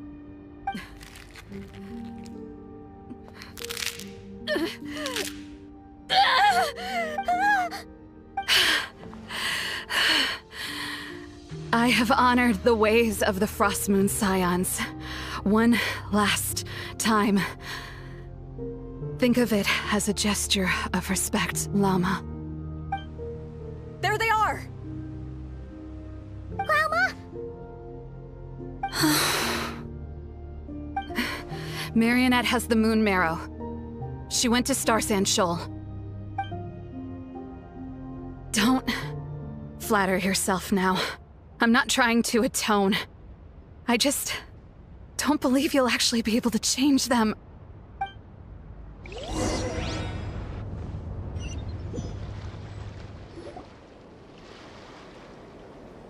An alarm coming from the Experimental Design Bureau. Interesting. Hey, wrap things up and get yourselves ready. Looks like we might be having some guests. Yes, milady.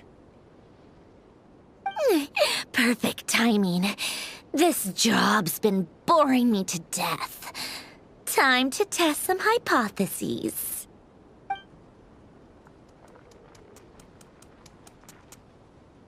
Bosses! I mean, esteemed clients. I mean, generous benefactors. Wait up! Come on! Sure you don't want to consider heading home first and coming back another day? Nasha Town's that way. You are aware that this is the way too. A little ahead of schedule, aren't you? Oh no, it really is a harbinger this time. Marionette. So you are here after all. Hand over that relic right now. It belongs to the Frost Moon Scions. You mean that thing your antlered turncoat brought us? I have never much cared for trophies given up without a fight. But watching you tear each other apart over it? Priceless. I'm not in the mood for warnings today. Ooh, how frightening. Had I a Trimble function, I'd have rattled off at least a dozen screws by now. Or perhaps I've just set my sense of humor parameter too high. Were you trying to be funny just now? You don't honestly believe you're a match for me, do you? Go on then. Let's serve our guests a little appetizer. Hey, didn't you hear me? I said let's serve our guests a little... What's going on? Oh no, watch out! It's the Wild Hunt!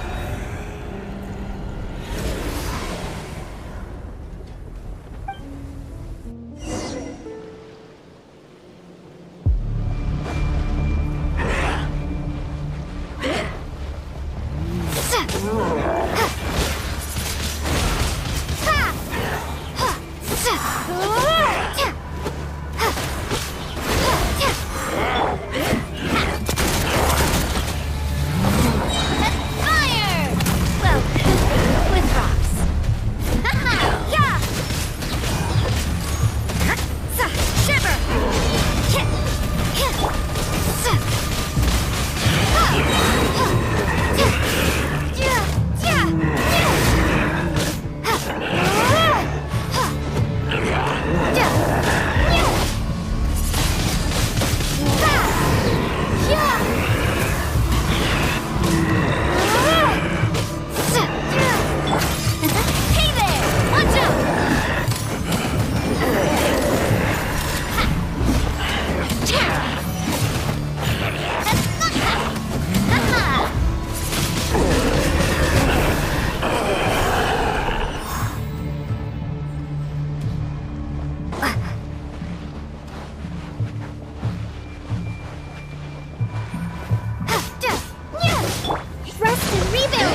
be blown away!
Keeper's Handbook says.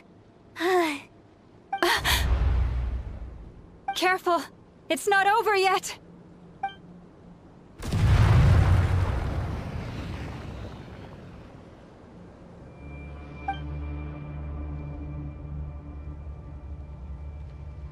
Paimon! Lauma! Yehuda!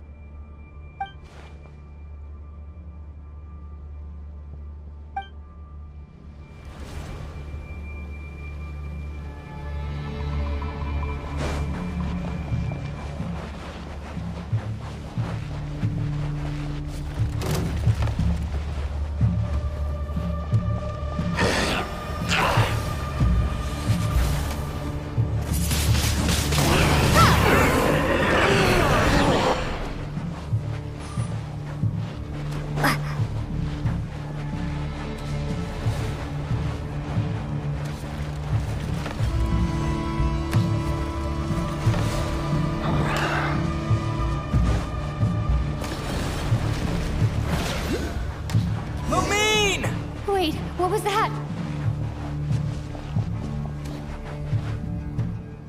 Lumine, over here! Ether! Quick, grab my hand!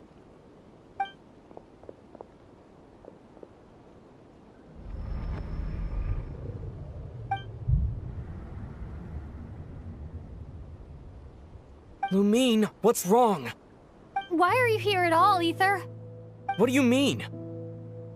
If I may be so bold, what does family mean to you? Why were you after the Moon Marrow that night, Ether? Among those who entered the final chamber, there was either someone with impure intent, or else an abyssal presence. We can talk about that later. Tell me why, Ether.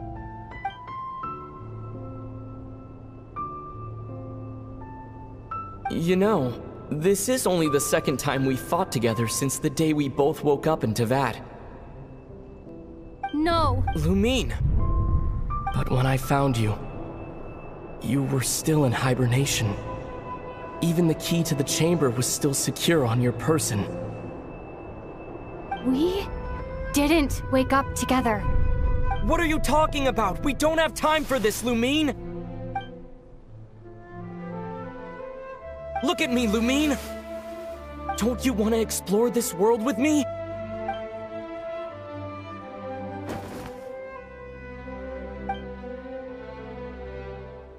You think I'd lie to my little sis?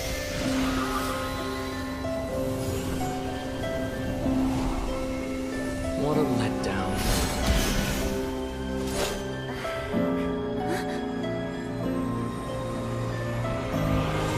Go get it from me, Lumine. It belongs to me.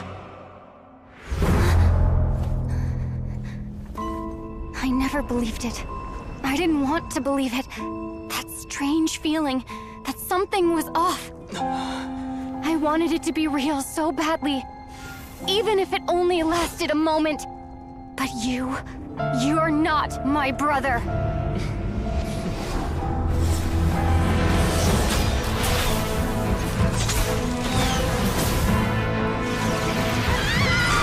Moon Goddess, please save us!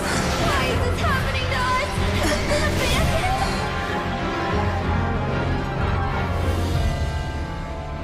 The cold night should be our blessing, yet only confusion and sorrow remain. The truth may yet lie beyond the sky, but must we become lost because of it? Standing before you, as a scion of Hyperborea and the Frost Moon's emissary, I say this.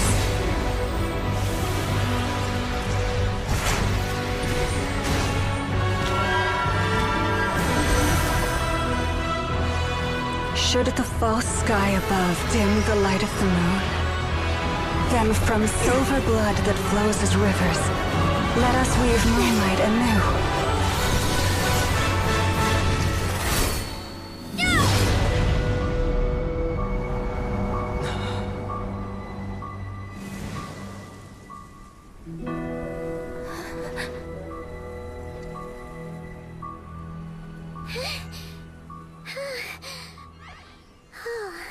Is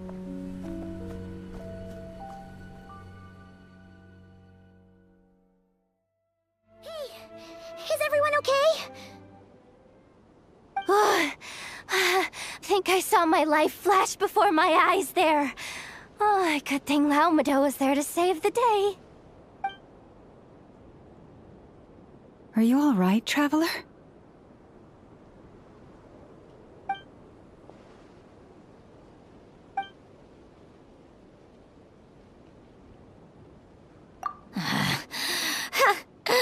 Well, that took you long enough. Seriously, how many of you are there? Pathetic. Oh no. Oh, I spoke too soon. Totally forgot we still have a harbinger to deal with.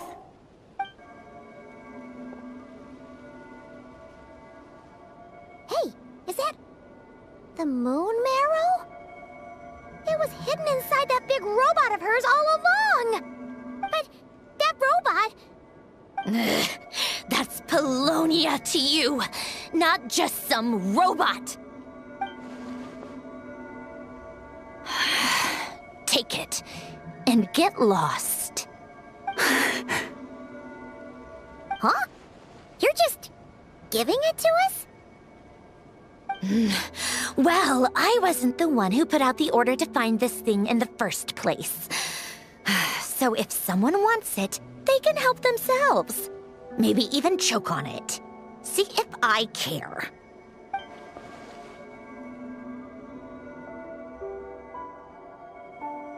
So, are you waiting for me to change my mind or what? I'd be more than happy to pick up where we just left off. But I should warn you, I'm in a bad mood right now. Let's go. Fine by me. Totally, completely, absolutely on board with that. It's finally over. If that doesn't make the most thrilling commission of the year, I don't know what will. Looks like the Fatui are all gone now. Lauma?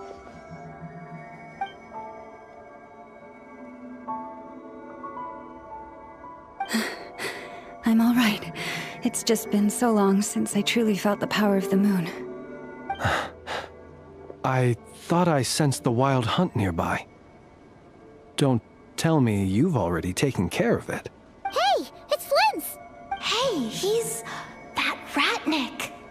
Unless I am mistaken, you are the Moonchanter of the Frost Moon Scions, are you not? May I ask, what is that in your hand? Please, don't get me wrong. I've been tracking the wild hunt lately, and I've come to suspect that its actions aren't as aimless as they might seem. When I saw what you were holding, I could not help but start connecting the dots.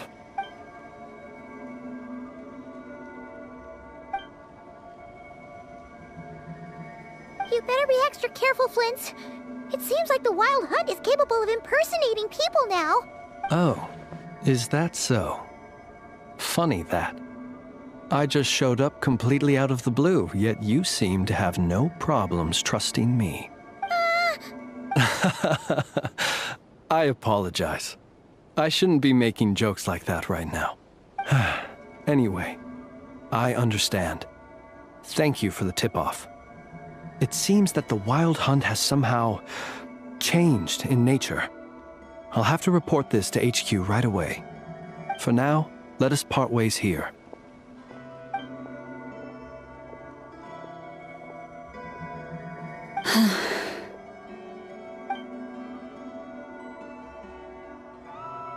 That little joke of his just now sure scared the bejeebies out of Paimon. Are all the Redniki and NOD KRAI like that? They're usually stationed in remote areas and tend to keep to themselves. So, it's not surprising they end up a little eccentric? No, he's different. Really? How so? The animals. They've told me they're afraid to even go near him.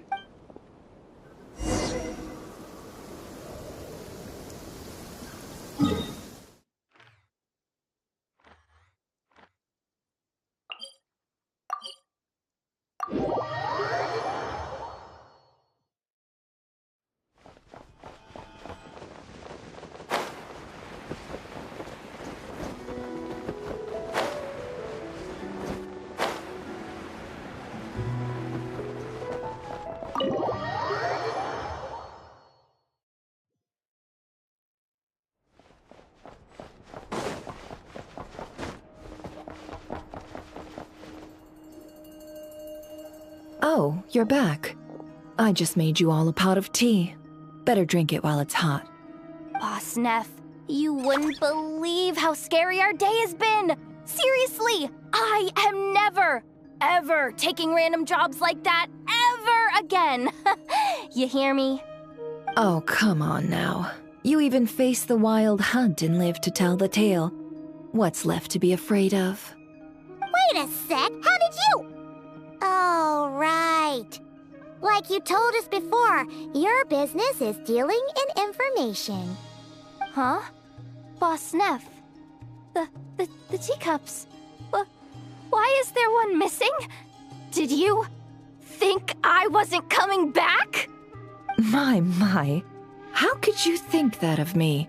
You know the rules. If a member of staff wants tea, they pour it themselves. Your cup's sitting safe and sound right there, in the cupboard. Member of staff? Does that mean you're accepting me back? Wasn't that the deal? Boss Neff! You're the best boss ever! You never change, do you?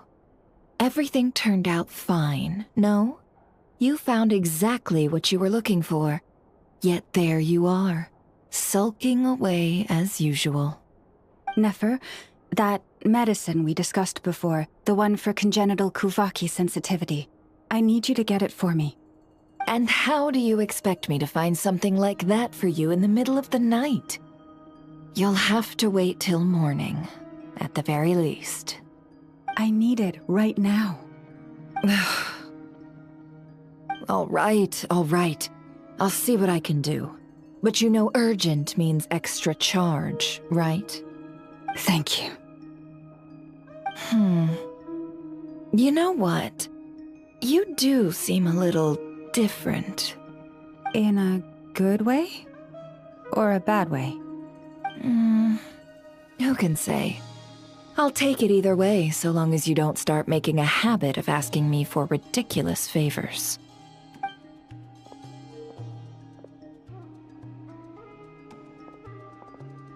Traveler, Paimon, a lot has happened these past few days. I don't know what I would have done without you. Hey, don't mention it. That's what we're here for.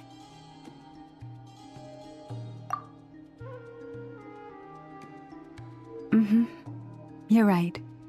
And tonight, I'm planning on telling them everything. Tonight? Isn't it a bit late already? The moon shines brightly this night. What better time for the Frost Moon Scions to usher in a new dawn for truth? Thank you for your kind words. But before I do, there's one more thing we need to deal with. Oh yeah! Now that we have the moon marrow... You'll have to forgive me. I used too much of my strength in the battle earlier. I fear I won't be able to help you uncover the truth of the past. Not right away, at least. That's fine. We're gonna be in NOD KRAI for a while anyway, so there's no rush, right? Thank you. But there's another problem. How to keep the moon marrow safe now? Huh? Can't we just return it to your secret chamber? The seal has been broken. Even if it were restored, now that the wild hunt has gotten in once, there's no guarantee that it won't happen again. Oh, right. Yeah, that makes sense. Back when the Frost Moon Scion's bloodline still ran strong, in special circumstances, a moon chanter could act as a vessel, safeguarding the relic within their own body. But it is a grueling trial of will and endurance. The moon chanter who did this only lasted 2 days. As for me, I might be able to last 5, at most. Hold on. You'd be using your body as a vessel? Yes. You can think of it like dropping a red-hot ball of iron into a bucket of water. How long the water lasts depends entirely on the bucket's size. Pardon? Hey, that's not a bad idea. You've always held up pretty well against the abyss. Surely the moon mirror can't be any more dangerous than that. It's not at all that I don't trust you, but it's too risky. But we're out of options, aren't we? Might as well give it a shot.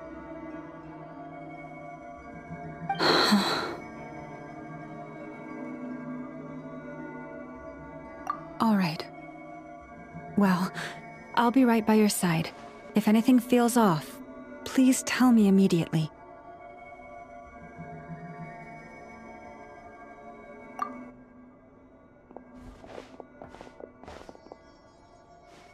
Here, hold it in your hands.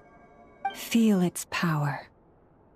Imagine you're a lake, a cluster of stars. Let the moon become a part of you. Whoa! It went into your body! How is that? Are you feeling any discomfort?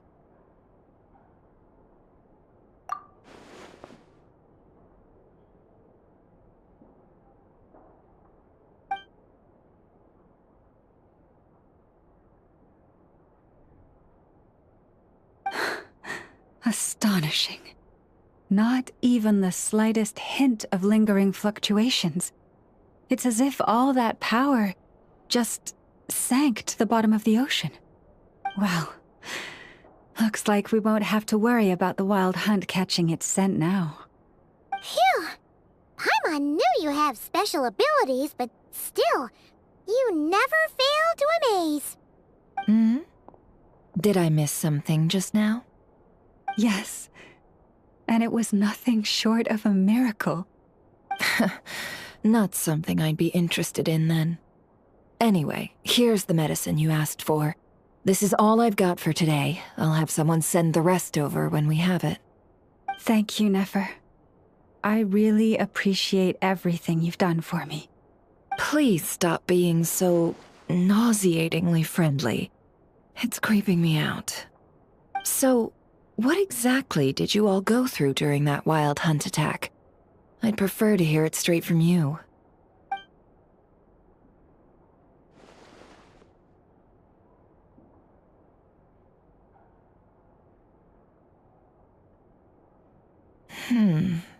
A phantom that can mimic the appearance of others. Quite different from what we've seen before.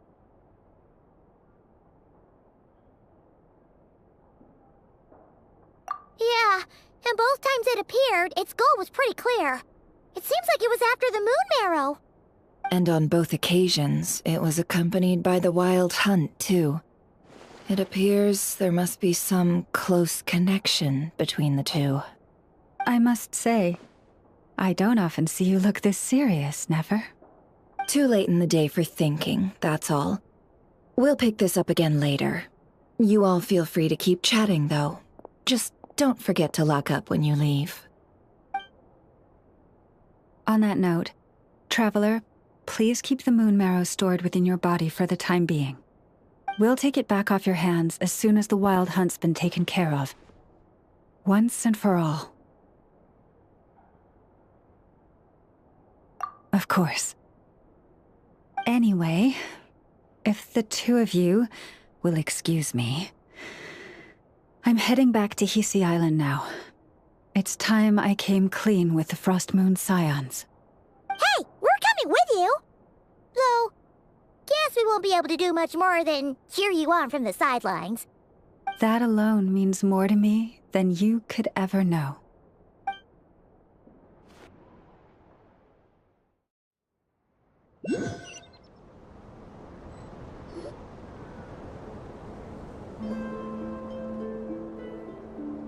What's going on? I'm not sure. It seems like the Moon Chanter has something important to tell us. I heard the relic's already been retrieved. That's our Lady Lauma, all right.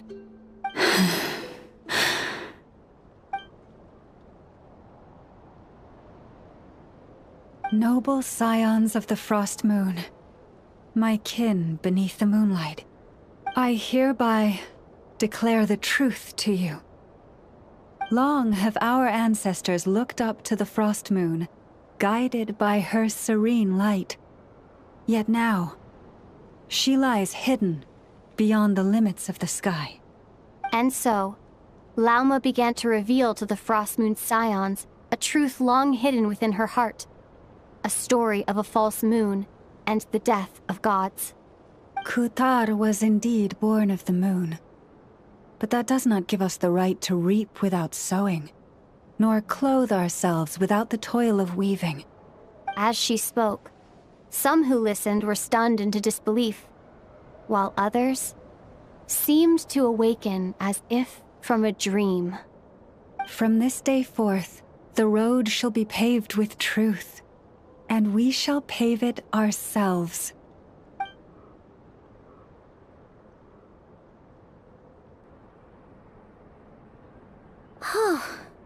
After everything Lauma said last night, Paimon wonders how everyone's adjusting. Still, judging by their reactions at the time, it didn't seem as intense as Paimon might have imagined. Says a lot about how much trust she commands, huh? Hey look! It's Lauma! Welcome, both of you.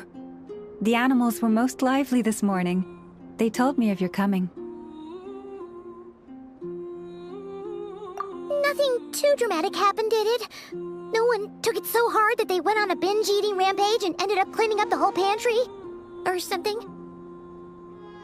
Hey! Paimon's just trying to lighten the mood. Thank you for your concern. Change doesn't happen overnight, and new ideas need time to take root. But nothing as extreme as that has happened, no. Although... although what? Well, just as I thought might happen, some have chosen to leave the Frost Moon Scions for good. For them, losing their faith was like losing their home. Confusion, frustration, helplessness. I saw it all, reflected in their eyes. Oh. I respect their choice. May they carry the Frost Moon Scion's blessings far and wide, should they be willing to do so. If we meet again someday, perhaps we will be able to sit together and share stories once more. Others sought me out afterward, though, and thanked me profusely for sharing the truth with our people. They said they used to see me as distant, even somewhat unapproachable, whereas now I seemed much closer to them. Like a friend, or even a family member. Sounds like a win overall! Paimon thinks you did the right thing, Lauma. Thank you. Though, I wanted to ask, do I really come across as distant? Well, maybe just a little. To people who don't know you, you are kind of tall, especially if you consider the antlers. I see. That's a bit of a hard one. My antlers tend to grow under the moonlight, so I can't quite help it. It brings me comfort to hear you say that. By the way, how has your body been adjusting to the moon marrow? I'm glad to hear it. I've also suggested to Nefer that we meet within the next few days. We need to figure out how to counter this new manifestation of the Wild Hunt. But for now, let's just relax. I want to enjoy this feeling a little longer of finally living on the bright side of the moon.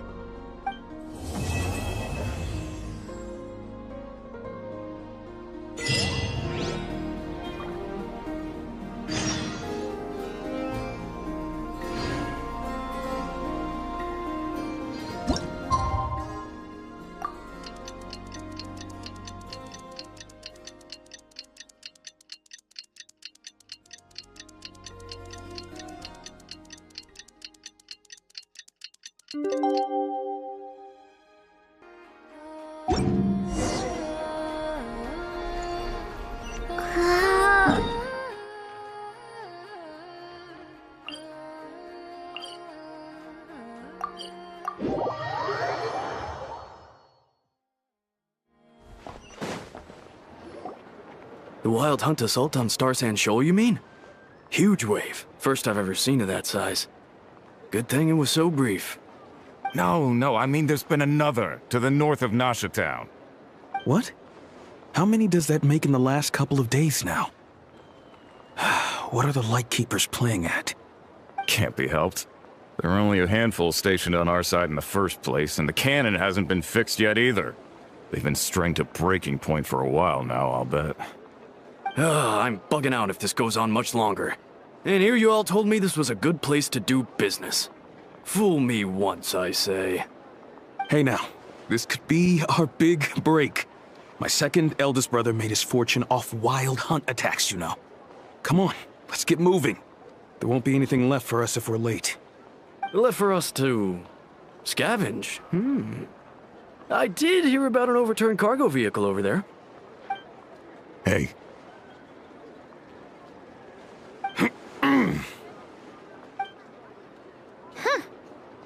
Should have told him that those are dangerous thoughts.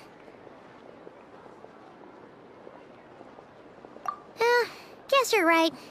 Even if we solve this wild hunt problem, they'd probably just jump headfirst into some new danger if they thought they could earn some quick mora.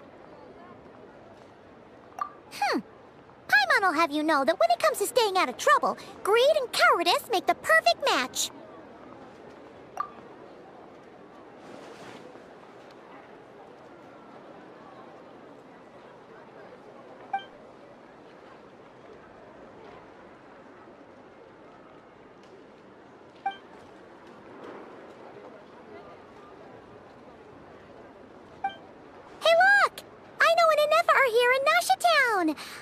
Oh, considering what those people said earlier, do you think they're here to fix that cannon up? Dying to know something, aren't you? You totally zoned out just now. Ha! Paimon can even guess what you want for dinner. She'll place the orders tonight, don't you worry. Anyway, let's just go, shall we?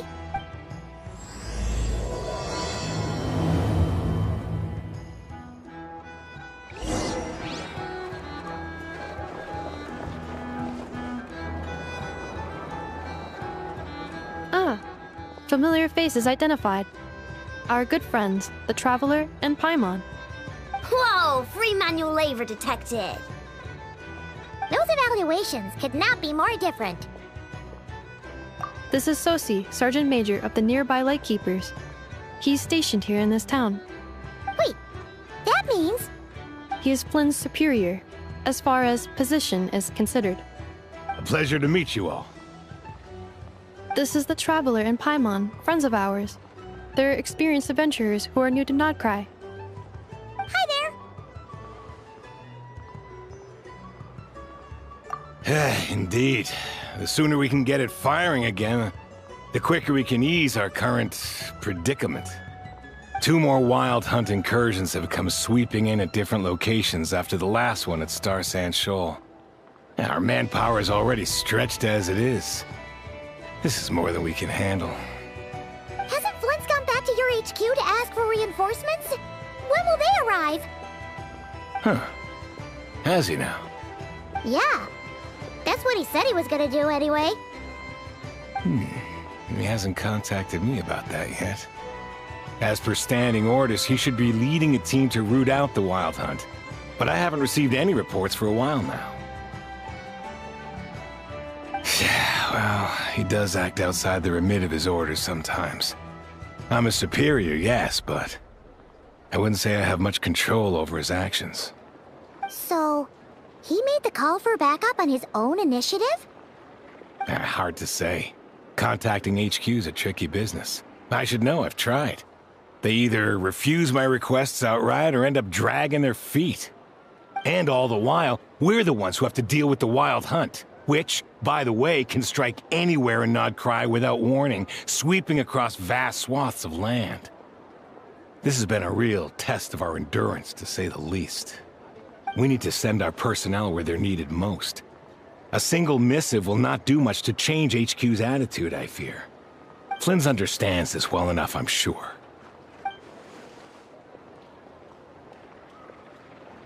We usually sort our foes ahead of time into ones that our Ratniki will take care of and ones that we'll target using the cannon. I finished the preliminary dispatch work already, but this cannon... Okay. Hurry up, I know. Fix this, I know. You fix it if you're in such a hurry. That, or bring me some snacks. This is tiring work over here. Could you at least tell me how long we'll be delayed? We're way past our scheduled firing time. Well, that's your fault for firing too often recently. Machines get overworked too, you know. You could try thinking about their feelings for once, maybe. Sorry, what? A machine's feelings? In layman's terms, this refers to wear and tear. As such, a machine is more liable to fail the unhappier it becomes. The exact probability here would be... All right. I'm not good at this stuff, I know that. But let me stress that we Lightkeepers are the primary financial backer of this cannon. And our backing does cover the fees for subsequent repair and maintenance. And I'd say that was a good deal for you. You should thank the Krumkake Craft Shop. That means me, by the way, for making you such a huge and powerful weapon for such a measly price. Do you even know how much it would have cost you if you bought all the parts legit and fresh off the assembly line? Reminder, your future snack budget will have to be halved without the long-term commission payment, I know. Calculating a viable and cheaper option. Lavender melon candy. What? No! Absolutely not! Let me think, all right? It should take maybe 3 more hours? Wouldn't this place be crawling with more monsters than there are fungi and Sumeru by then? That might not be the concern you think it is. The monsters of the Wild Hunt are only active in the immediate vicinity of its attacks. They will not spread any further, on their own initiative at least. We Lightkeepers will also keep an eye on those areas, both to monitor the monsters and to prevent people from entering the cannon's blast radius. That said, I'm afraid I can't wait 3 hours before dispatching manpower to the locations that the cannon won't be firing on. And here's where my need for manual labor comes in. There are some checks I haven't finished yet, but with your help, I can get the repairs done sooner. Wait, but we don't know a thing about this stuff. How much help will we be? You'll be fine, trust me. Just take this. Oh, and this. Whoa! This book is so heavy. And what is this? You can use Beep Boop Pizza to run diagnostics on the cannon. It'll tell you what to do. And this book will help you understand Beep Boop Pizza. This cannon was built using more than 50 components from different factories and manufacturers. Aino has bound the manuals into one volume. Also, please note, the device's name is Birgitta. So, it's manuals all the way down, huh? Yup. And if you're quick about this, we might just cut our time to fire down by a whole 2/3. I'll go with you. Nice! So you'll check the outside and Anefa inside. Come find me in the control room once you're done. Cool? Cool. Instructions received. Please go about your work seriously as well, Aino. No snacking while I'm away. Hey! A little snacking will also improve my efficiency by 2/3.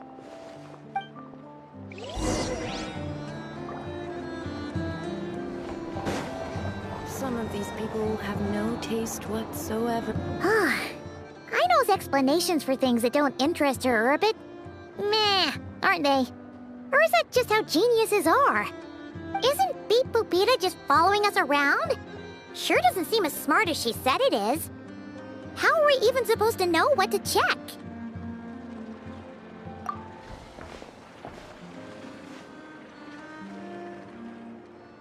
I've watched Anefa perform routine repairs before. It seems some sort of maintenance port must first be found, and then this small robot will automatically interface with it. Ah, so you're in the know. Nice. What does that port look like? Now that I'm not so sure of. Let's search around together and see what the robot reacts to. Works for Paimon. Is this it? Probably not. Or this one? Oh, ew! Stinks of machine oil.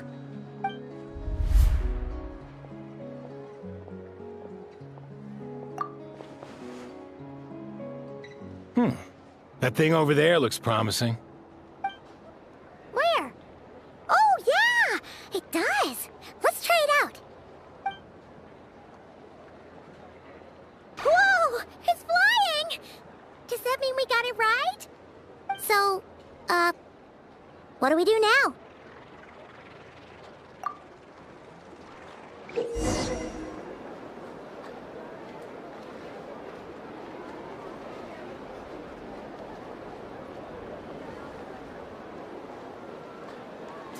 Vacation? You're right. Now, dear. This is clearly just a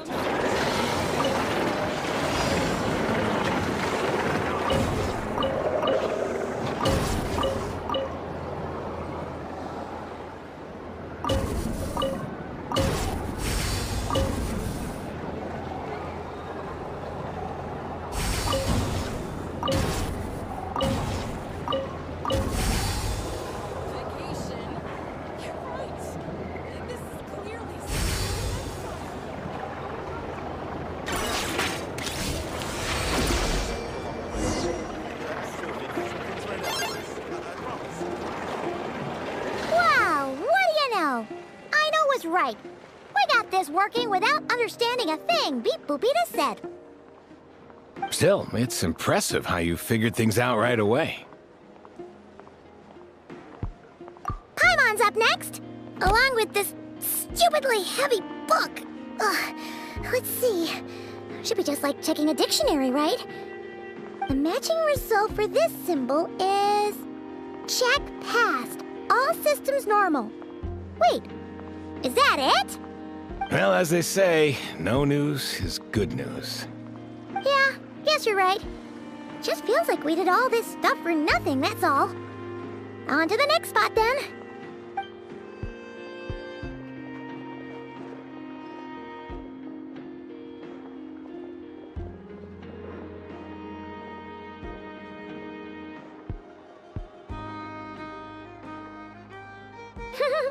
Paimon's getting the hang of this now. It's this thing, right? And this time... Huh? Why are you angry? Oh... Huh. Looks like its expressions are also prompts of a kind. Which page is that on? Oh... We need to take note of the order in which its eye colors change. Purple, red... Hey! Slow down! Paimon didn't catch that!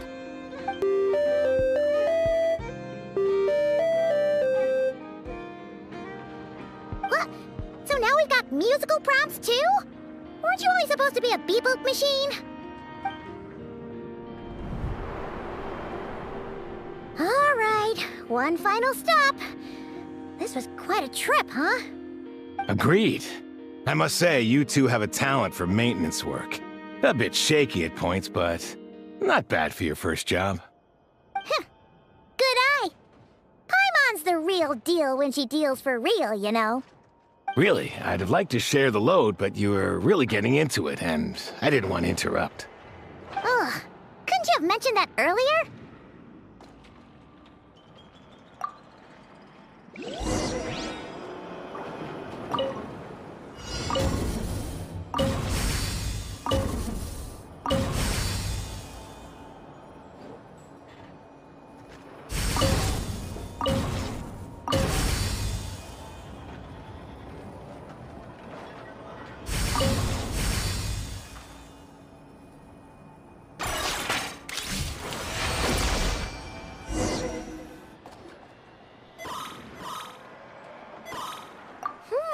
A pictorial prompt this time. Don't worry, Paimon's just about gotten the hang of which prompts are listed where.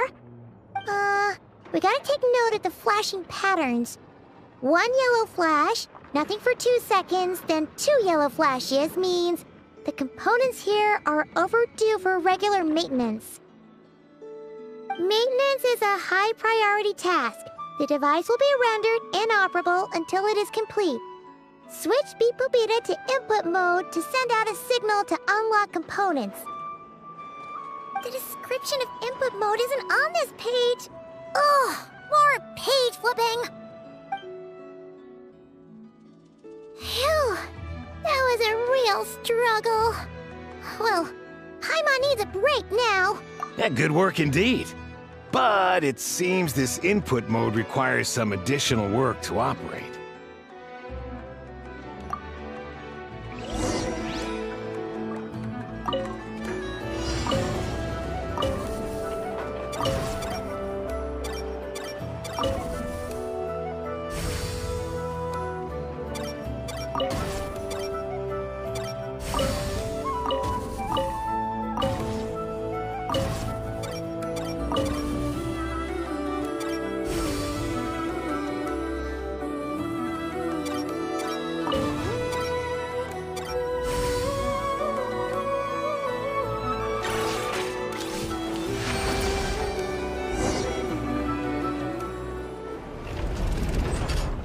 Well, looks like we're all good. We can remove this thing now. I've no clue, frankly. But whatever. I got a feeling we've all given up trying to figure this cannon out. I'll go get the replacement component. We should be done once we pop it in here. What do you think? Maintenance work's easier than running errands, wouldn't you say? That's for sure. We're counting on you, Sosie.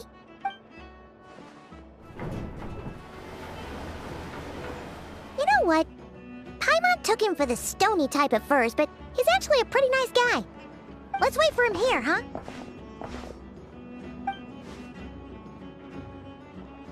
Are your tasks complete? Yep. Sosie's gone to get the replacement component. We'll be done here once we put it on. Allow me to check against the recorded data. Yes.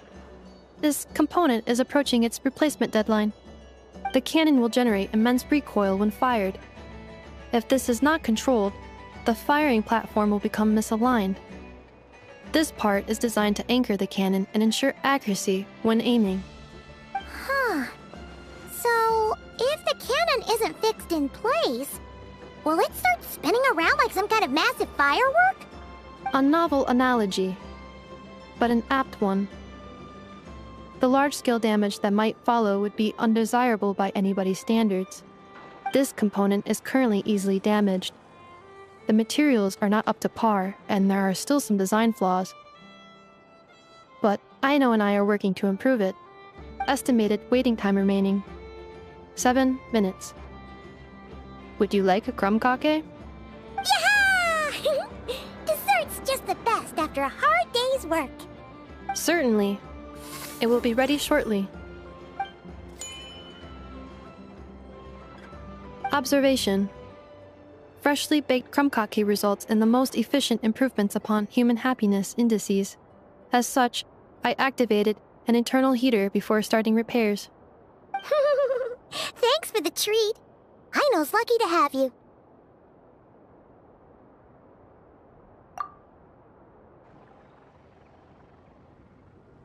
Thanks! Things went great over here, too. So, as we agreed, I'll have the cannon up and firing in no time. Understood. I will inform the inhabitants of Nasha Town and have them make preparations for the shock and noise that will inevitably ensue. And I'll inform the Ratniki stationed around Wild Hunt anomalies to make sure they fall back in a timely fashion. Thanks for your kind assistance. I better make a move. Ratniki from other sites should have sent reports back here, and I'll need to sort them out promptly. Righty then. See ya! Bet this huge cannon's a real sight when it fires. That is correct. A huge crowd tends to gather on its own accord on such occasions. Pure, bright energy rays have never failed to inspire obsessed admirers. If you are interested, you can come back later to behold it in all of its glory. Sure. We did help fix it after all. It'd be weird if we didn't want to see it in action. Oh yeah. Wonder where that strange phantom went. Never mind what it's doing. Let's try our luck at the flagship. See you later, guys! Just be sure not to miss my masterpiece in action.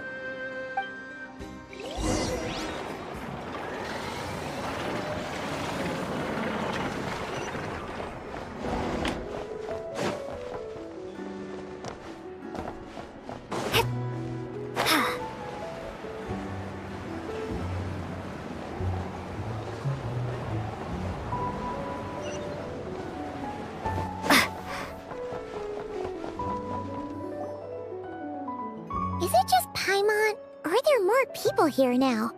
Oh, just as well, since we're sniffing for intel and all. And maybe, just maybe, let's get some of their berries and fried meat too, huh? We still haven't had it yet. Oh, come on. Why so uptight? Excuse me, are you guests? Ah, if you wish to return to your room while the banquet is on, please use the side door. No, we're not heading back to our room. Are we not allowed in here right now? That is correct. Only those invited to the banquet may enter. Our goal is to ensure that our regulars can enjoy peace of mind and comfort, so that they can speak freely with one another.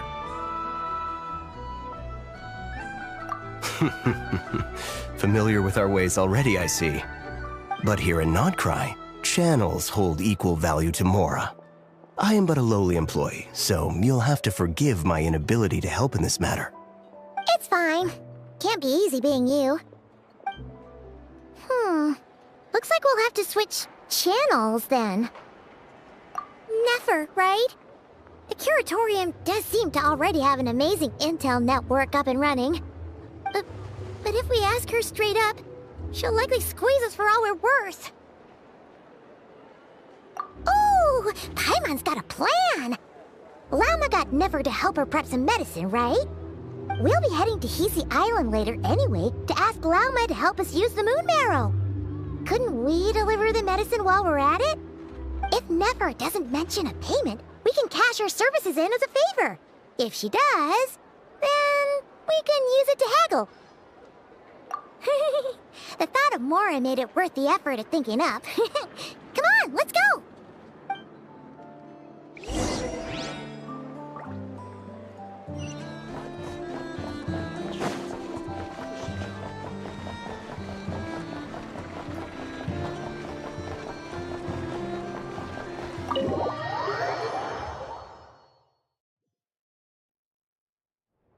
Hey, Black Cat, we're here!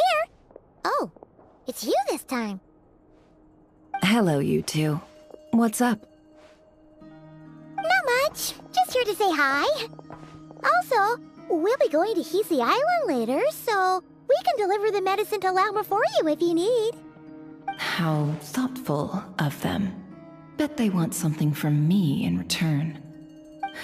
Well, the faster the delivery, the better, naturally.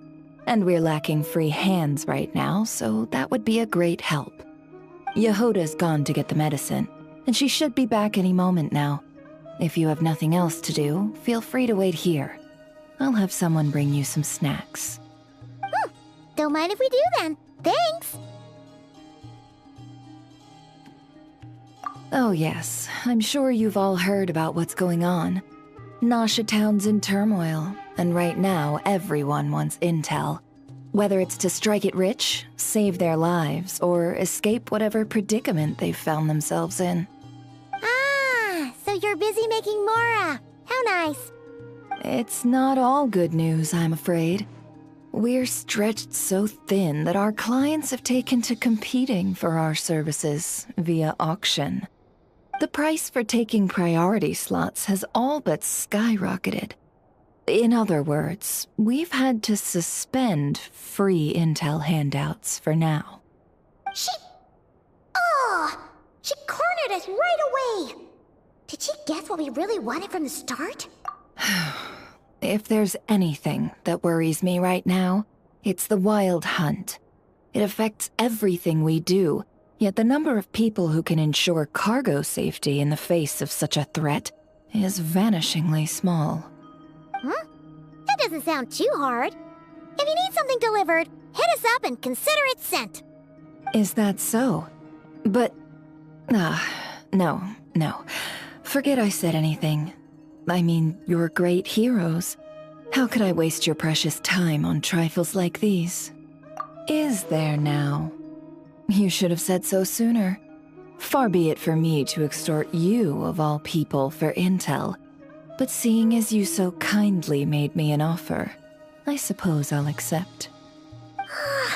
What's there left for us to say here?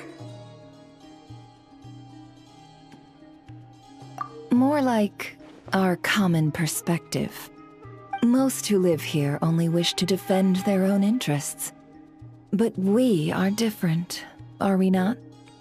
We both seek to resolve the chaos that the Wild Hunt has caused. Huh. More like make a profit off the Wild Hunt. Paimon doesn't believe a word she says. Dissatisfied, are we? The number of commissions over at the Adventurers Guild spikes during tumultuous times, too. Would you call taking those jobs for Mora a sin? Well, that's... We might squeeze some advantage out of chaos, but equally, chaos could uproot everything we've built at any time. Such is the threat of the Wild Hunt today. And what business would there be left should it end in some great slaughter, or put to flight many who call Nasha Town their home? And as I understand, the two of you are here in NOD KRAI to follow a trail of clues yourselves, no? Well, yeah. In that case, we should keep NOD KRAI the paradise people say it is. At least, until our respective goals have been accomplished. You must understand, no force exists here that would inspire unconditional unity amongst all parties. After that incident with Lauma, I'm inclined to believe you. Your selflessness is admirable, to be sure, and rare around these parts. Though it's rare for a reason, kid. Just a shame that our mysterious phantom has hidden itself well. Between that and its ability to shift shapes, it will no doubt be a most slippery customer. Really, I'd be all too glad to pass on any additional intel I gain. We make a good team, after all, don't you think? You front and center, me behind the curtain. That does make sense. Sorry, Nefer. Paimon took you for someone who only cares about profit. A well-placed only, indeed, Paimon. Nothing is wholly divorced from profit of some kind. Wait, so you were ready to work with us from the start? Why, of course. In fact, I was wondering when I might bring this up the moment you entered. But... Hey, boss, I'm back! Huh? Oh, you guys are here too? Indeed they are. In fact, they've volunteered to deliver the medicine to Lauma on our behalf. And totally free of charge. Such kind souls, aren't they? Really? Great! Oh, in that case, guess I'll be clocking out now. Got a few more places for you to visit right here, dear. Huh? Haven't I already worked a few days' worth of overtime already? Well, guess the extra more is pretty nice.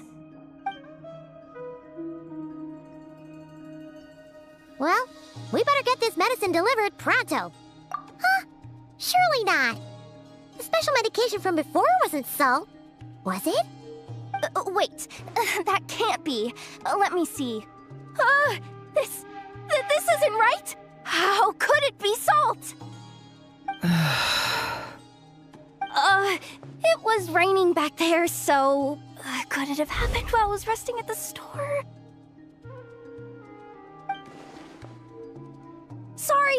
Sorry, boss. I'll get it back right now. Trust me, I'm super fast. Hey! Slow down, you might get hurt! Well then, any plans? If not, what say we go into town and ask around about the Wild Hunt? Oh, we were thinking of doing that, but we didn't get much out of it. The townspeople are a bit wary of us, and we can't get into the flagship right now. Ah, yes, the banquet is on today. Perfect timing. That's where we'll go. Huh? Can you get us an invitation? Oh, come now. What are we, sticklers for the rules?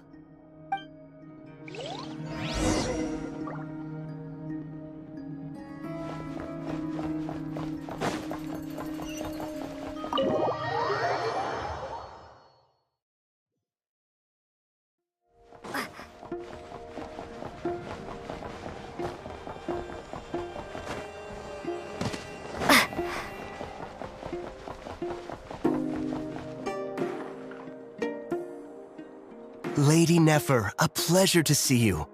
Oh, and our guests from earlier, I see. That's right. My apologies. Consider it my fault for not having explained the banquet's rules to them beforehand. Oh no, it was no trouble at all. Please, do come in. Yeah, sure, thanks. Not even an invitation check? Oh, Paimon didn't realize Nefer was such a big shot. Guess channels really do take you places.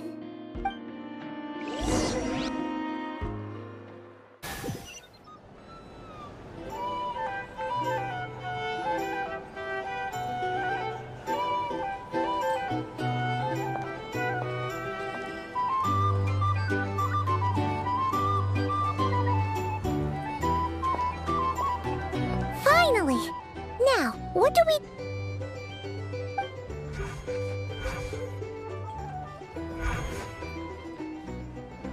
Pardon me? I'm sure we're all having a good time, but I would like you all to meet a mysterious guest I invited for just this occasion. I give you tonight's special guest, a renowned mixologist from Mondstadt.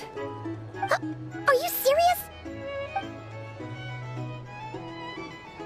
Nice to meet you all. I'm sure that no more needs to be said about Mondstadt's wine industry. After all, we are all connoisseurs of fine drink here. The special drinks menu is being set before you as we speak. Now then, for a time, let us set aside our worries and enjoy these exotic spirits from afar. Ah, I see. A new face for the bar. And here I was thinking, that ain't a familiar face. No wonder. Well, it's a rare occasion to be sure. Want to order a glass or two? Sounds intriguing. I spoke to the owner. The bar is all yours. The recipes are available for your perusal here. Not to worry.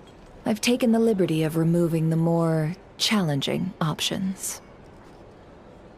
How'd you set this all up so quickly? Well, as long as you know what both sides need, negotiations are essentially just a process of confirming the deal. No one would turn a beneficial offer down now, would they? The flagship already had plans to invite a professional mixologist from Mondstadt anyway. So consider this a trial run, with the list of drinks brought out in advance. Demyon will assist you. Serving guests with drinks will be the perfect opportunity for you. Of course, every guest will have their quirks, so you'll have to be careful not to arouse their suspicions. Got it! We'll give it a try! In the meantime, I'll go mingle with some of the guests who pique my interest. There'll be a little event during the banquet's second half, by the way. See you then.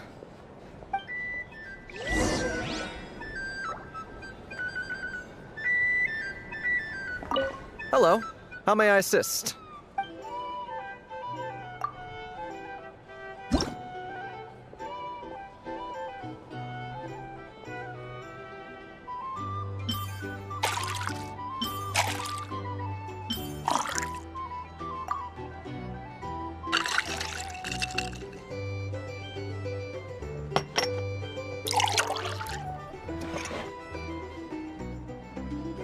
Good work! Now then, get the drink to the guest.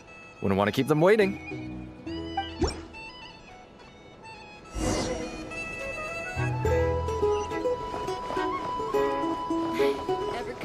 returning to Snezhnaya? Thanks.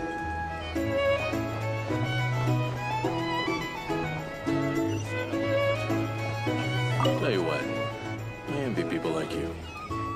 I'm like a man in a leaking boat, soon to be food for the fish. I wouldn't have come to this dump if there were any better place to be. Come now, surely it isn't that bad. We've still got the light keepers. You trust them? I wouldn't. Wouldn't trust anyone, really. We're stuck with a wild hunt here. The Snezhnayans can't be bothered, the light keepers can't spare the people, and everyone else, they're a mess. I'd sooner put an ounce of faith into that cannon. Forget it. Let's just drink. Let's see if this new mixologist is worth the billing.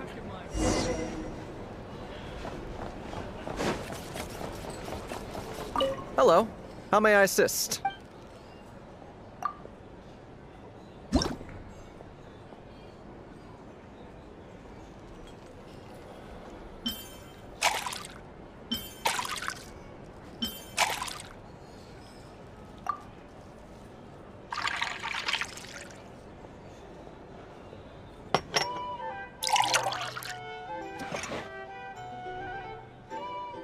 Good work! Now then, get the drink to the guest. Wouldn't want to keep them waiting. I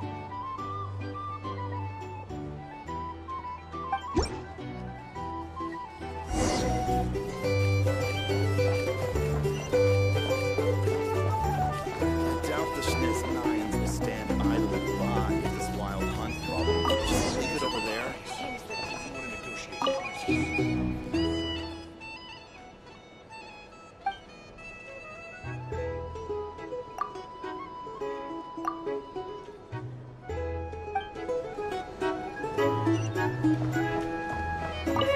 Some people are just waiting for this place to fall further into chaos. You've got a plan for that, then? Hard to say. But what I can say is that the situation in Nashatown will get out of hand if that cannon isn't fired soon. That gun's a symbol. The most solid proof that ordinary folks like us can stand up against the wild hunt. These are bounties. If you want to negotiate prices, go find a Well, wait. What are you angling for exactly?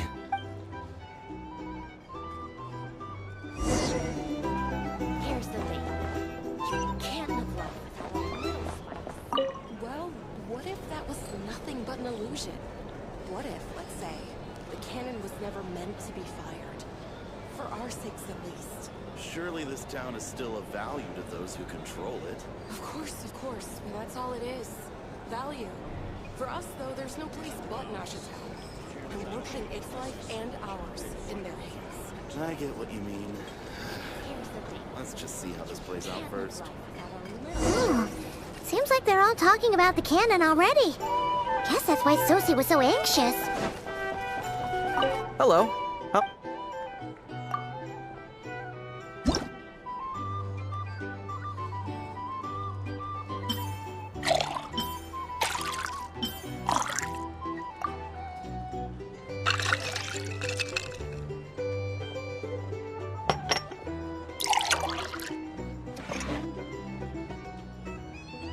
Good work.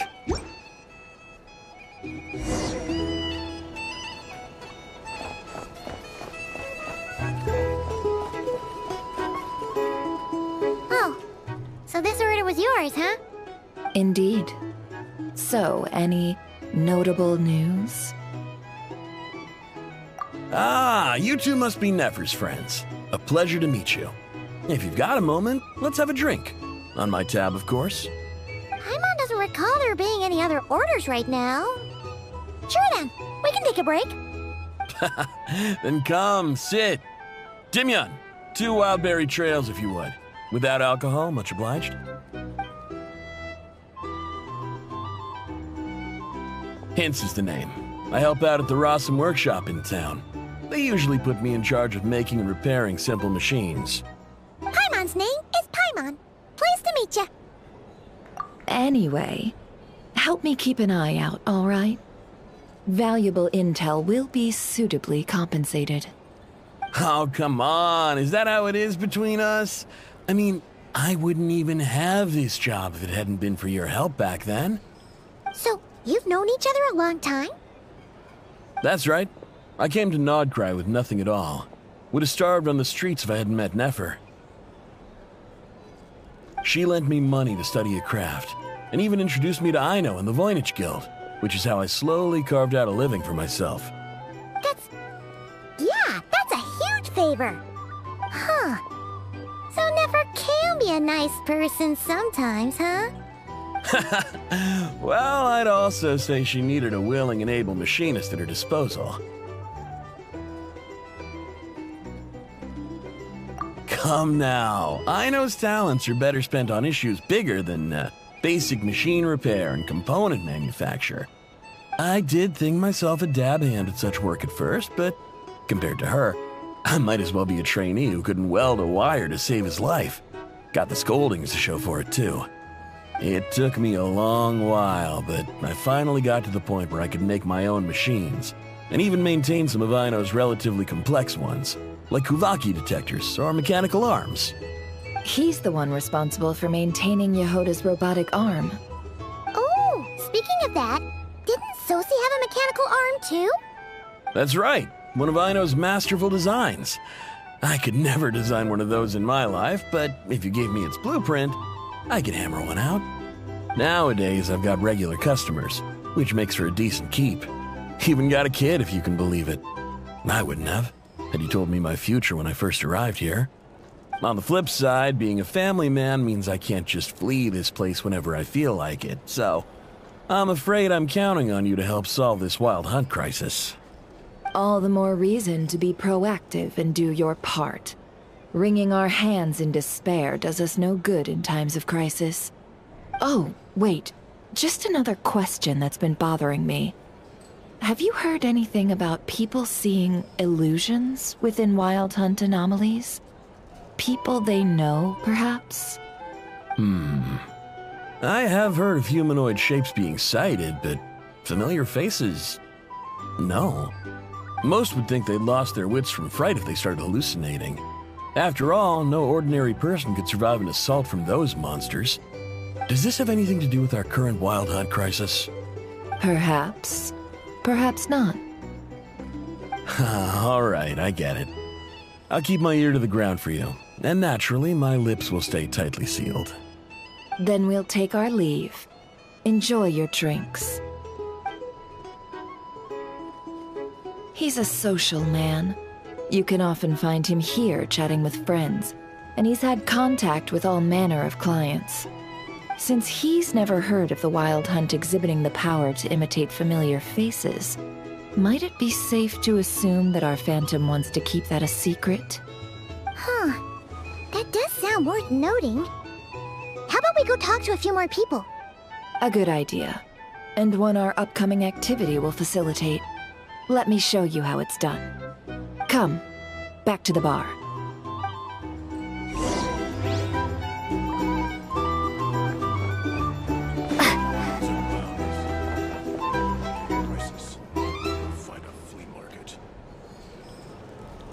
Thank you for waiting, everyone. The roulette showdown is ready to begin. Finally! Come on, let's go try our hand. Joining us, new girl? We'll pass. No, you won't. The one who'll be mixing the roulette special has to take part. Those are the rules. But... That's more like it. Since we have a new friend with us today, let me go over the rules in brief. The wheel before you is divided into an inner and outer circle. Participants must take turns to spin the pointer of the inner circle. Whatever beverage it stops at, our lucky contestant will drink.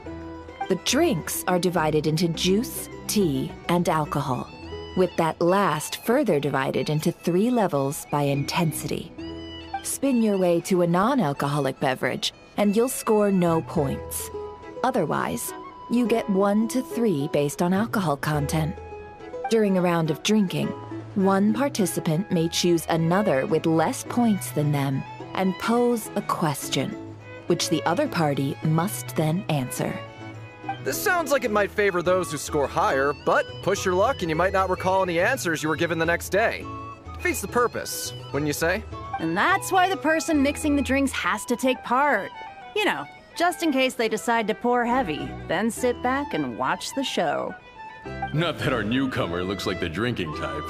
Either way, looks like we're in for a show. Anything you drink will be replenished. And additionally, I have decided to sponsor a grand prize for this grand occasion. A single serving of Dark Horse. What? Do my ears deceive me? A chance to drink Dark Horse and NOD KRAI? Dark Horse. Guess we'll have to take part now, huh? Indeed. The Dark Horse could be yours to enjoy, so long as your luck holds. And so long as you can remember its taste the day after. And if our lucky winner can drain the whole serving in one go, they will gain the right to ask everyone a question, regardless of their score. High risk, high reward. That's gotta be some strong alcohol. Now, if there are no other questions, let us begin. Allow me to get the ball rolling.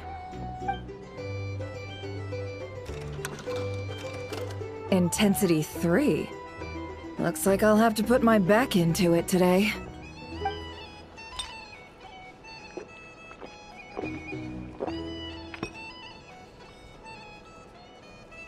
Let's go!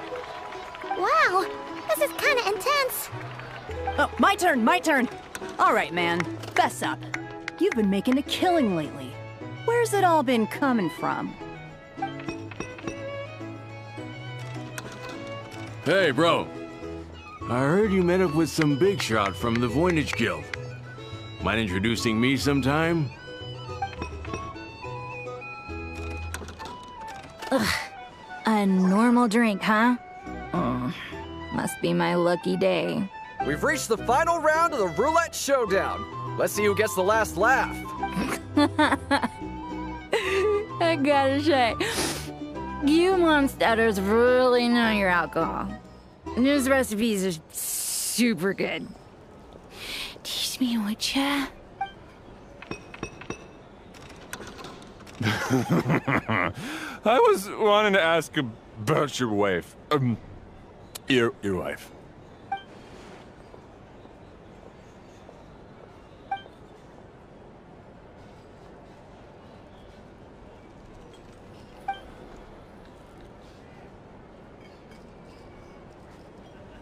You're up.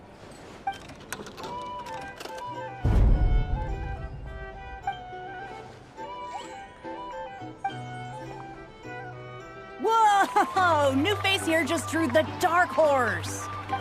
Bottoms up! Bottoms up! Hey, will you be alright? You wanna just give this one to Paimon?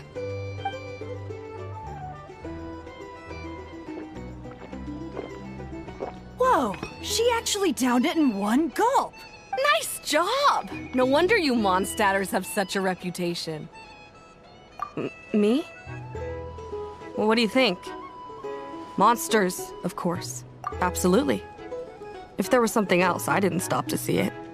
Just took off as fast as I could. Oh, and guess who showed up just as I'd gotten out of there? Those good-for-nothing rat Niki, that's who. If my luck had been just a little worse, they'd have found nothing but my corpse. Or whatever was left of it anyway. Either way, there's nothing in there you'd want to see.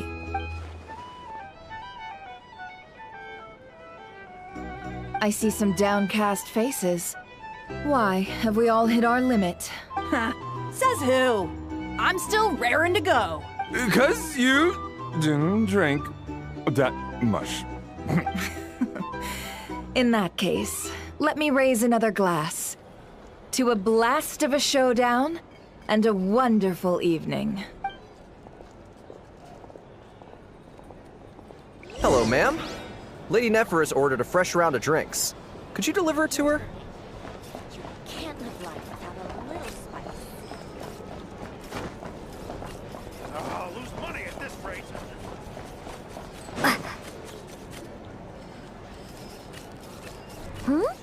Are they playing cards? Paimon spies some elemental dice. Same as usual then? 1 die, 100,000 mora. I'm not here to do business with you. Come now, I've already ordered us drinks. Or are you looking to add another line to your ledger of arrears?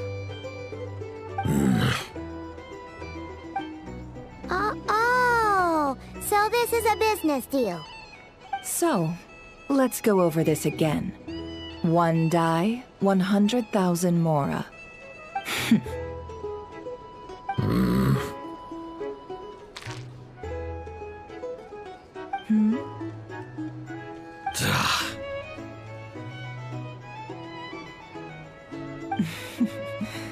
Then we have a deal.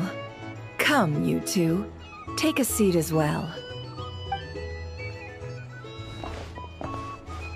What are we even doing here? I can give you 3 things. The features of the Wild Hunt, the exact locations where it has appeared, and the intel we've received from the Lightkeepers. The Wild Hunt is in fact a phenomenon linked to abyssal power. Fog and monsters follow in its wake, posing a lethal danger to ordinary people. On the flip side, these monsters cannot leave the fog, so the disaster cannot spread quickly. We already know all that. Fair enough. Then I won't beat around the bush. Here's a map of current Wild Hunt anomalies that I snagged from the Lightkeepers, including the locations they'll soon be bombarding. That's a lot. We've never seen anything like this either. That's why everyone's so worked up. That's not enough. 4 dice. Cool it, all right? I'm not done. Now, the Lightkeepers don't want you to know this, but weirdly enough, more Wild Hunt sites have disappeared than their involvement would indicate. Isn't that normal? They're not the only ones fighting the Wild Hunt after all. Adventurers do that too, and maybe some just go poof by themselves. I'd agree. And really, we've always had a small, stable discrepancy between reported anti-Wild Hunt ops and anomalies cleared. That variance has become a gulf lately. What could that even mean? I've got 2 theories. 1, that some new force is clearing the Wild Hunt out in secret. Or 2, that some Ratniki are not reporting the work they do on purpose. The odds of the former happening is low. Not many organizations can even engage the Wild Hunt. Never mind keep those operations a secret. If you're interested, I'd recommend following the latter train of thought. Paimon doesn't really get it. What would anyone gain from doing that? Now that's what I call interesting intel. No wonder you've been doing well for yourself lately. Even if you've mostly just been reselling my intel. Please, stop.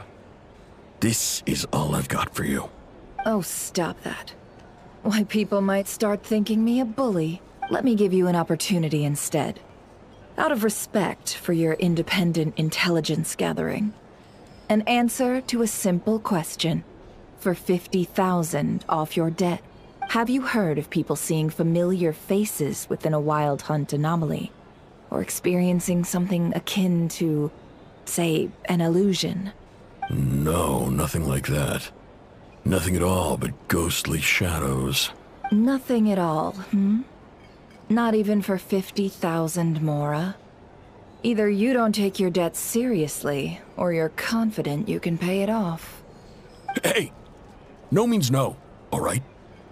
This is about my dignity as an intel broker. Mora doesn't factor in here at all. Okay. Well, that puts me at ease. You really are the same as ever. And you've learned quite well. Go on, then. I'll swing by again. Sometime soon, perhaps. Ugh.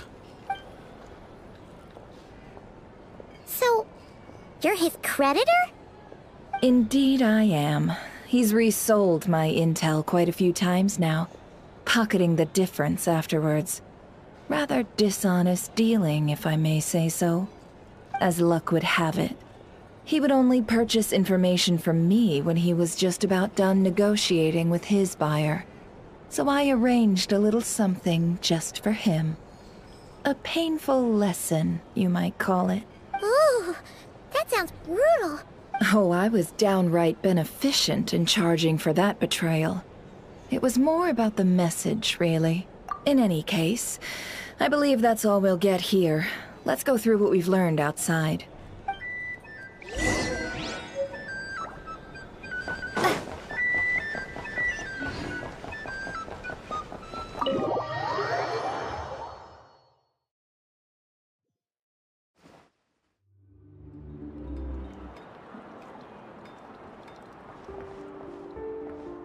Most of our intel seems quite dispersed, so let's try piecing it all together. Well, first, no one else has seen that weird phantom, apart from our encounter on Star Sand Shoal. Indeed. And we have that from multiple accounts, so each statement corroborates the others. What in Teyvat could that phantom be planning? Agreed. Instances of the wild hunt afflicting NOD KRAI in general have increased in frequency, but the phenomenon itself hasn't changed much. What you encountered must have been something special, with our mastermind concealing themselves within, in order to target the moon marrow. In which case, two questions arise. Who is this mastermind, and why would they want the moon marrow?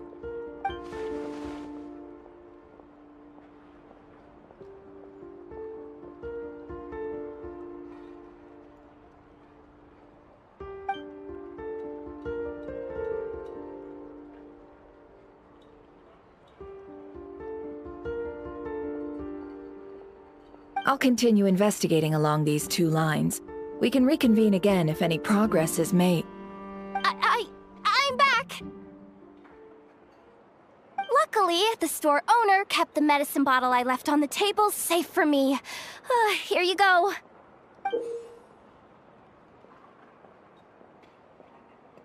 Huh. Thanks a bunch, Yehoda. Take a break. You've earned it. Oh no, I've got work to do later. And anyway, isn't the cannon about to go off? I was watching it the whole way back, praying it wouldn't fire. Not until I got back, you know? Again, lucky me. Huh. So you're interested in that big gun? Of course. I mean, just think about it. Something that size is bound to be comprised of thousands, even tens of thousands of parts, fused in such a way that it can operate smoothly and fire off a supergiant, super strong beam! Isn't that just so cool? I mean, miraculous. Like a miracle created through countless careful calculations. It has been a while since the last time it fired. Go on, feel free to go watch. Work can wait for a while. Thanks, boss. Anyway, y'all wanna come? It'll be worth the while and worth your wait. I swear. Might as well. Fruits of our labor and everything, you know? Woohoo! Let's go! Kaboom!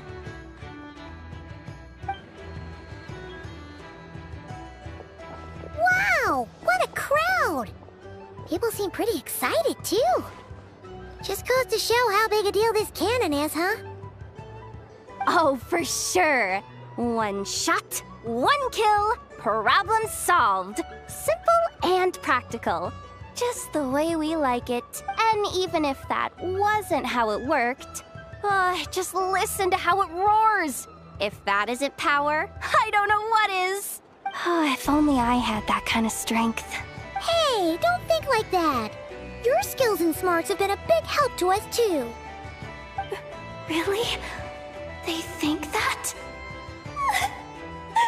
Oh, I'll do my best the next time we work together.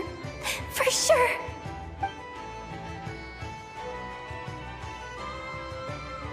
Hey, look! It's starting!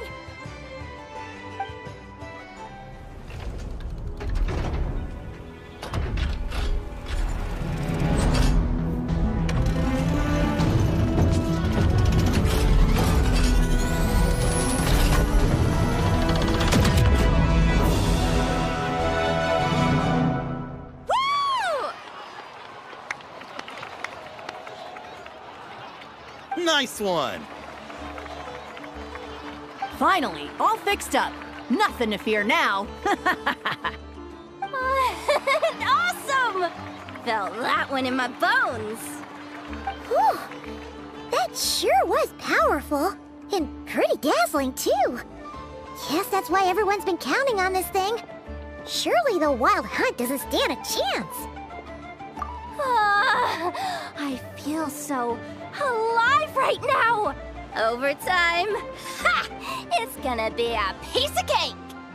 You know, Paimon's been wondering, if you're so interested in machines, why don't you go work for Aino? That's what we call drawing a line between your work and your hobbies. I've got some mechanical talents, sure, but this job I have now, no one can do it but me. Not even Aino or her silly robots. Anyway, gotta go. See you later. Says the person who got salt and medicine mixed up. Looks like the crowd's breaking up as well. Let's head over to Hisi Island. Let's not keep Llama waiting.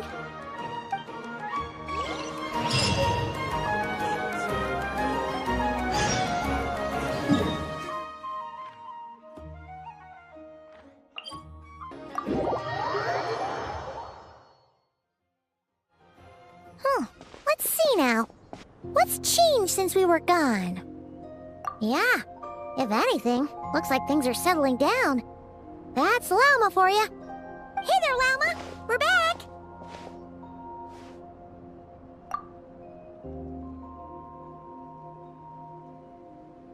The cleanup work has been much more complicated than I expected. Solving problems that have built up over time is a tall order, to say the least. I believe it will take a few weeks more. Fortunately, those who remained appear to have shaken off the initial confusion and are becoming more proactive by the day. It's as if they've finally been forced to come face to face with what their faith actually is. And it's all thanks to you. No, I should have done this a lot sooner. I've been focused on taking care of myself these past few days, so I'm in a good place. And since you're looking after the Moon Marrow for us, I should be able to help you investigate the truth of the past. Speaking of which, have you heard anything new about that phantom? I've tried asking around, but to no avail. What about you? We haven't made much progress either. But here's what we've got.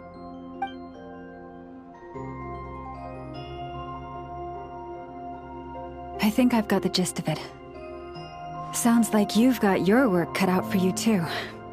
Don't forget to take good care of yourselves. In any case, please, come this way.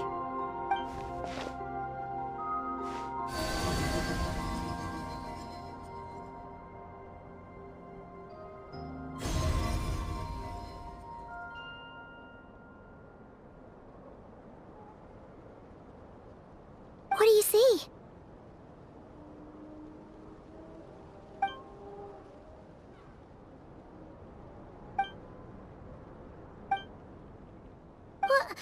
Is it over already? This appears to have occurred a long, long time ago. The memories I sensed are highly turbulent and disordered. So that is all my power allows me to discern.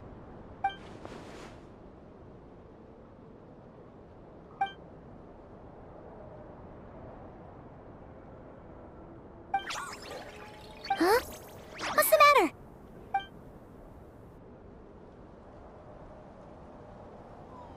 The flowers changed color.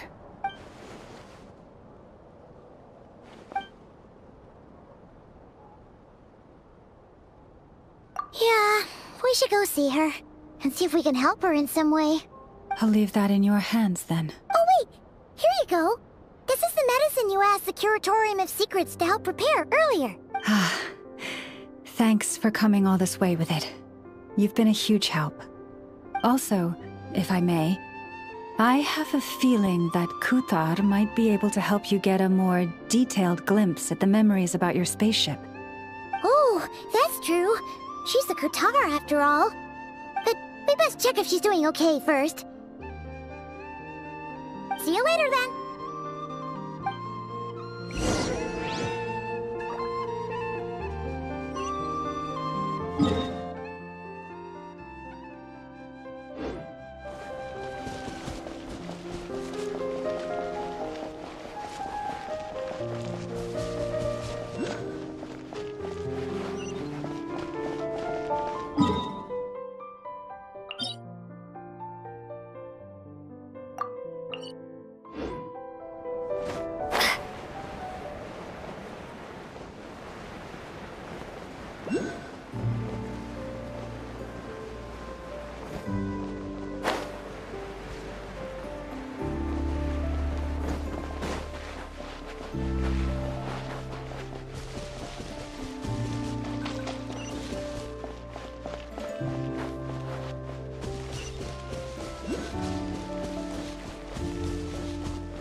Oh, she doesn't look so good. Sorry for disturbing you, but are you okay?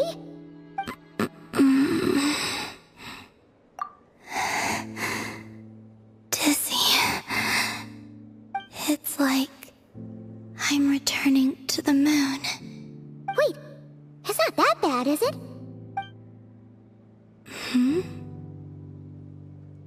I sense the moon's power within you.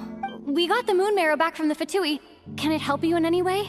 And what do you require this time? Come on, don't even think about that. Right now, you gotta focus on getting better.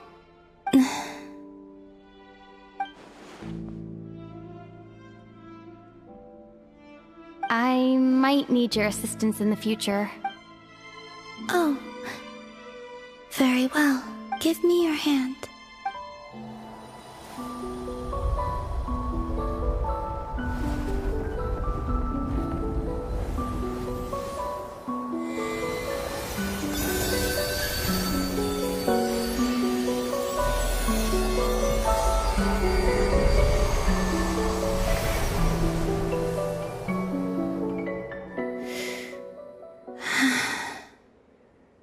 Back to Earth. My thanks. Your feet never left the ground. But anyway, feeling any better?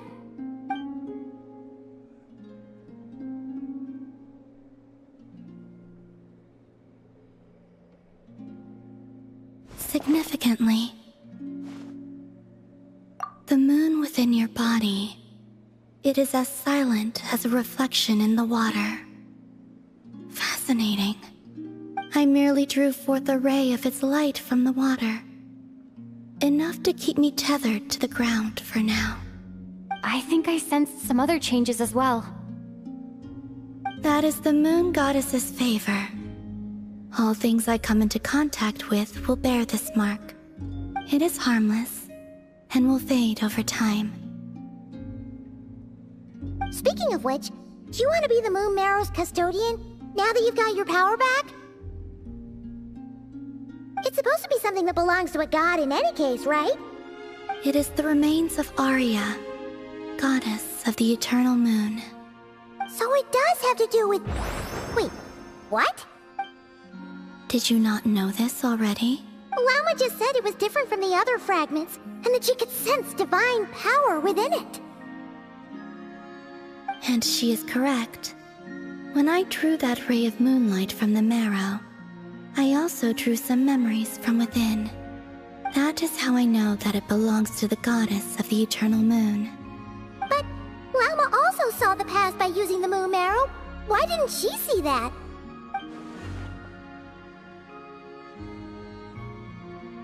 There were once 3 moons in the sky, each belonging to a goddess who ruled over it.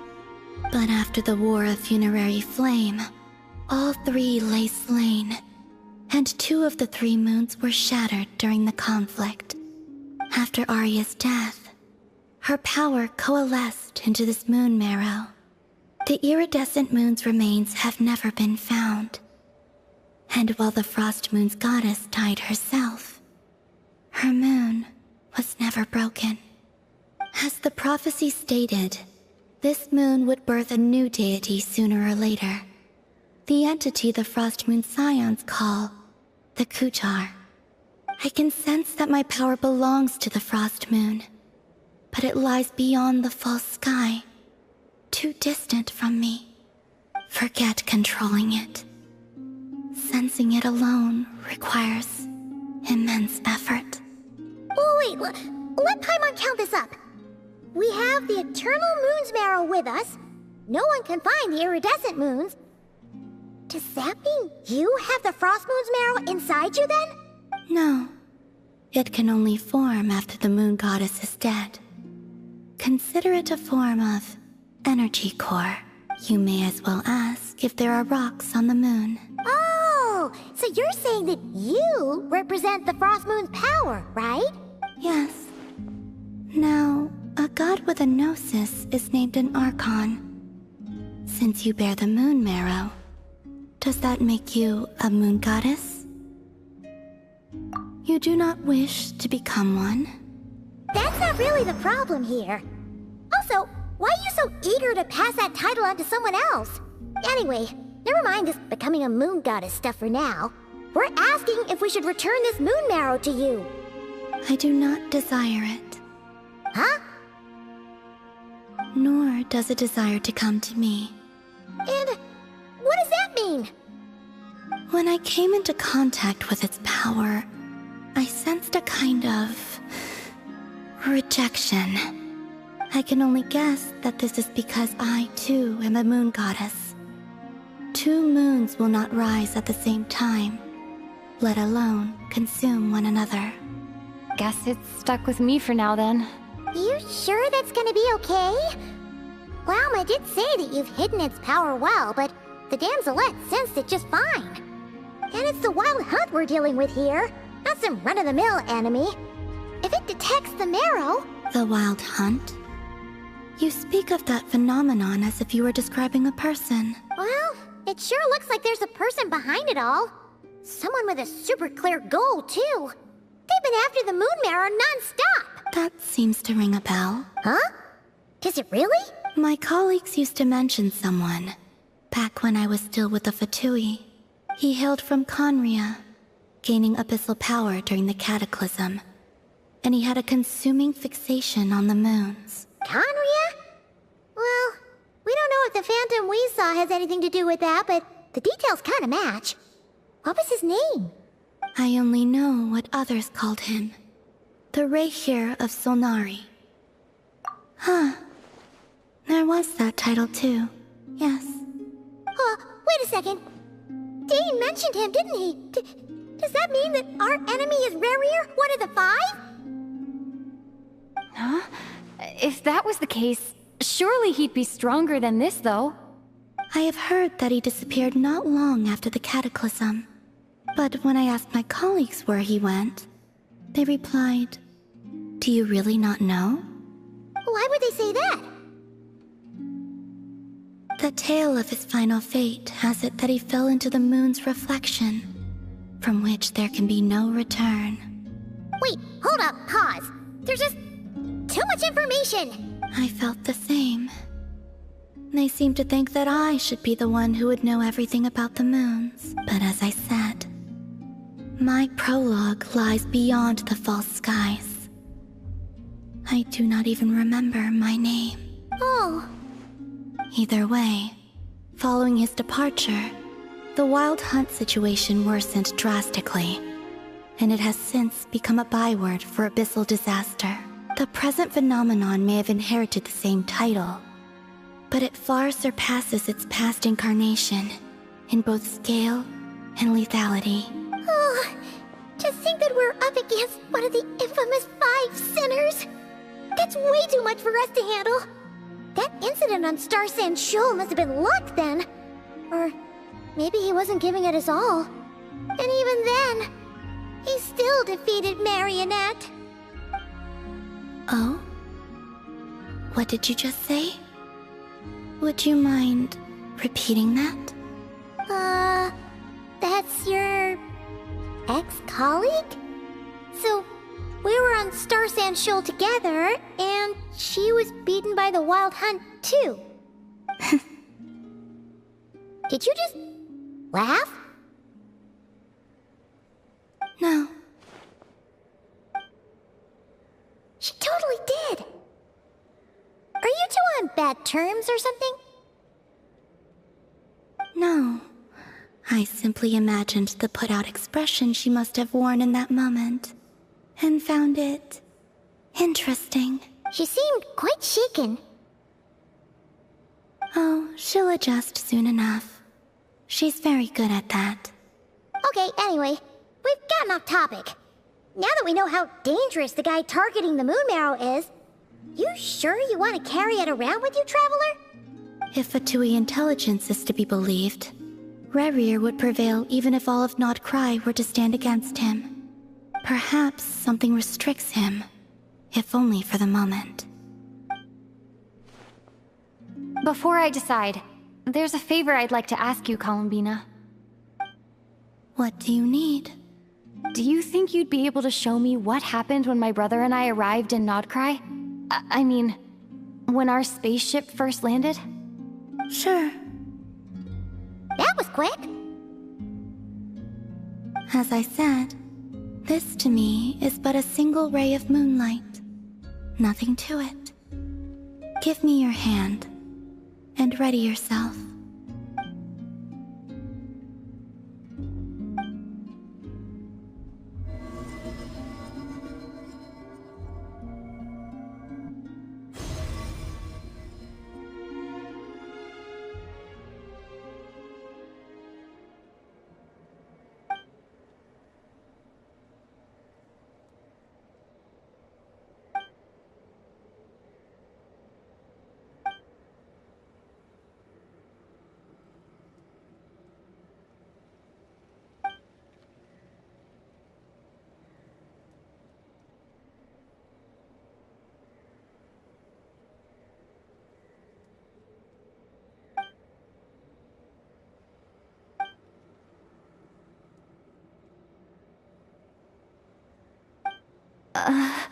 Where is this? Lumine, come on, we have to leave this place! What? Hey, are you okay? Our spaceship. A long, long time passed after we landed. No one left the ship during that time. But Ether found me from outside of it somehow. Huh? How would that even be possible? I don't know. The secrets within memories are like cookie crumbs. Take a bite, and they go everywhere.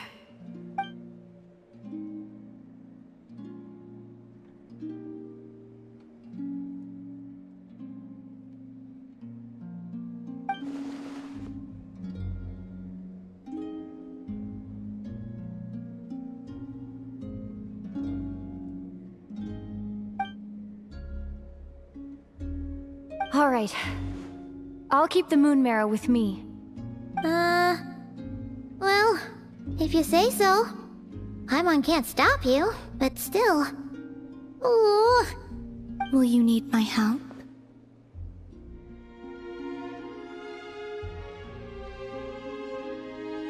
I could help you conceal the marrow. You could? Oh, that'd be great. Detecting it within you is already no easy task. But I can teach you to further conceal its presence using Kuvaki. Like this.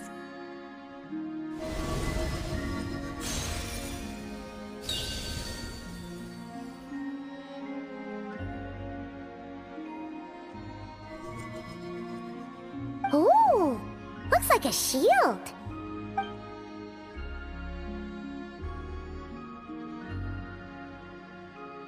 Can you sense it? Now, try to maintain it. You learn quickly. Huh. Looks pretty sturdy. Could probably be used in self-defense in a pinch, huh? Are you always here, Columbina? It's kinda dangerous out there, sure, but have you, like, taken a walk outside or something? I dislike strangers. Slightly better. Yeah, the Frost Moon Scions have changed since you last saw them. Who knows? You might actually like them. I will consider it. She seems kinda tired. Either way, thanks for agreeing to help us. It wasn't much. The flowers here. They like guests like you.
The Región of Solnari. I've never heard that name before. Let's keep this news confidential for the time being. It would only cause even more panic amongst the people of NOD KRAI. But if this Región is as you describe, he will be a truly formidable opponent if we try to take him on by our strength alone. Yeah, things might be okay if everyone was willing to work together, but right now... Exactly. Whatever the case, let's start by telling those we can get to join up about the crisis. As it happens, we have our own reasons to protect NOD KRAI, but even if we didn't, we'd never leave people in the lurch. That ain't our style. Thank you. The Frost Moon Scions will stand with you to prevent this crisis as best we can. In addition, I believe that the relationships between the various factions in this land are not cast in stone. The winds of change are blowing, and we Scions have nowhere to run. Our faith, our sect, all of it is here. Whether our foe is the Fatui or this Región, we must stand our ground and remain true to ourselves, even to the last. Let's see.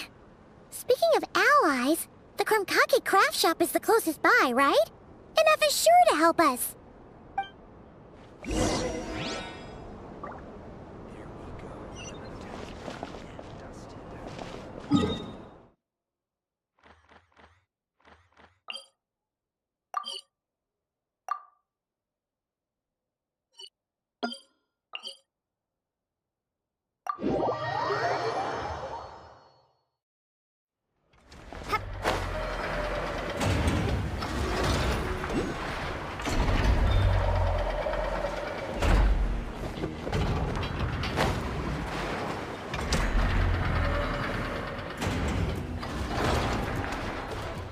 Friendly approach detected.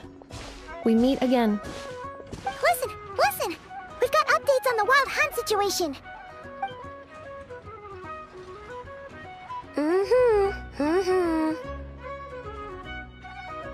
Threat level. exceeds expectations. Phew, doesn't matter if he's the Rehira Solnari or Solari or whatever. One volley from my cannon, and he'll be blown to smithereens! You were there when we fired it, right? If that isn't the kind of firepower that helps you sleep at night, I don't know what is! True, but the cannon only works against shambling monsters, right? What if Ruri's super fast?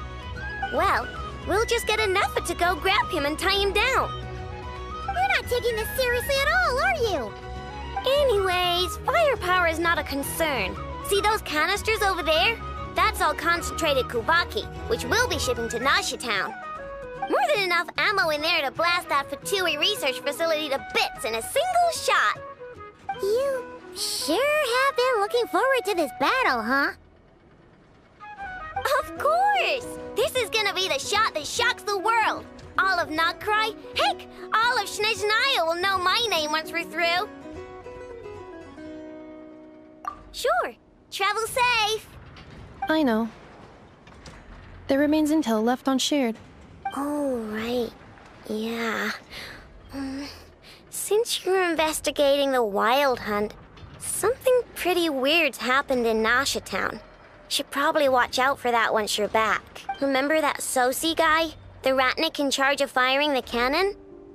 He's been found dead in their organization's offices. Wait, what? Didn't we just see him, like, half a day ago? Yeah, it's still new news.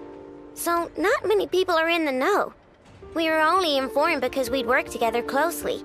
And even then, only just now. I'll send a Nafa over to Nasha Town with some flowers later. Oh, he seemed like a good guy. Didn't put on any airs despite being a superior officer either. The data concurs. This gentleman appears to have been one of the most accomplished amongst the Lightkeeper's sergeant majors.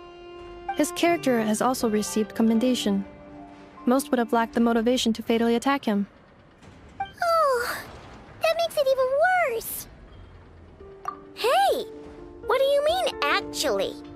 Either way, I'm not clued in on the details. Only Ratniki have been allowed on site to investigate the scene. You'll have to find some way in if you want to check it out for yourselves. Got it. Let's go then. You coming along, Inefa? My tasks are incomplete. The last few batches of ammunition must be randomly inspected. You go ahead. All right. We'll see you later.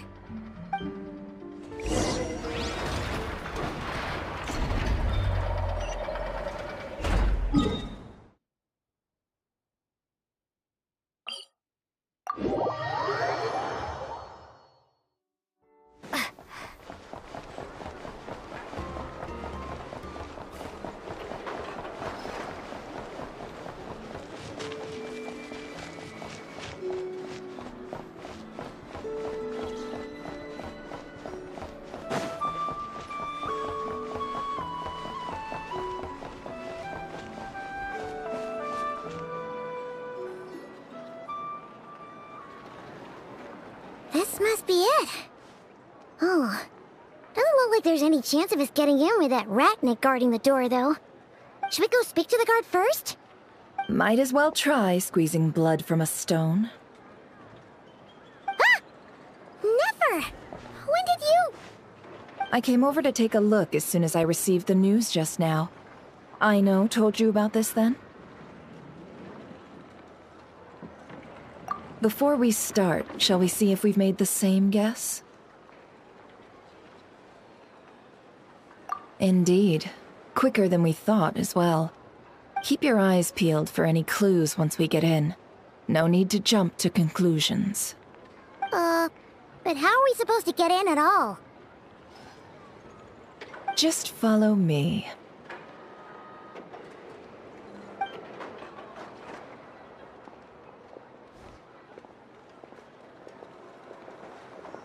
I'm sorry, but we're not open to guests right now. Sorry about that. They're here to investigate. All of them? The paperwork checks out. All right then. Enter.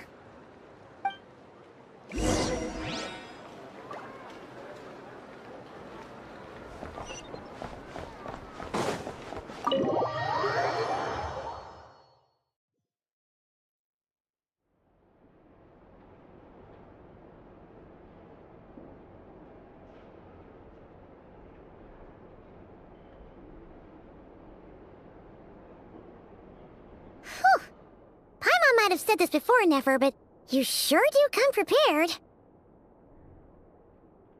Shishich, my old friend. Fill us in, if you would. Greetings. If you would allow me. The murder happened not long ago. The Sergeant Major was killed by a single piercing strike from a polearm. We have performed a preliminary sweep of the crime scene to facilitate investigation. No obvious signs of a violent struggle. No damaged doors or windows. The culprit must have used some other means to enter the room unopposed before performing the deed. Entering unopposed?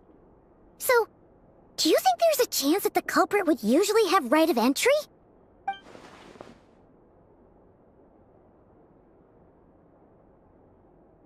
At the moment, the most valuable lead we have is based on an eyewitness report from a nearby resident.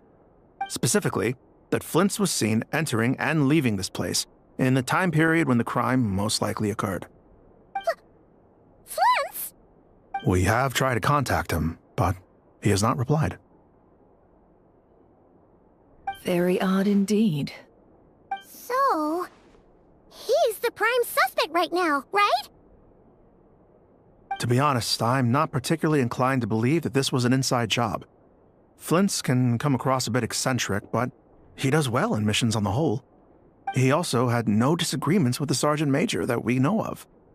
So he lacks the motive to commit such a terrible crime. But neither the eyewitness report nor the nature of the fatal wound itself are in his favor. So we are looking for him at present. Looks like there's not much else to dig up here. Let's go outside and discuss what we've seen.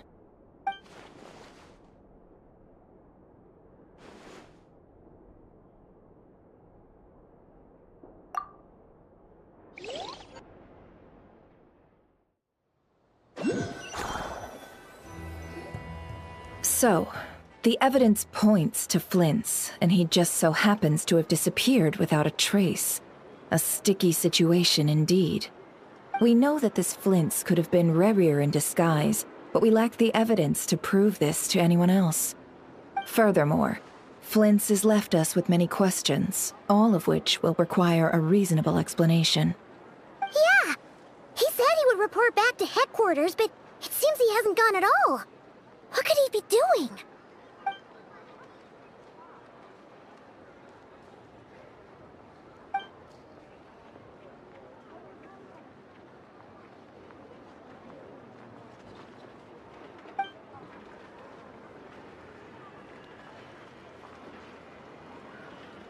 Let's approach the issue this way. First, we must determine our culprit. Was it Flint's or Rerir in disguise? Yeah! What reason would Flint's have to murder Sosie anyway? None, as far as I know.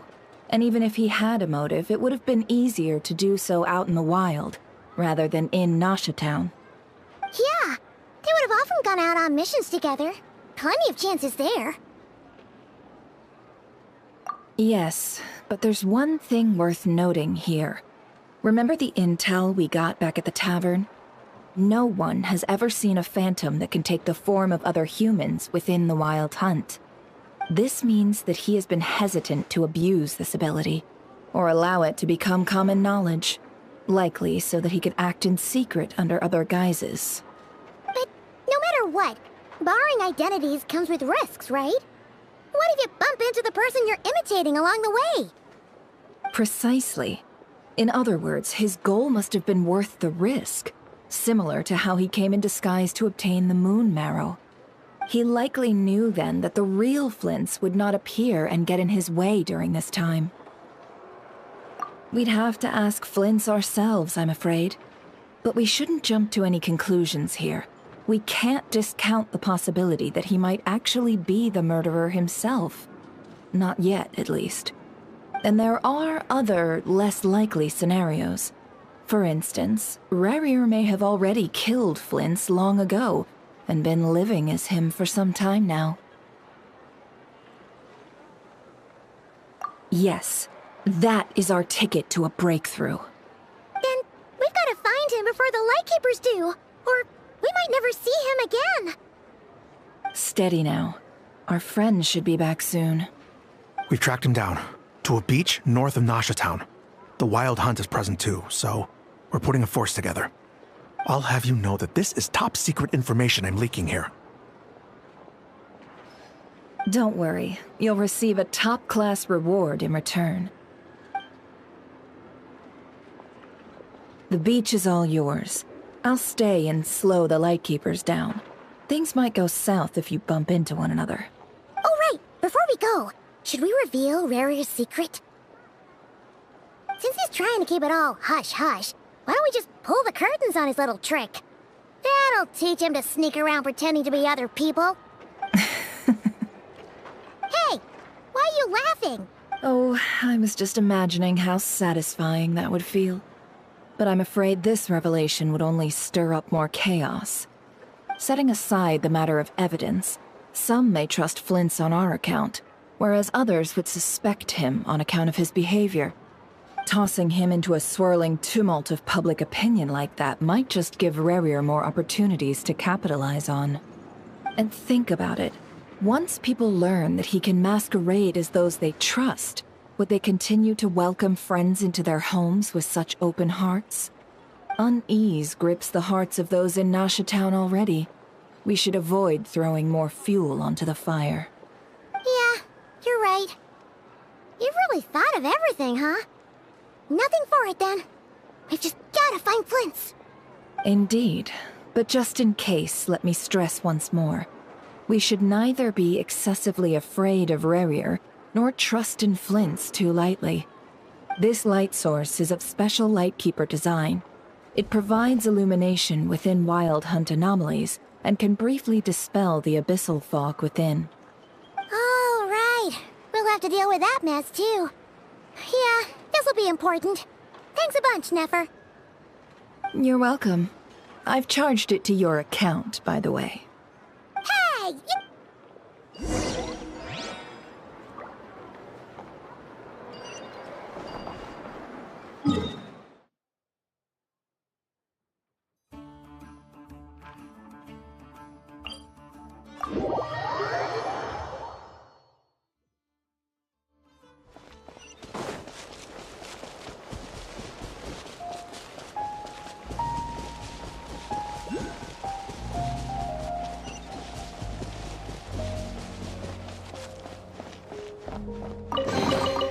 Is this an answer from this world?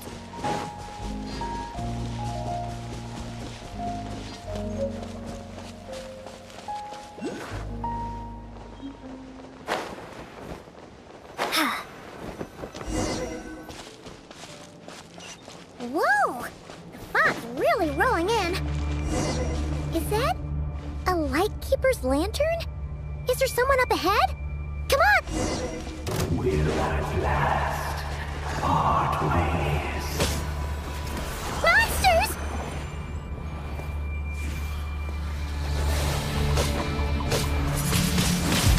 Ha! Watch out! Watch out!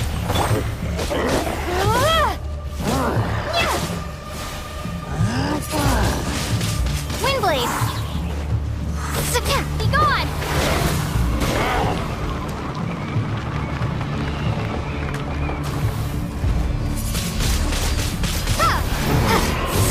Watch out! Fire! Well, with rocks.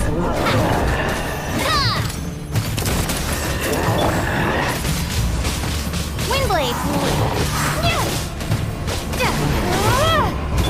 Judgment! Lights out!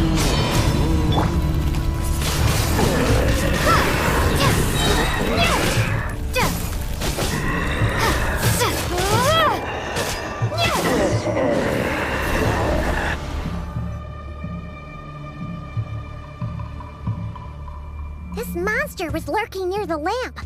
That must have been a planned ambush. We're not falling for that again. There's something inside it. Some small device. Huh? Why isn't it giving off light anymore? Is it broken? Oh, we better take it with us.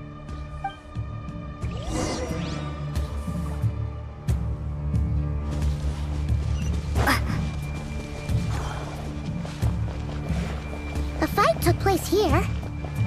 Did Flint's leave these marks?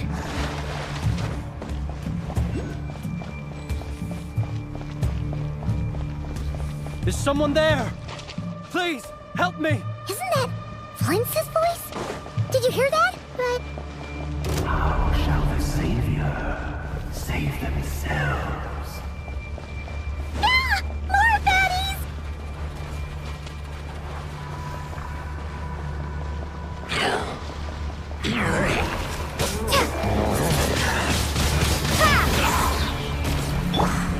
Billowing surge!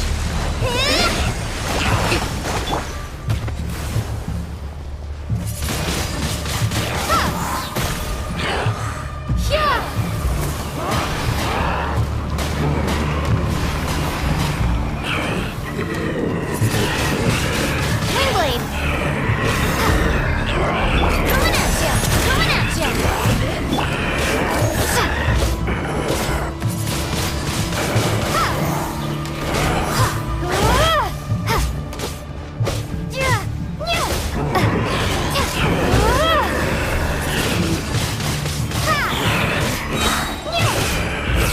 Watch out! You can't run!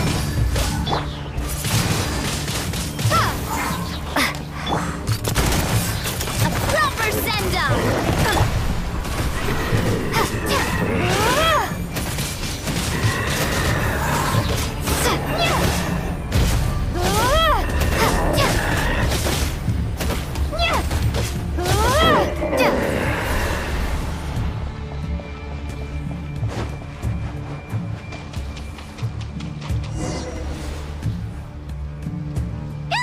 We'll be in trouble if these spooky shadows touch us! Quick, use the lantern!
Operizos. Sí, oremos. Llamalune satsesi forampo talu. Dio seli illuminato sininso. Sedni kestul.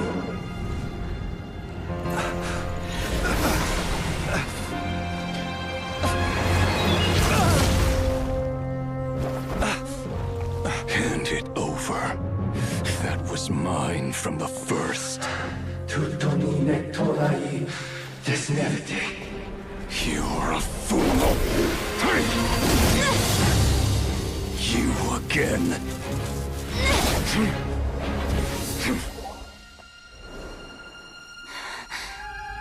What the? It's stronger than before. Lantern now!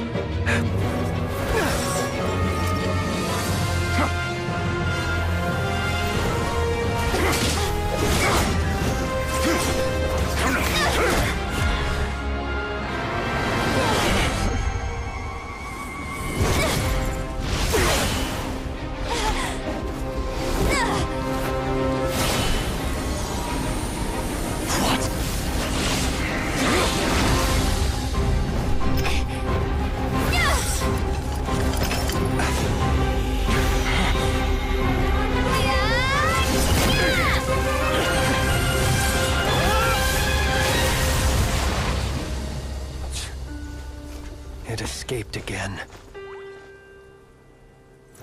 This situation speaks for itself, I presume. So, you were tangling with Rara out here all by yourself. So, that vile phantom hiding inside the Wild Hunt has a name of his own. Yeah, you don't look so good.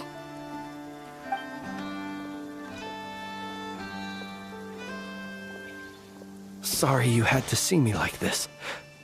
All the same, you have my sincere thanks for your aid.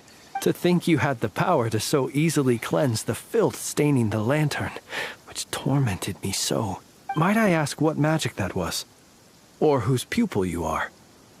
I believe I might have saved some face had I mastered just a fraction of such abilities. And an enviable constitution it is. A pity that such abilities cannot be acquired. Why did abyssal power just burst out of your lantern anyway? That is a long story. Many moons ago, when on Wild Hunt clearance duty, I shattered one of its cores only for a special crystalline object to fall out. I sensed a power surging within it that was at once familiar yet strangely illusory. I freely confess to being an avid collector of ancient gems, coins, and other curios. And curiosity it was that had me store this crystal inside my lantern. Afterwards, I wound up collecting a few more such crystals quite by accident, and discovered that they could merge into a single piece without my prompting. Though my understanding ends there. It was only recently that they began slowly emitting abyssal energy, which could neither be dispelled nor weakened. Is that what Rara claimed belonged to him? That must be what he's after then! I concur. And here's the kicker. Before he was exceedingly weak. In fact, I've already beaten him several times, though I could not destroy him completely. But I noticed while engaging him that the crystal fragment would restrict my powers. As such, it occurred to me that I should hide it rather than tangle with him any longer. Alas, he has proved most fixated upon this fragment. And for some reason, his strength has grown by leaps and bounds since I last encountered him. And where, might I ask, would it be safe? Or do you think it wiser I threw it away? Were our places switched, would you discard it, knowing that its perilous might was beyond your ability to counteract, yet capable of causing greater harm should it lie beyond your grasp? Yeah, throwing it away would mean giving the bad guy what he wants. But exposing yourself to its corrosion and growing weaker by the day, that sounds super dangerous too. Only those who shoulder risks are qualified to welcome in the turning of the tide. Those who flee when troubles come are nothing more than deserters. Though I shan't deny that I have your fortuitous arrival and most outstanding assistance to thank for my continued ability to speak such platitudes. Either way, it seems this fragment is now utterly still. That must have made it useless to Rerir. I doubt he would have retreated so readily otherwise. I imagine this wasn't the only reason you came looking for me, though? Well, no, but...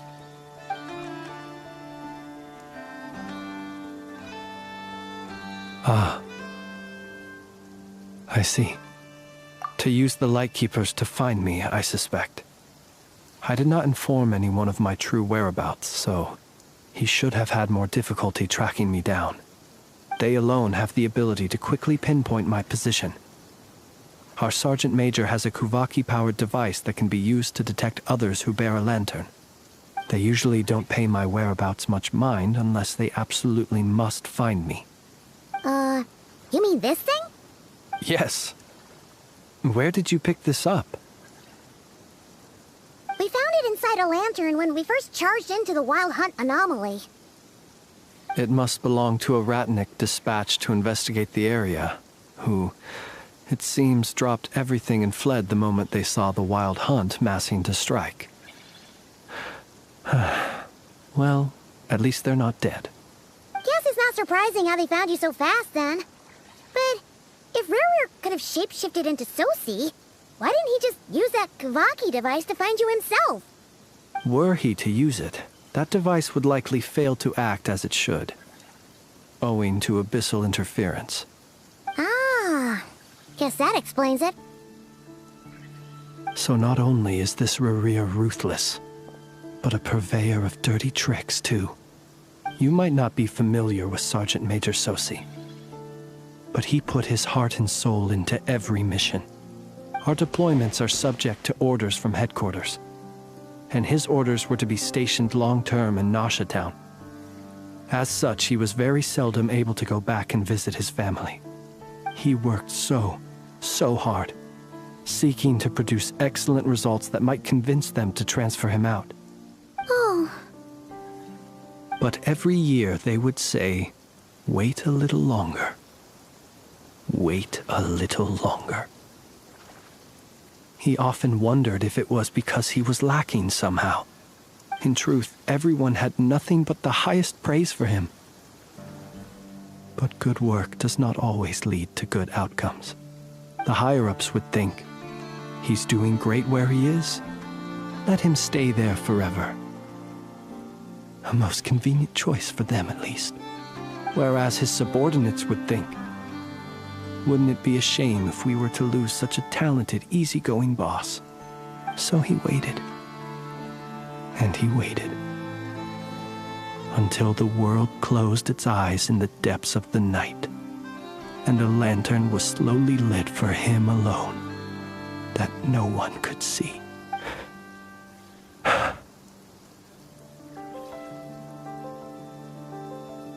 One that has played out many times throughout history. Another reason to take this Rerir's head. Oh.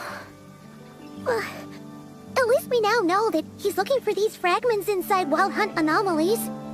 And yet, what did the Sergeant Major have to do with any of this? Why did he have to die?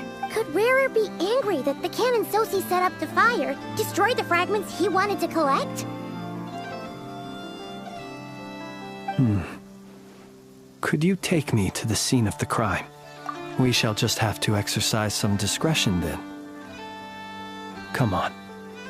Let us be on our way.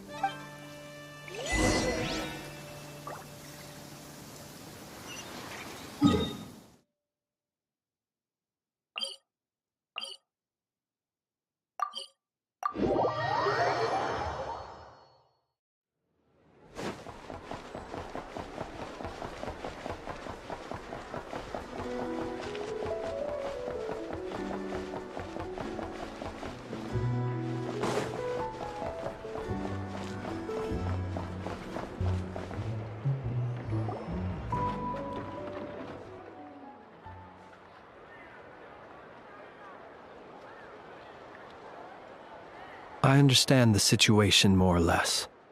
Much has happened, I see. Either way, I suppose we were lucky not to receive a warm welcome on the way over here. It seems my fellow Lightkeepers do not wish to make this case public just yet. Yeah. Guess Nasha Town's already been enough of a mess lately. Let's stop here. Any further and the Ratniki might detect us. Since you two can enter, I'll have to request that you kindly pick me up once you're inside. Oh? And how are we supposed to do that? You'll know when the time comes.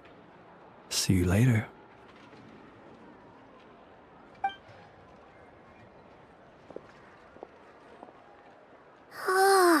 Still acting all mysterious. But he seemed pretty confident, so guess we've gotta trust him.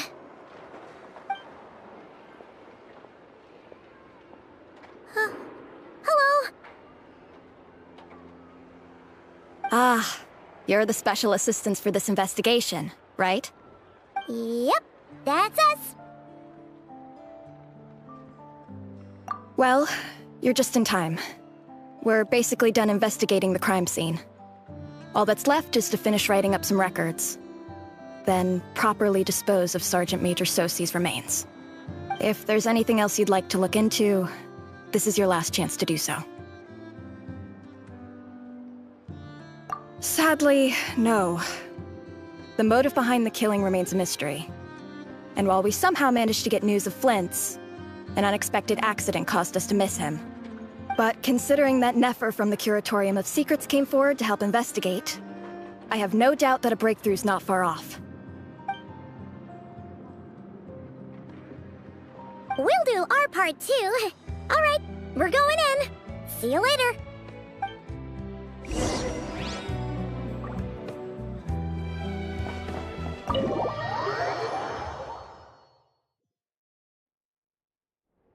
Phew, we're in. Thanks to Nefer's reputation, once again. But we still know nothing about how Flint's is gonna enter, or how we'll pick him up. Never mind how we'll leave later on.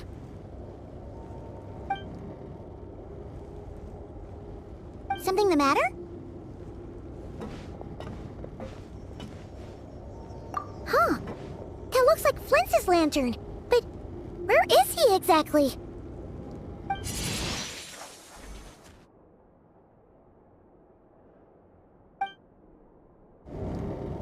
Well, we've got the lantern. What now?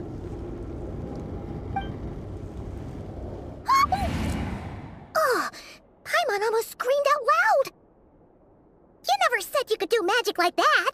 This lantern may have a rather peculiar shape, but so long as it doesn't glow, it won't stand out in the dark.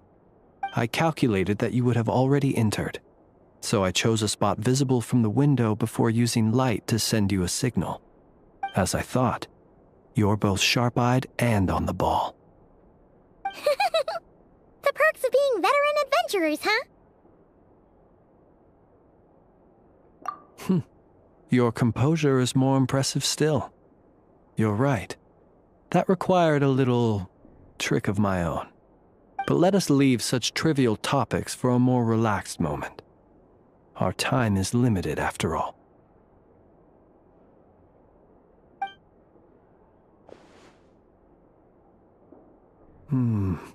Just as I thought. Come, try sensing it yourself.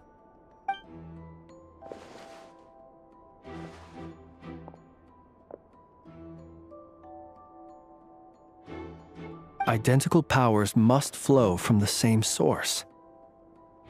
It was the Wild Hunt, then, that took my form and killed the Sergeant Major. But why do this? To sow chaos by depriving the Lightkeepers of one of their commanders? If the Wild Hunt's true form is powerful enough to stand against the world as you claim, I fear not even the full force of Lightkeepers could stand against him, let alone the handful of us stationed in Nasha. He would have no reason whatsoever to pick quarrels with individual ants. Let's look again more closely.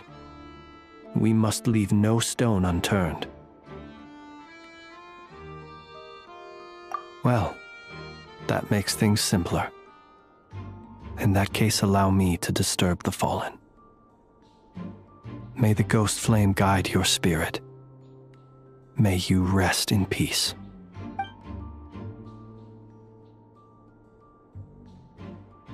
When we fought, he seemed like quite a reckless foe. Certainly not the meticulous mastermind type. Yet here we are, grappling with this enigma he has left us. Oh, if we can't get any leads, we might have to go back and find Nefer. Oh, the longer we're stuck here, the likelier he is to achieve his goal. Oh, this is so frustrating!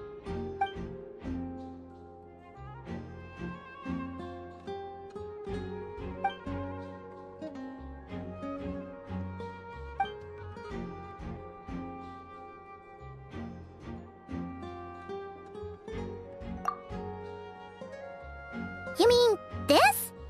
I'm not well versed in machinery, but that means his mechanical arm is malfunctioning, right? It might have been broken in combat. No, that's not right. Paimon remembers this signal. We saw it before while repairing the cannon. It doesn't mean that the components are damaged. It just means that they're due for regular maintenance, so the device has stopped operating. But the real problem is that...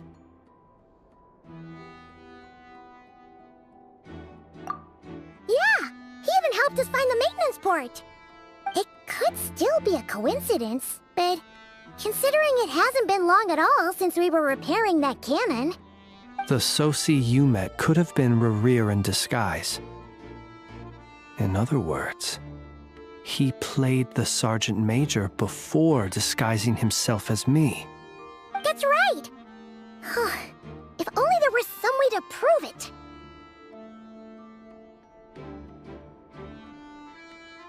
You mean Hintsa?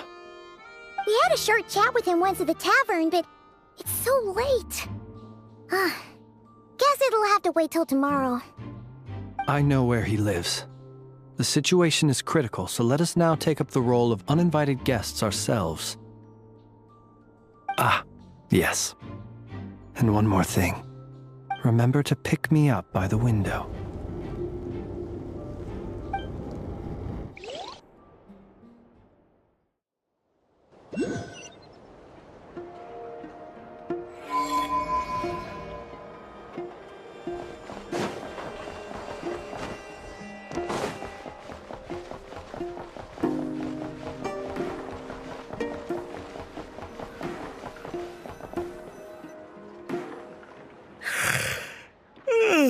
Oh, it's you two.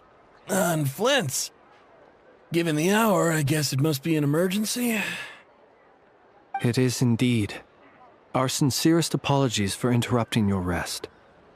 We are investigating a certain matter in connection with Sergeant Major Sosi. We'd like to know if he has sent you a request for maintenance to be performed on his mechanical arm. Sosi. Oh, so the rumors I heard, are they true? You know what? Forget it. I'm sure it's complicated. No further questions from me. Just a moment. I need to check my records. Thank you for your understanding.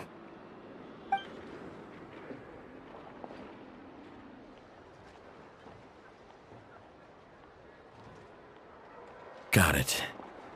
8 days ago, he came to request a round of regular maintenance. But as it happened, I had run out of the required components.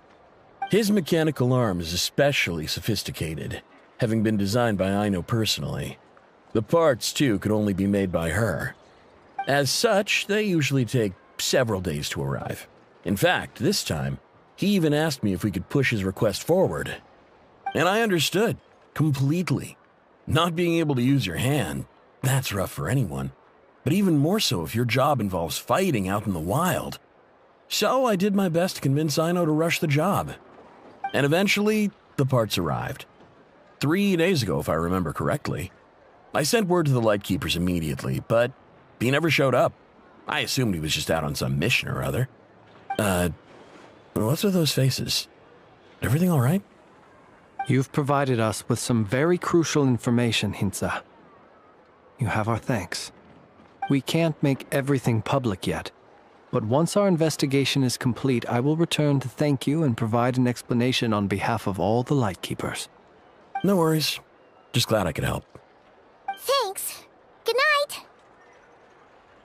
Good night. Hope the investigation goes well.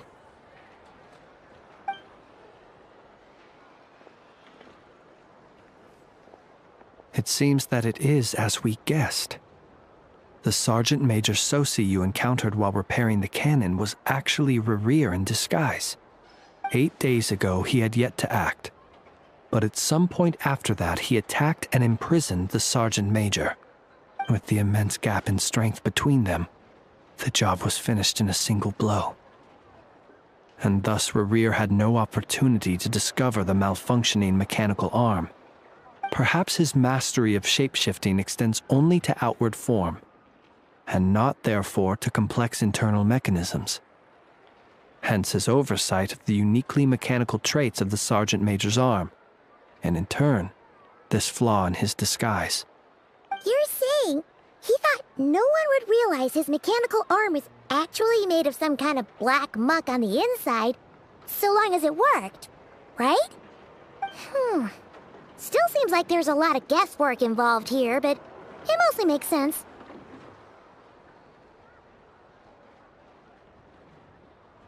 This also has me stumped for the moment. The cannon has always been used to destroy the Wild Hunt, and it works as intended. But how would that help Rerir exactly? Assuming he plans to collect the fragments within Wild Hunt anomalies, firing the cannon works against him, since it would blast those fragments to smithereens. So we solved one mystery, only to dig up another. Whew. This is getting Paimon kind of down. And sleepy, too. Yes, I'd say it is high time we took a break. Seems like there's a lot left to investigate. We'll have to fight Rerir eventually. And we'll do a poor job if we're not well rested. Yeah, we should totally get some sleep first. A reasonable suggestion. I have no doubt that my quarters have been turned inside out by now, at any rate. My colleagues have never failed to live up to my expectations of their discourtesy. Well, guess we'll just have to pick you up as usual.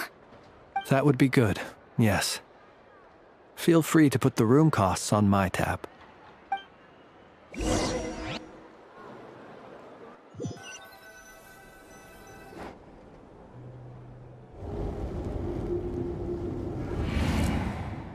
Phew, back inside. We can finally take a breather. Okay, Paimon. In and out. I suppose we could all take a moment to unwind. As I recall, our first meeting took place not far from here. Ah, the nostalgia. Had you already sensed the unique power within my lantern at that time? I see. Words truly do fail to capture your superlative insight. Fortunate then that abyssal energy was only leaking from the fragment in minuscule amounts when we first met. Or I might have been in for a real interrogation. Yeah, hard to say how that would have played out. We've had a whole bunch of unpleasant run-ins with the Abyss. You mean to ask why I'm going this far to oppose him? Well, as a light keeper, I'd say I'm simply doing my job. Yeah!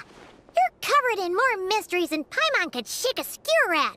You can't just get out of explaining yourself by making lame excuses. All right. I suppose I do owe you some honesty, whether out of gratitude or the need to build trust. Your deductions have been quite correct. Should one wish to conceal oneself within a lantern, elemental power alone is not enough. You know humans well, and naturally you understand their limits. But some things that humans would consider difficult are quite normal in the eyes of non-humans. So, you mean you're one of the latter?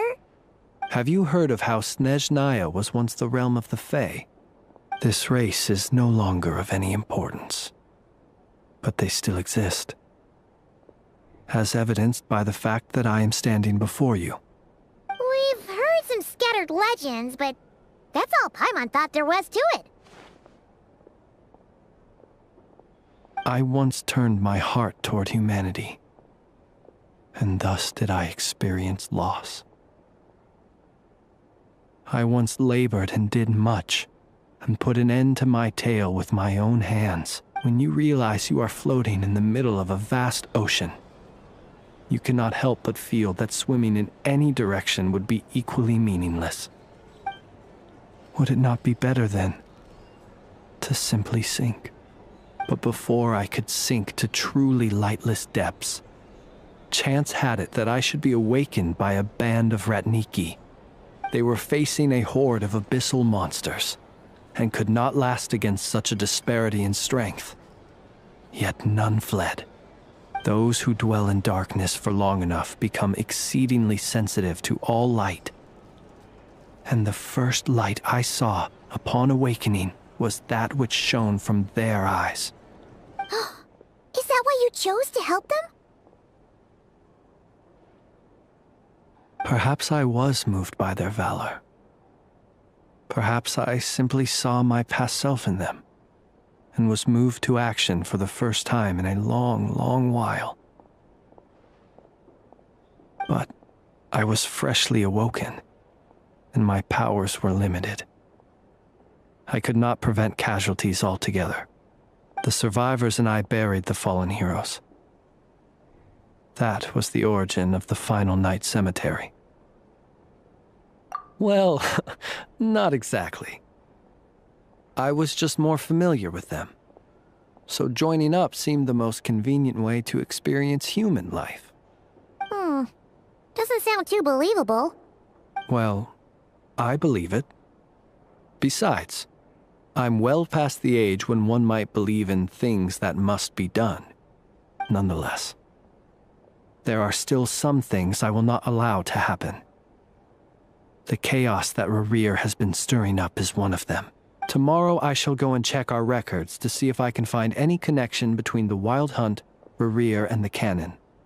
Will you need us to get you where you need to be? Oh, I'll be fine. I keep a backup copy at my residence in case of emergencies. Can you even go back there right now? Won't there be Ratniki watching it? Thanks for the reminder. I believe they'll have checked my place, but they won't have stayed. All things are ranked according to their priority, and we lack the manpower for such an open-ended stakeout.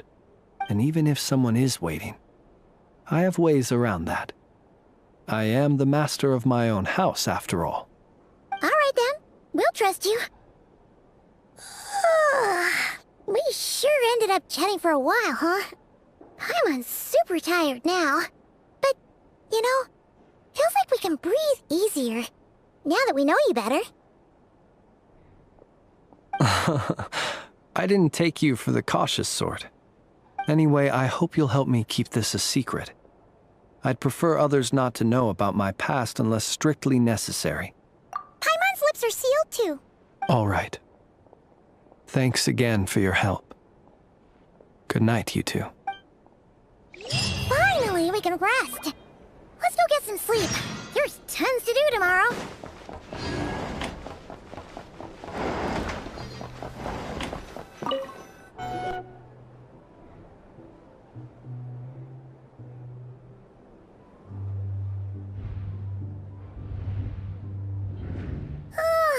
So much noise. What's going on this time?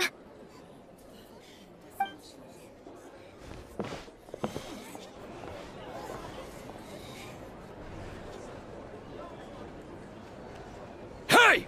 Where's Flint's? Is he here, or isn't he? We would be most obliged if you would pipe down a little, dear guest. Our other guests are resting. Resting? We're all about to be done for, and you're talking about rest? Flint's is a Wild Hunt shapeshifter, here to deceive us all! If we don't get... You'd better give him up. If anything happens, your business here is done for. You want that, huh? Or are you in cahoots with him? You with the Wild Hunt too, huh? What happened? Did something leak out? But we were so careful last night. How did anyone see us? What do you mean? This is so confusing! What do we do? These people are no match for Flint's, but they're super heated right now. It's not like all the unusual stuff about him will make it any easier to explain either. Okay! Hey! Let us in now! My apologies. My apologies. Hold on! Calm down, everyone! What in Teyvat is the meaning of this racket? Are you intent on depriving both the Voynich Guild and the Curatorium of Secrets of even a moment's rest? Boss, do we really have to entertain people who don't respect the rules? Call a few of your boys and have them thrown out. And what hole did you crawl out of? A watering hole, of course. The one you've just disturbed. A place to get a moment's respite from all the recent unhappiness, and to escape from all this talk of the Wild Hunt, or strange ghosts and phantoms. Who'd have guessed people like you would come bursting in, shrieking louder than any ghoul? This is a matter of utmost importance. We've got solid evidence. All we need now is to confront Flint's face to face. Exactly. And you sure don't look like an impartial party either, Nefer. Oh, don't I now? How about this then, boss? Let them do their search. If they find their man, they can have their little chat. But if they don't, then they owe everyone here an apology, as well as compensation for all the racket they've caused. Wait, it's... Oh? All right. I suppose that's the only way. If we don't let them in now, they'll be back sooner or later. What a mess. Oh, all right then. Well, I'd say that sounds like an impartial proposal. What say you? Or are you suddenly unsure of yourselves? Come on, everyone! Move it!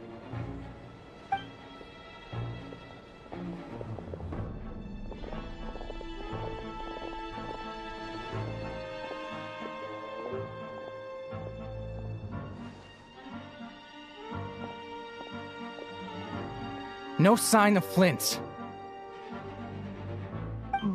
But how can that be? Hasn't he always stayed here? Done searching, are we? Guess it's time to uphold your end of the bargain, huh?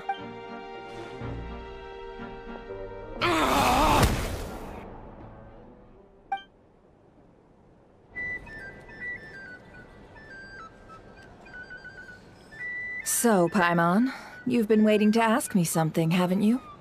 Yeah, how did they even find us here? My inside man with the Lightkeepers informed me that you paid the crime scene a late-night visit. I surmise that you must have rendezvoused with Flint's and obtained some new information.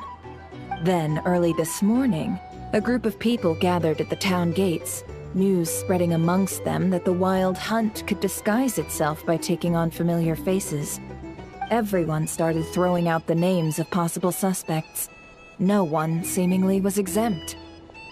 And amidst it all, Flint's name started gaining more and more traction. I'm sure his solitary lifestyle may have played a part, but I wouldn't discount Rerir throwing fuel on the fire in secret. So, did Flint's make his escape after hearing about this? And that's where I, Yehoda, the quick-witted, fleet-footed backbone of the Curatorium, got my chance to shine. While everyone was super focused on the argument in the main hall, I alone noticed an opening. I got her to climb up to a window to help Flint's out, only for her to return with nothing but a lantern. Aw, come on, pause. I was just getting started. We initially intended to bring Flint's back to the Curatorium and wait those people out, but I never expected this to be all that was left. I imagine, though, that he wouldn't have left something that was so seemingly important to him behind. Might he intend to come back and get it later? Maybe. I'm not sure. Well, he's out of harm's way now, so that's not super important, right? Oh? What Paimon means to say is, we got lots of new intel to share. All right then. Yehoda, contact the others. We're going to need all hands on deck. Let's have this discussion over at my place.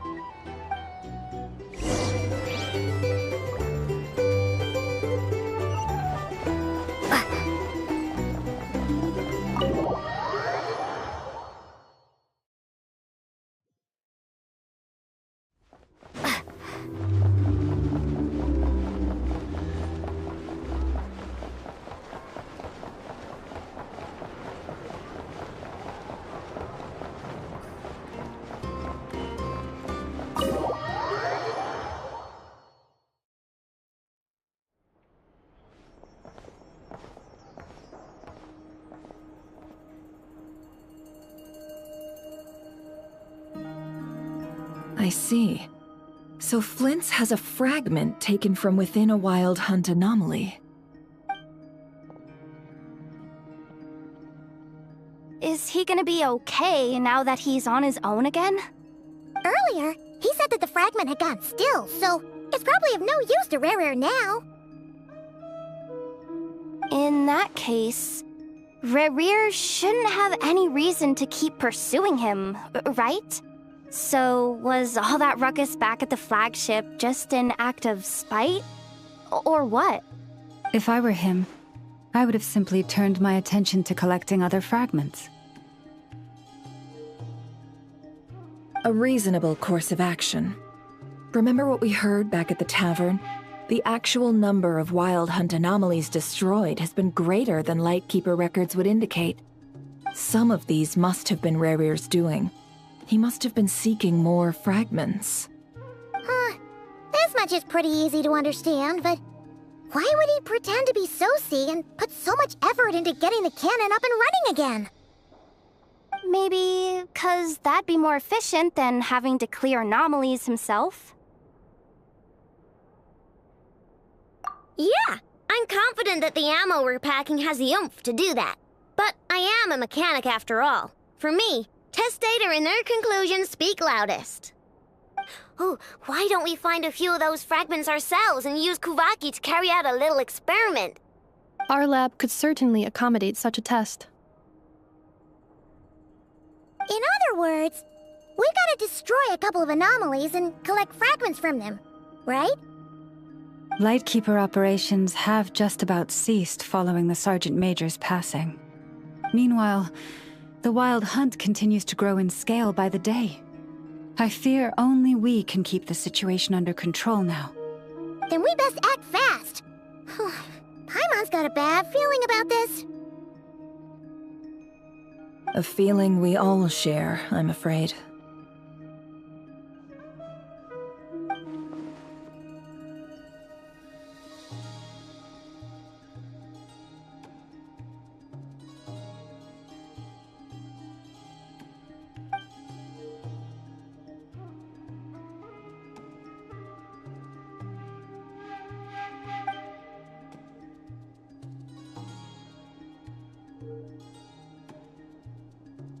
There are 3 Wild Hunt sites that must be dealt with urgently.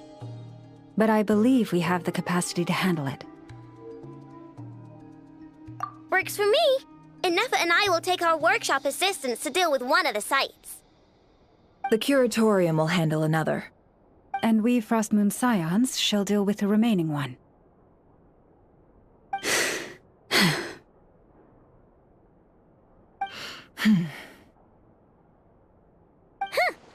Paimon didn't think she'd ever get to see everyone here carrying out a plan together like this.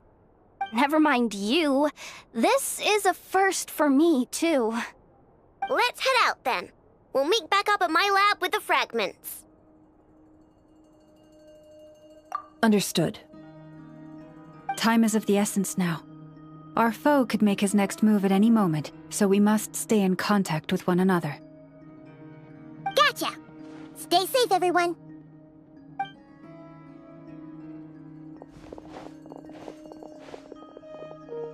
Huh.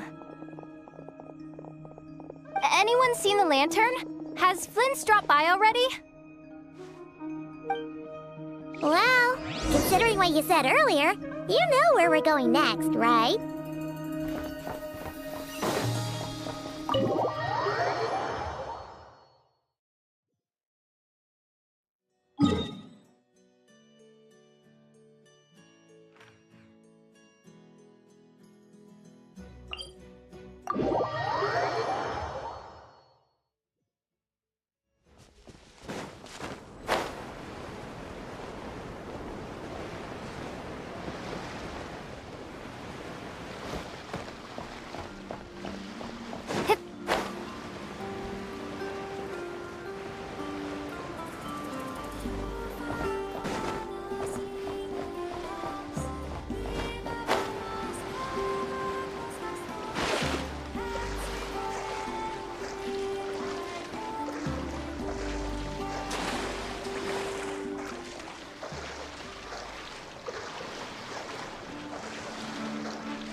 Another one? Pretty strong.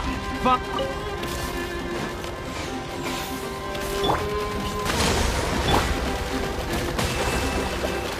Fire right back to them! Windblade! Hey there! Hiya!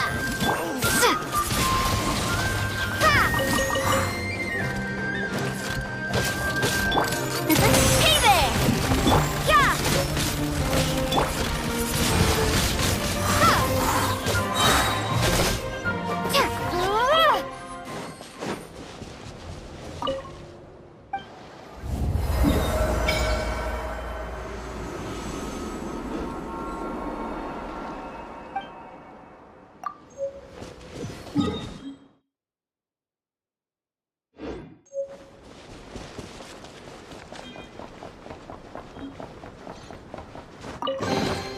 Is this an answer from this world?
No one's guarding this place, just like he said. But, where do we find the information he mentioned?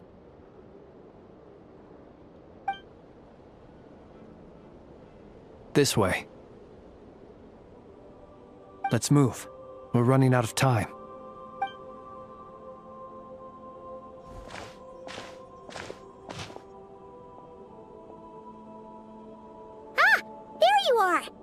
Okay, let's split up and make this happen. Or not! How are we supposed to read through this many files?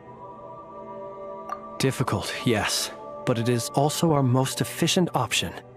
To expose the true intentions of this Región, we need to dive into NOD KRAI's history. Hope we don't land on our heads then.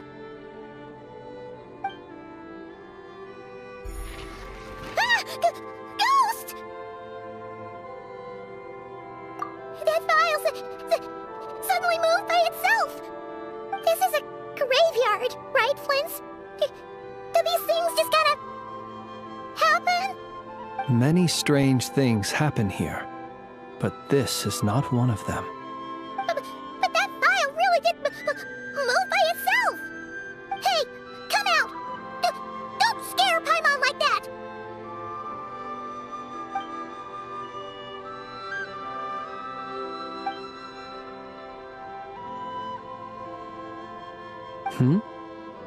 Wild Hunt Phenomenologue?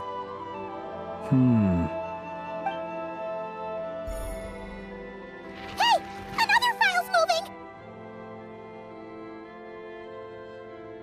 Are we being given hints? I feel no hostility. On the contrary, it seems we're being aided somehow. Really? Hey! Seriously, another one? Okay then. Paimon will read this one.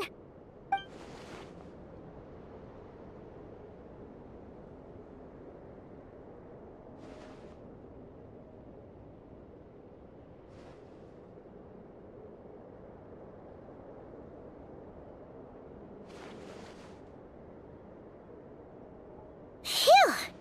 Finally finished.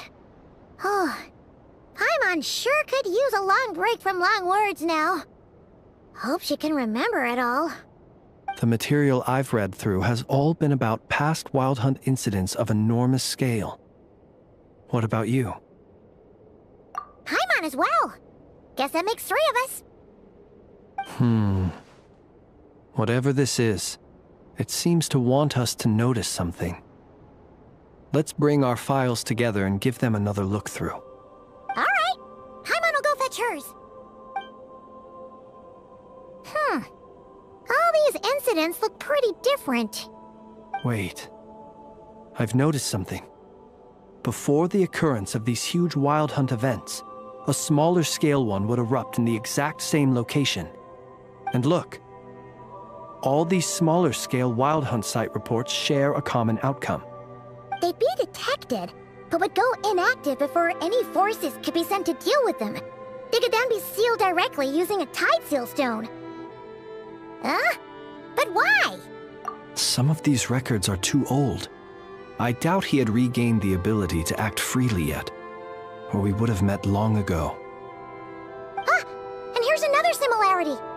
Kuvaki and nearby soil completely drained. Could this be important somehow?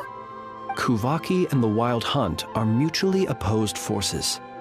We Lightkeepers previously believed that these small Wild Hunt sites would temporarily go inactive due to being neutralized by the Kuvaki present in the soil.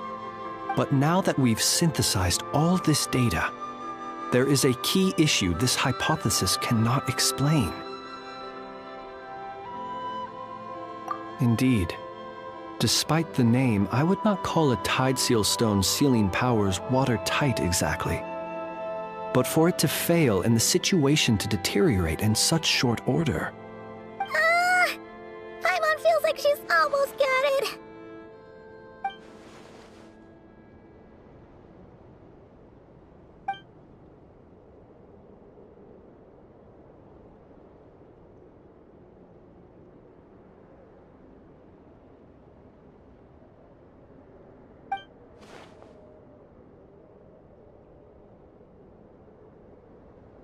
Yes, that might be it.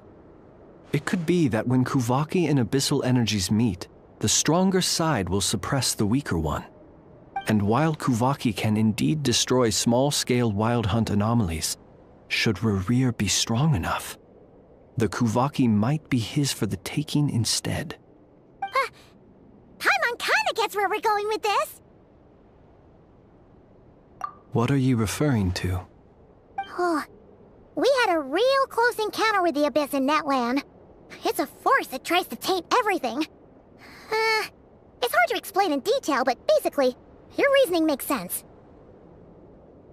Was there a gap between him pretending to be Sergeant Major Sosi and the cannon being fired?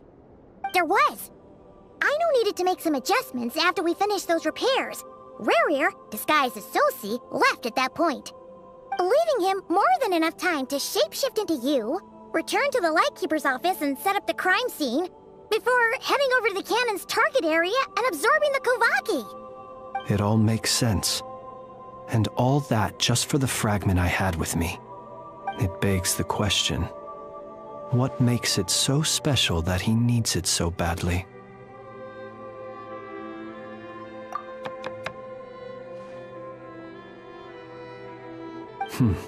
That's odd. We shouldn't have any guests. I'll go take a look.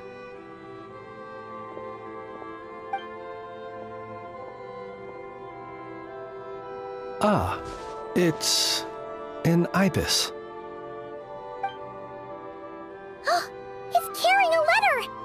Ooh, Lauma must have sent it. She can speak to little animals. Let's see here. Situation urgent. The cannon began operating shortly after we left Nasha Town and is preparing to fire. It is locked on to Star Sand Shoal. Please return to Nasha Town and assist with all haste. Lauma. That's gotta be Rerir's doing. But why is he using the cannon again? Didn't he already fire it once before? No time for speculation. He's already made his preparations. If you recall, his body was incomplete when we last met. If this bombardment continues to increase his strength, he might regain his complete form.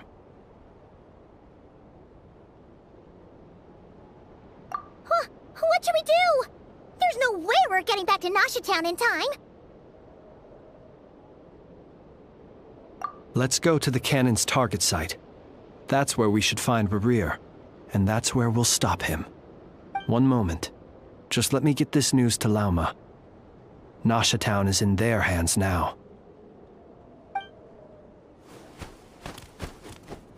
Go! Fly! Not a moment to lose!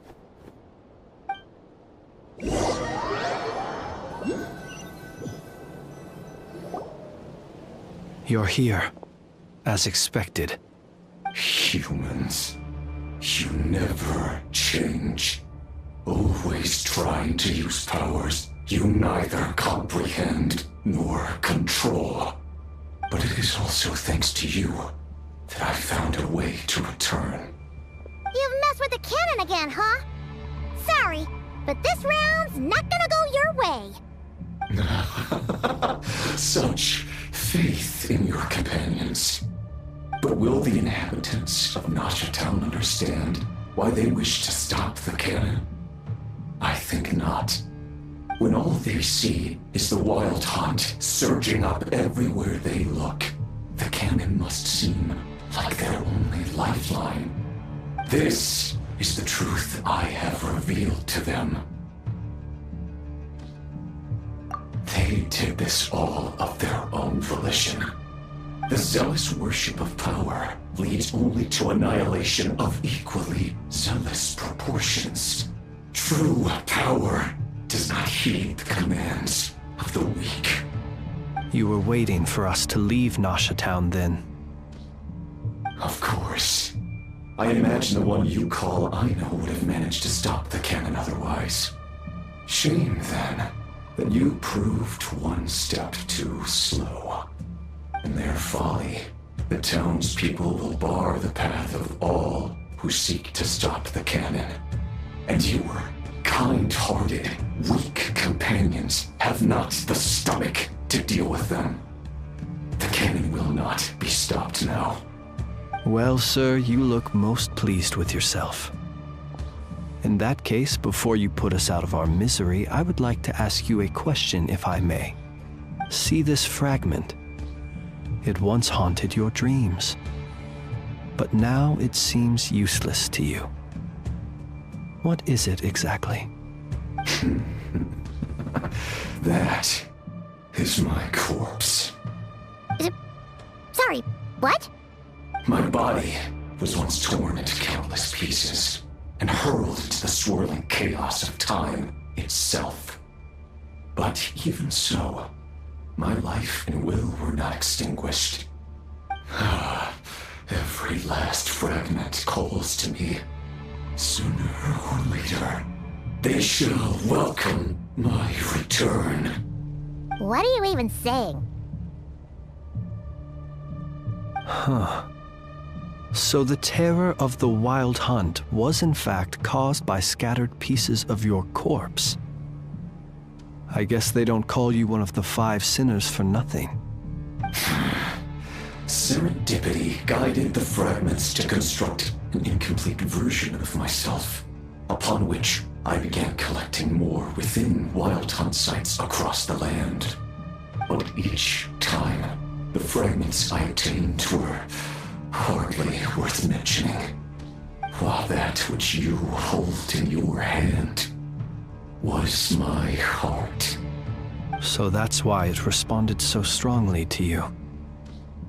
Only by retrieving this most critical piece could I gain mastery over the turbulent Kuvaki energies and be fully reborn. Hence, you fired that first shot, hoping to regain enough power to seize the fragment from me. Are you completely crazy? Weren't you afraid of dying? Dying? Such power has no hope of killing me. It may destroy my form over and over, yet always I rebuild it. It may smash my flesh and crush my bones thousands of times and more, but that is of no consequence to me. What truly infuriates me, however, is how you've destroyed my heart. All that suffering, everything I endured, and all for nothing. I've adapted to the strength and flow of this Kuvaki. The next cannon shot will multiply my strength immeasurably. It will not be a full restoration, no, but it will be more than enough to destroy any in this world who stand in my way. Still, I suspect the Kuvaki will have rendered you down to nutrients for my consumption well before you have the time to kneel before me. Traveler! Behind you! Look at that light!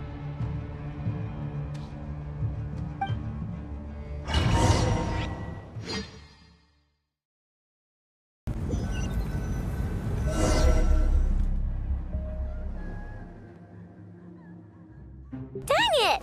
Who fired up the cannon without my say-so? Its defensive barrier has also been activated, likely in anticipation of interference by malicious actors. The air is thick with fear and anxiety. It's spooking the birds and beasts. What exactly is going on? You're here. Looks like this was all part of Rerir's plan. Not only did he plant seeds of suspicion in people's hearts, seems he's now igniting them. Yehoda's gone in to scout out the situation. She'll be back any minute. I'm back! I'm back! Oh, it's bad out there. Rumors flying everywhere you turn. Something about the Wild Hunt preparing to spawn a wave of monsters, the likes of which we've never seen before. But that's not even the worst of it. Lots of folks don't even believe the cannon can prevent this crisis, so they're getting ready to make a run for it. Others are trying to make a quick buck out of this whole mess. How could they still be thinking about Mora when such a catastrophe is imminent? Unprecedented danger brings unprecedented opportunities in its wake. A chaotic situation can bury much wrongdoing. Even those who flee without reserve put themselves at the mercy of the divine. Is it any wonder, then, that some will aim to profit? After all, a gamble that might rewrite one's entire life is hard to come by. Even so. Well, seeing as you disapprove of their actions so strongly, Lady Moonchanter, I suggest that you be the one to handle them. Not like that's the only major problem on our plate right now. Affirmative. We must quell the chaos in Nasha Town as soon as possible. Also, the unexpected activation of the cannon entails a high risk of incorrect operation. This must be stopped in a timely manner. Well, about that, people have been talking about how someone might come to stop the cannon. They've decided they won't let anyone in. What? I made that thing! They can't just take it from me! Let me over there! What are they gonna do, stop me? They might, if Rerir has already formulated some countermeasure. For example, he might have spread a rumor that the Wild Hunt would take your form.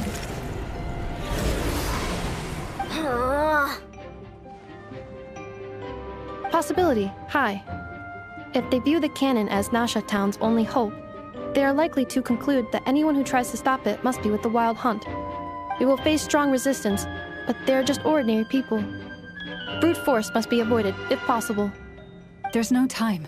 Let's go into the town. I'll find some way to calm the townspeople. You find a way to stop the cannon.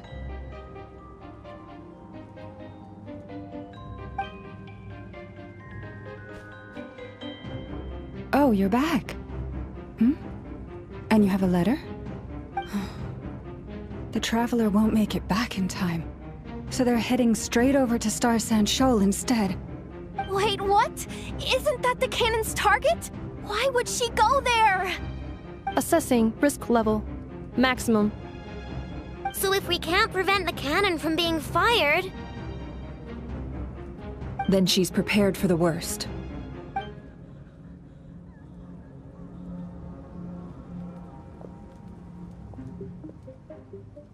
And we must ensure that her trust in us is not misplaced. Let's go.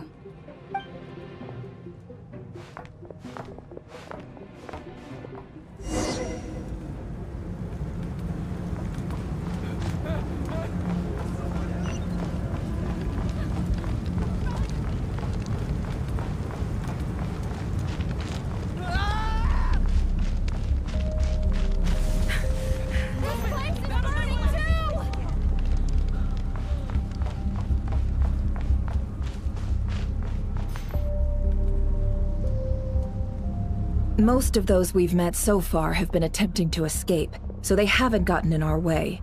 But it won't be so easy from here on out. Looks like they formed groups to protect the cannon. If they believe that we're with the Wild Hunt, we'll have no choice but to force our way through. Is that Lady Lauma? But are you really her? It's you, Rixa. I believe you recognize this power, having lived on Hisi Island for so long. It is not something that anyone else could imitate. I do, yes. So it really is you, my lady. But why are you here? Really, I believe you, but the others, well, they'll be on high alert. The townspeople have been misled into believing that they needed to activate the cannon. I am here to stop them. But... I know what you wish to say. Our island and Nasha Town have never had close ties. There should be no reason for me to intervene. But you chose to leave the island. You had the resolve and the courage to start a new life. It is unfair, unjust, that you should be dragged into this mess just as that life was about to begin. I seek to redress this injustice, not only for you, but for everyone here who wishes to live their lives free from this chaos.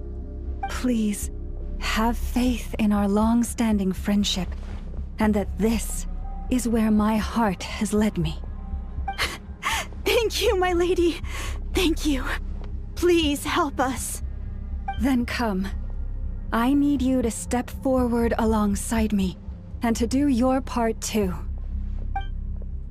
All right, I understand. Seems we chose the right person for the job. All right, everyone. Let us meet again later. Huh? You're not coming with us? We won't be able to calm this storm by our power alone. As such, I'll need to contact some... let's call them friends in high places, shall we? Let's go, Yehoda. Okay. See you again, everyone! That is, if we can.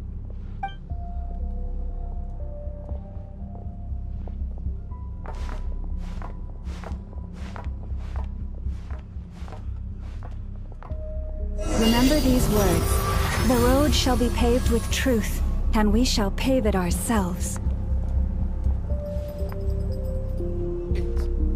It's you, Lady Moonchanter. It's her. Everyone, it's her. You're right, my lady. At times like these, we must rely on ourselves. I always knew something was off about you. You're actually some abyssal creature, aren't you? Time to teach you a lesson, you Lady Moonchanter. Go.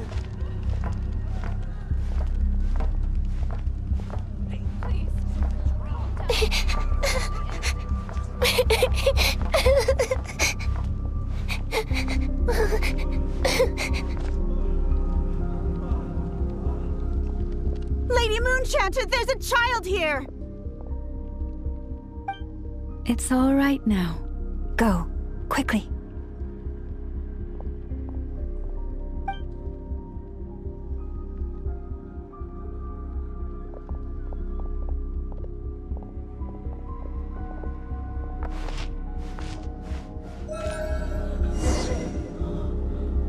You wretched monsters!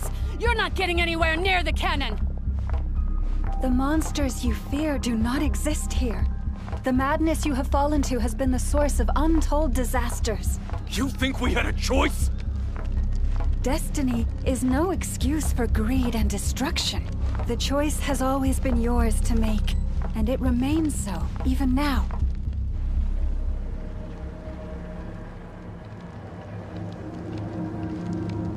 Thank you for bringing us here. We can quickly overcome the barrier by going upward from over there. The cannon is all yours now. Got it. Thanks, Lauma. Enough. Give her a crown kake. Orders received and immediately deferred. Departure takes priority. Please, everyone, listen to me. I will not deny that we hold different beliefs. But in the face of the immense threat that hangs above us all, we must persist in trusting one another. Otherwise, rifts will surely form, prized open by those who harbor ulterior motives. If your fear is born of helplessness, if you flee because you know not how to fight, then follow me, you who are lost. I am no god, but so long as we hold our candles steady and unite beneath the same moonlight, no deception or rumors can be concealed from us. Let us resolve, then, to defend ourselves, and to stand firm against the false illusions by which our foe seeks to beguile us.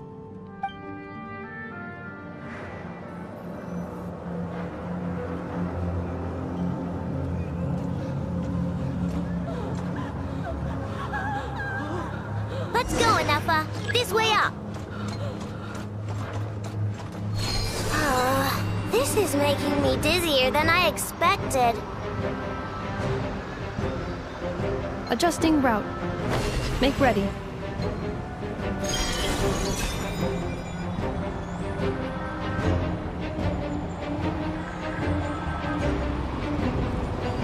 Out of the way, small fry.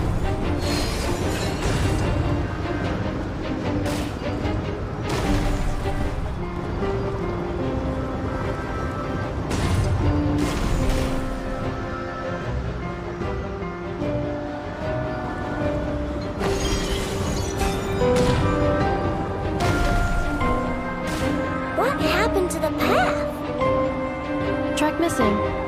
Fall imminent. Come on, come on, come on! Get out of there! Whoa, nice!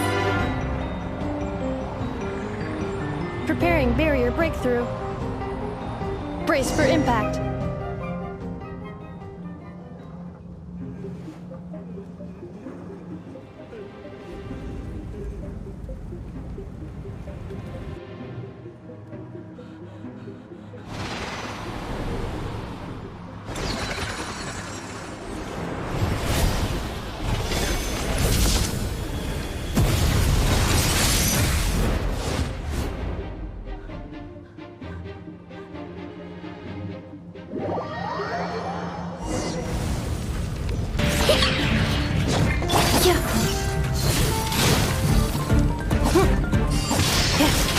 Cleanup sequence initiated. Annihilation mode. Accelerating. Look, the rainbow! Yeah!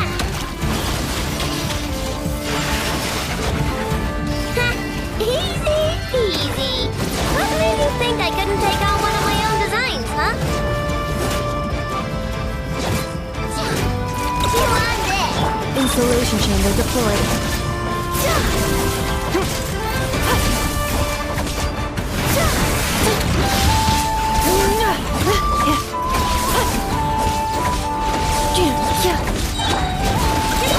Ultimatum protocol. Rush attack!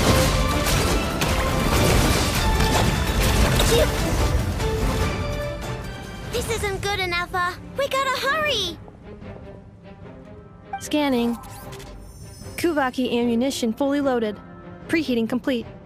The cannon is going through its final pre-fire checks. Oh, alright, let's hit the emergency brake. Assessment. Not enough time. Emergency brake will cause internal explosion of stored Kuvaki. Damage assessment. Incalculable. Nasha Town likely to be blasted skyward. No, I mean a manual brake, the primitive kind. A manual brake. Understood. Roger that.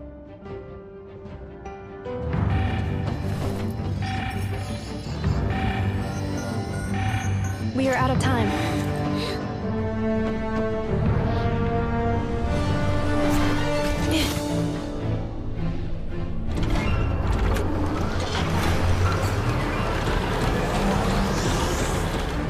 All your efforts have been futile. It is too late now. Perhaps you're right. Why aren't you running?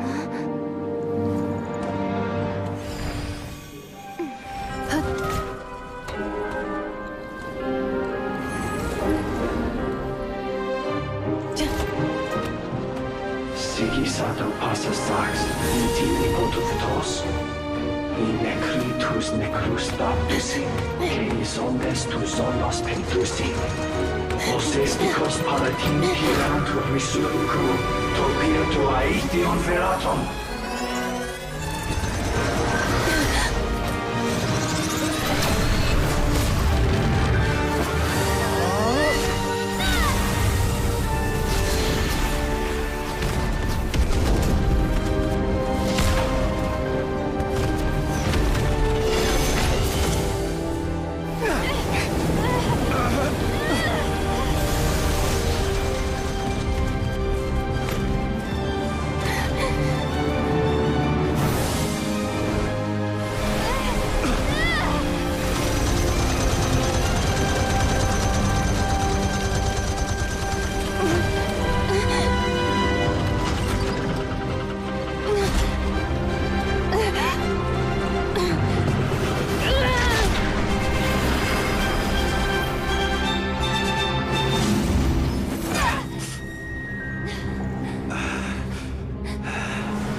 Well, that's not good.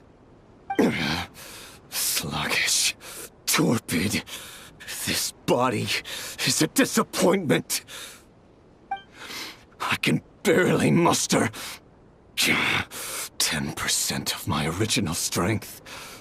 You've ruined everything again. Let me guess.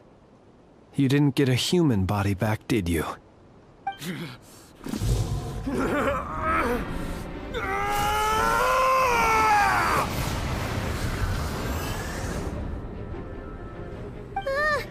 What's with him?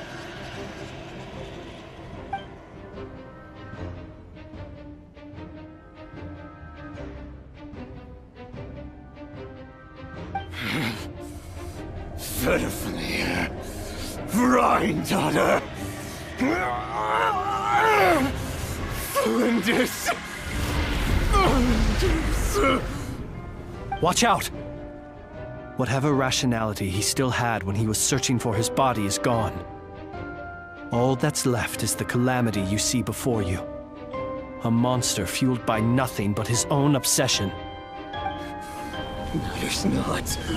Having a heart, being human, it's all irrelevant. Completely and utterly insignificant. You matter not. Does anything in this world? None of it matters to me!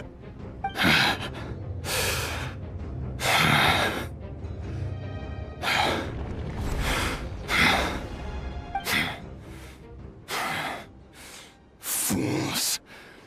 Time to die!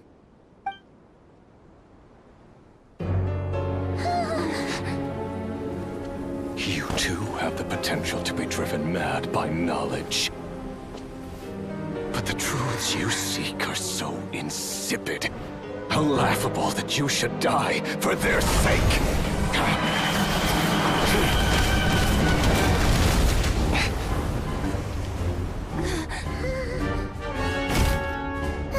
You're wrong. The unknown is but a fog to be dispersed. Knowledge is the true pillar of the world.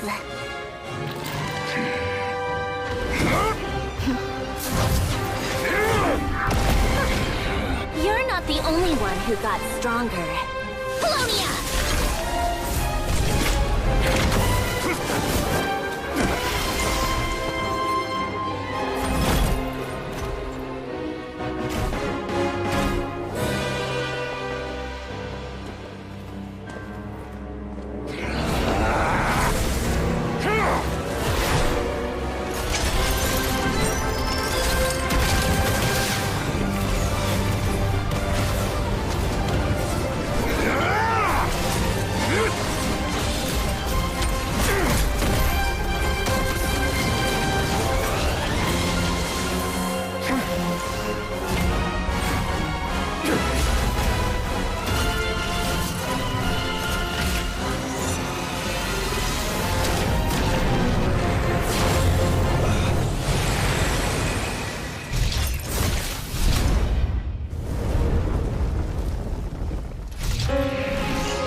It seems this young lady aided in our escape.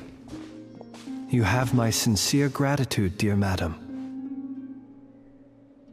The flowers here bloom in such peaceful silence. I imagine you would not have invited anyone here were it not an emergency. Oh? I take it that means you've been here before then. In that case, I count myself fortunate to be your associate. Columbina! What did you do that for? I studied his abilities inside out, equipped Polonia with comprehensive countermeasures. We were going to settle the score! But he still broke through, did he not? What? You expect a battle to be completely one-sided? I just didn't expect him to have no sense of honor whatsoever. Polonia would have been fine in a head-on clash, but battles just get chaotic. Oh, so you actually thought you could win. Have you been taking care of yourself lately? Your calculations seem to have deviated quite seriously. Perhaps you could try sleeping and rising earlier. Or you could adopt my previous recommendation and... Hey, listen here, Columbina! I tolerated your nonsense previously because we were colleagues. There's a Fatui warrant out on your head, and don't you forget that. Don't make me fight you right here and now. Oh, I was just a little concerned about you, that's all. Just like that time when you weren't making any progress with your research. So you went and cooped yourself up all alone. That was none of your business! And don't you ever drag me out to one of your freaky hovels again! Come on, Polonia! We're leaving!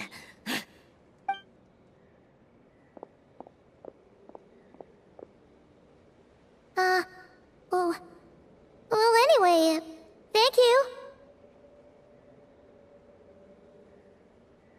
I was worried about you, too. Not only because the remains of the eternal moon goddess cannot fall into his hands, but also because you've done much for me yourselves. And then well, I brought your associate along for the ride, too. But that was as much as I could do. You're not afraid to speak your mind, miss. I like that. Please call me Flint's. It is my honor to make the acquaintance of one such as yourself. Still, what do we do now? Riri's gotten stronger again. At this point, it doesn't seem like we can beat him. We did block most of the Kuvaki, so I'd say we've put a lid on his plans for now at least. But we still don't know what his aims are, and he may continue gathering power. So we must be very careful. After you left, I could no longer sense his presence. That means it's safe out there for now, right? A question, if I may, kind Miss Columbina. When the cannon's Kuvaki beam was deflected earlier, I saw several bolts of energy streak toward Hisi Island, only to be blocked. Did you also have a hand in that? No. I see. Curious. Oh yeah, the cannon veered off course in the end, didn't it? Paimon wonders how Aino and the others are doing. Let's head back and check on them. In that case, Miss Columbina, I shall not disturb your serenity any longer. Thank you once again for coming to the rescue. Go now, all of you. Do not worry.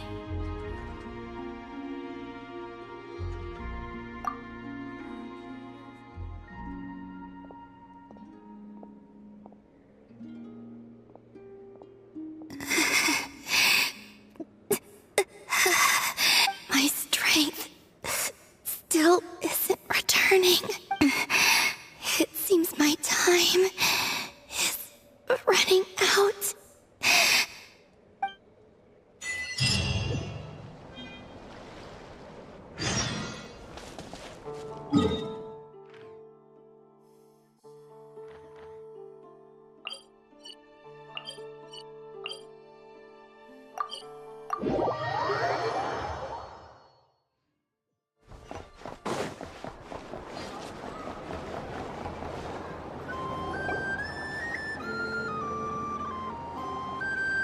Fortunately, we were able to minimize the harm.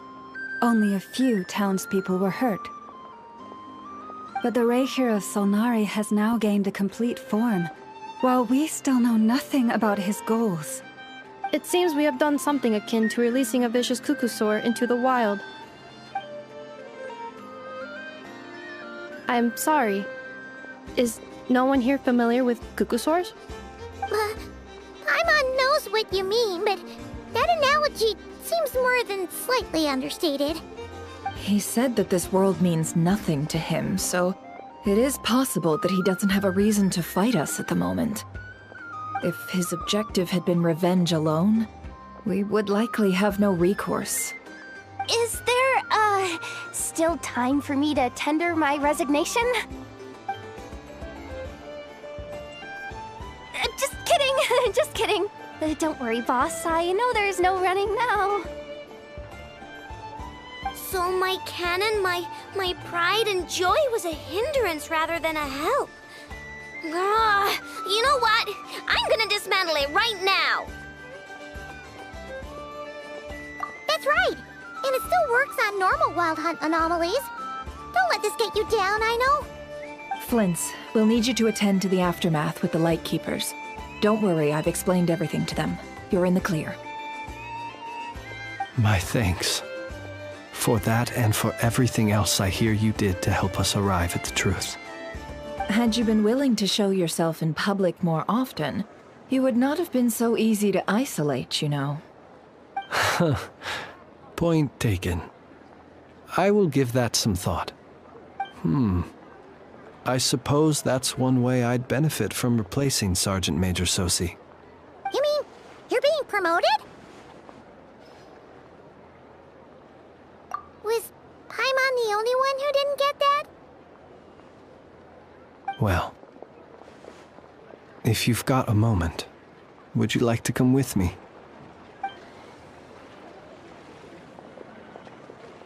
There's a certain gentleman I'd like to send off on his final journey.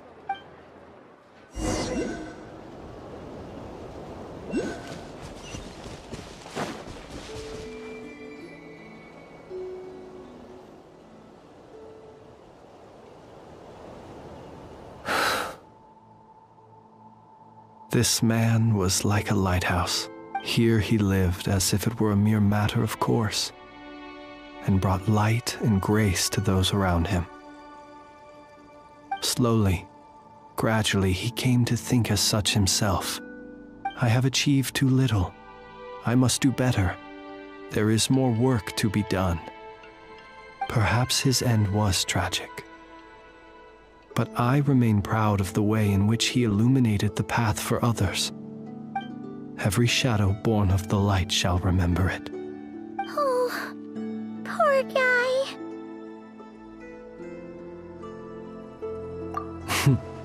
I've heard that one too. Is that so? Well, you're right. It may seem that our efforts were in vain, that Rerir achieved his goals, but we will pursue him to the last, even if the outcome is not what we wish for. It is not dissimilar to the role of a graveyard keeper. We do not seek to bring the dead back to life, only to grant them peace.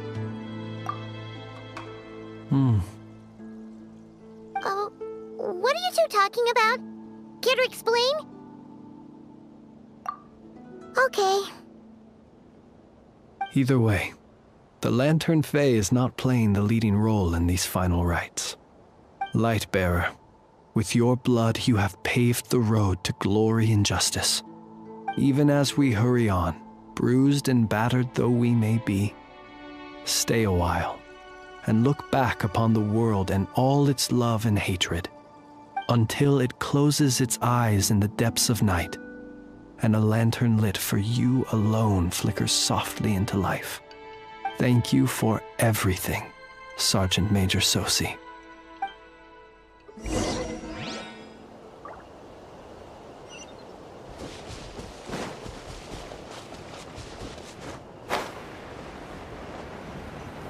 Hey, it's the Wanatar! Should we go after her? Or do you have someone else you'd like to meet?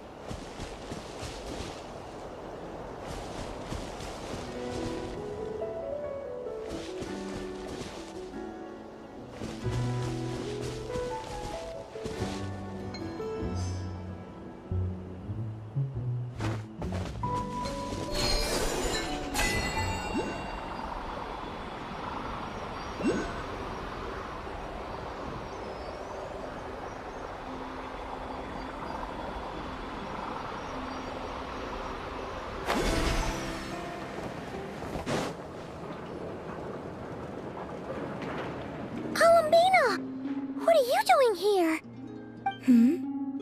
Was it not you who recommended such walkabouts to me? Yeah, but aren't you afraid the Fatui will see you? Zandrone seems uninterested in my capture, and the others are unlikely to risk making contact at all. They have more troublesome affairs to deal with.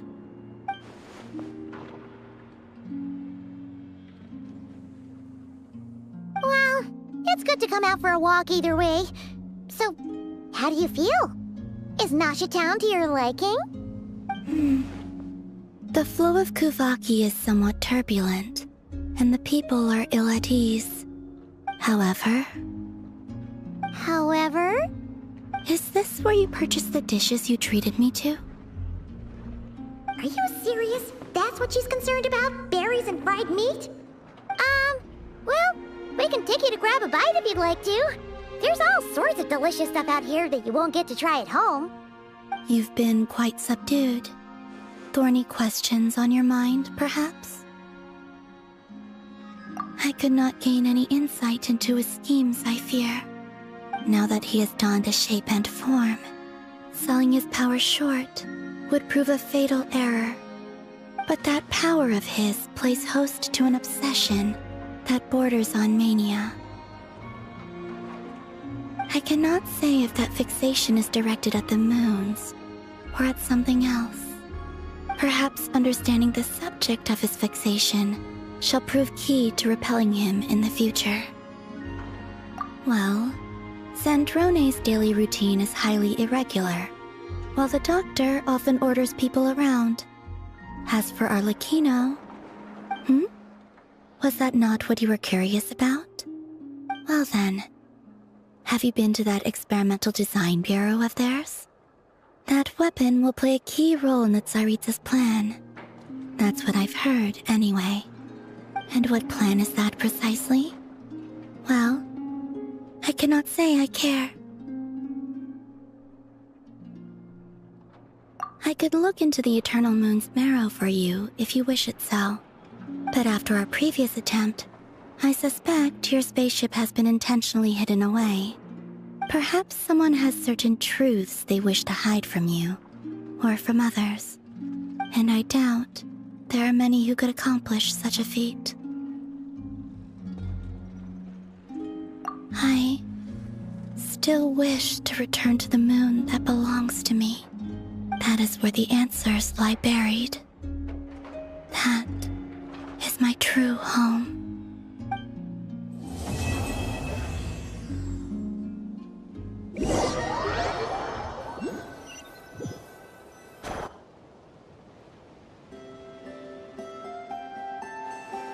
Interesting. You followed me this far. Why not show your face?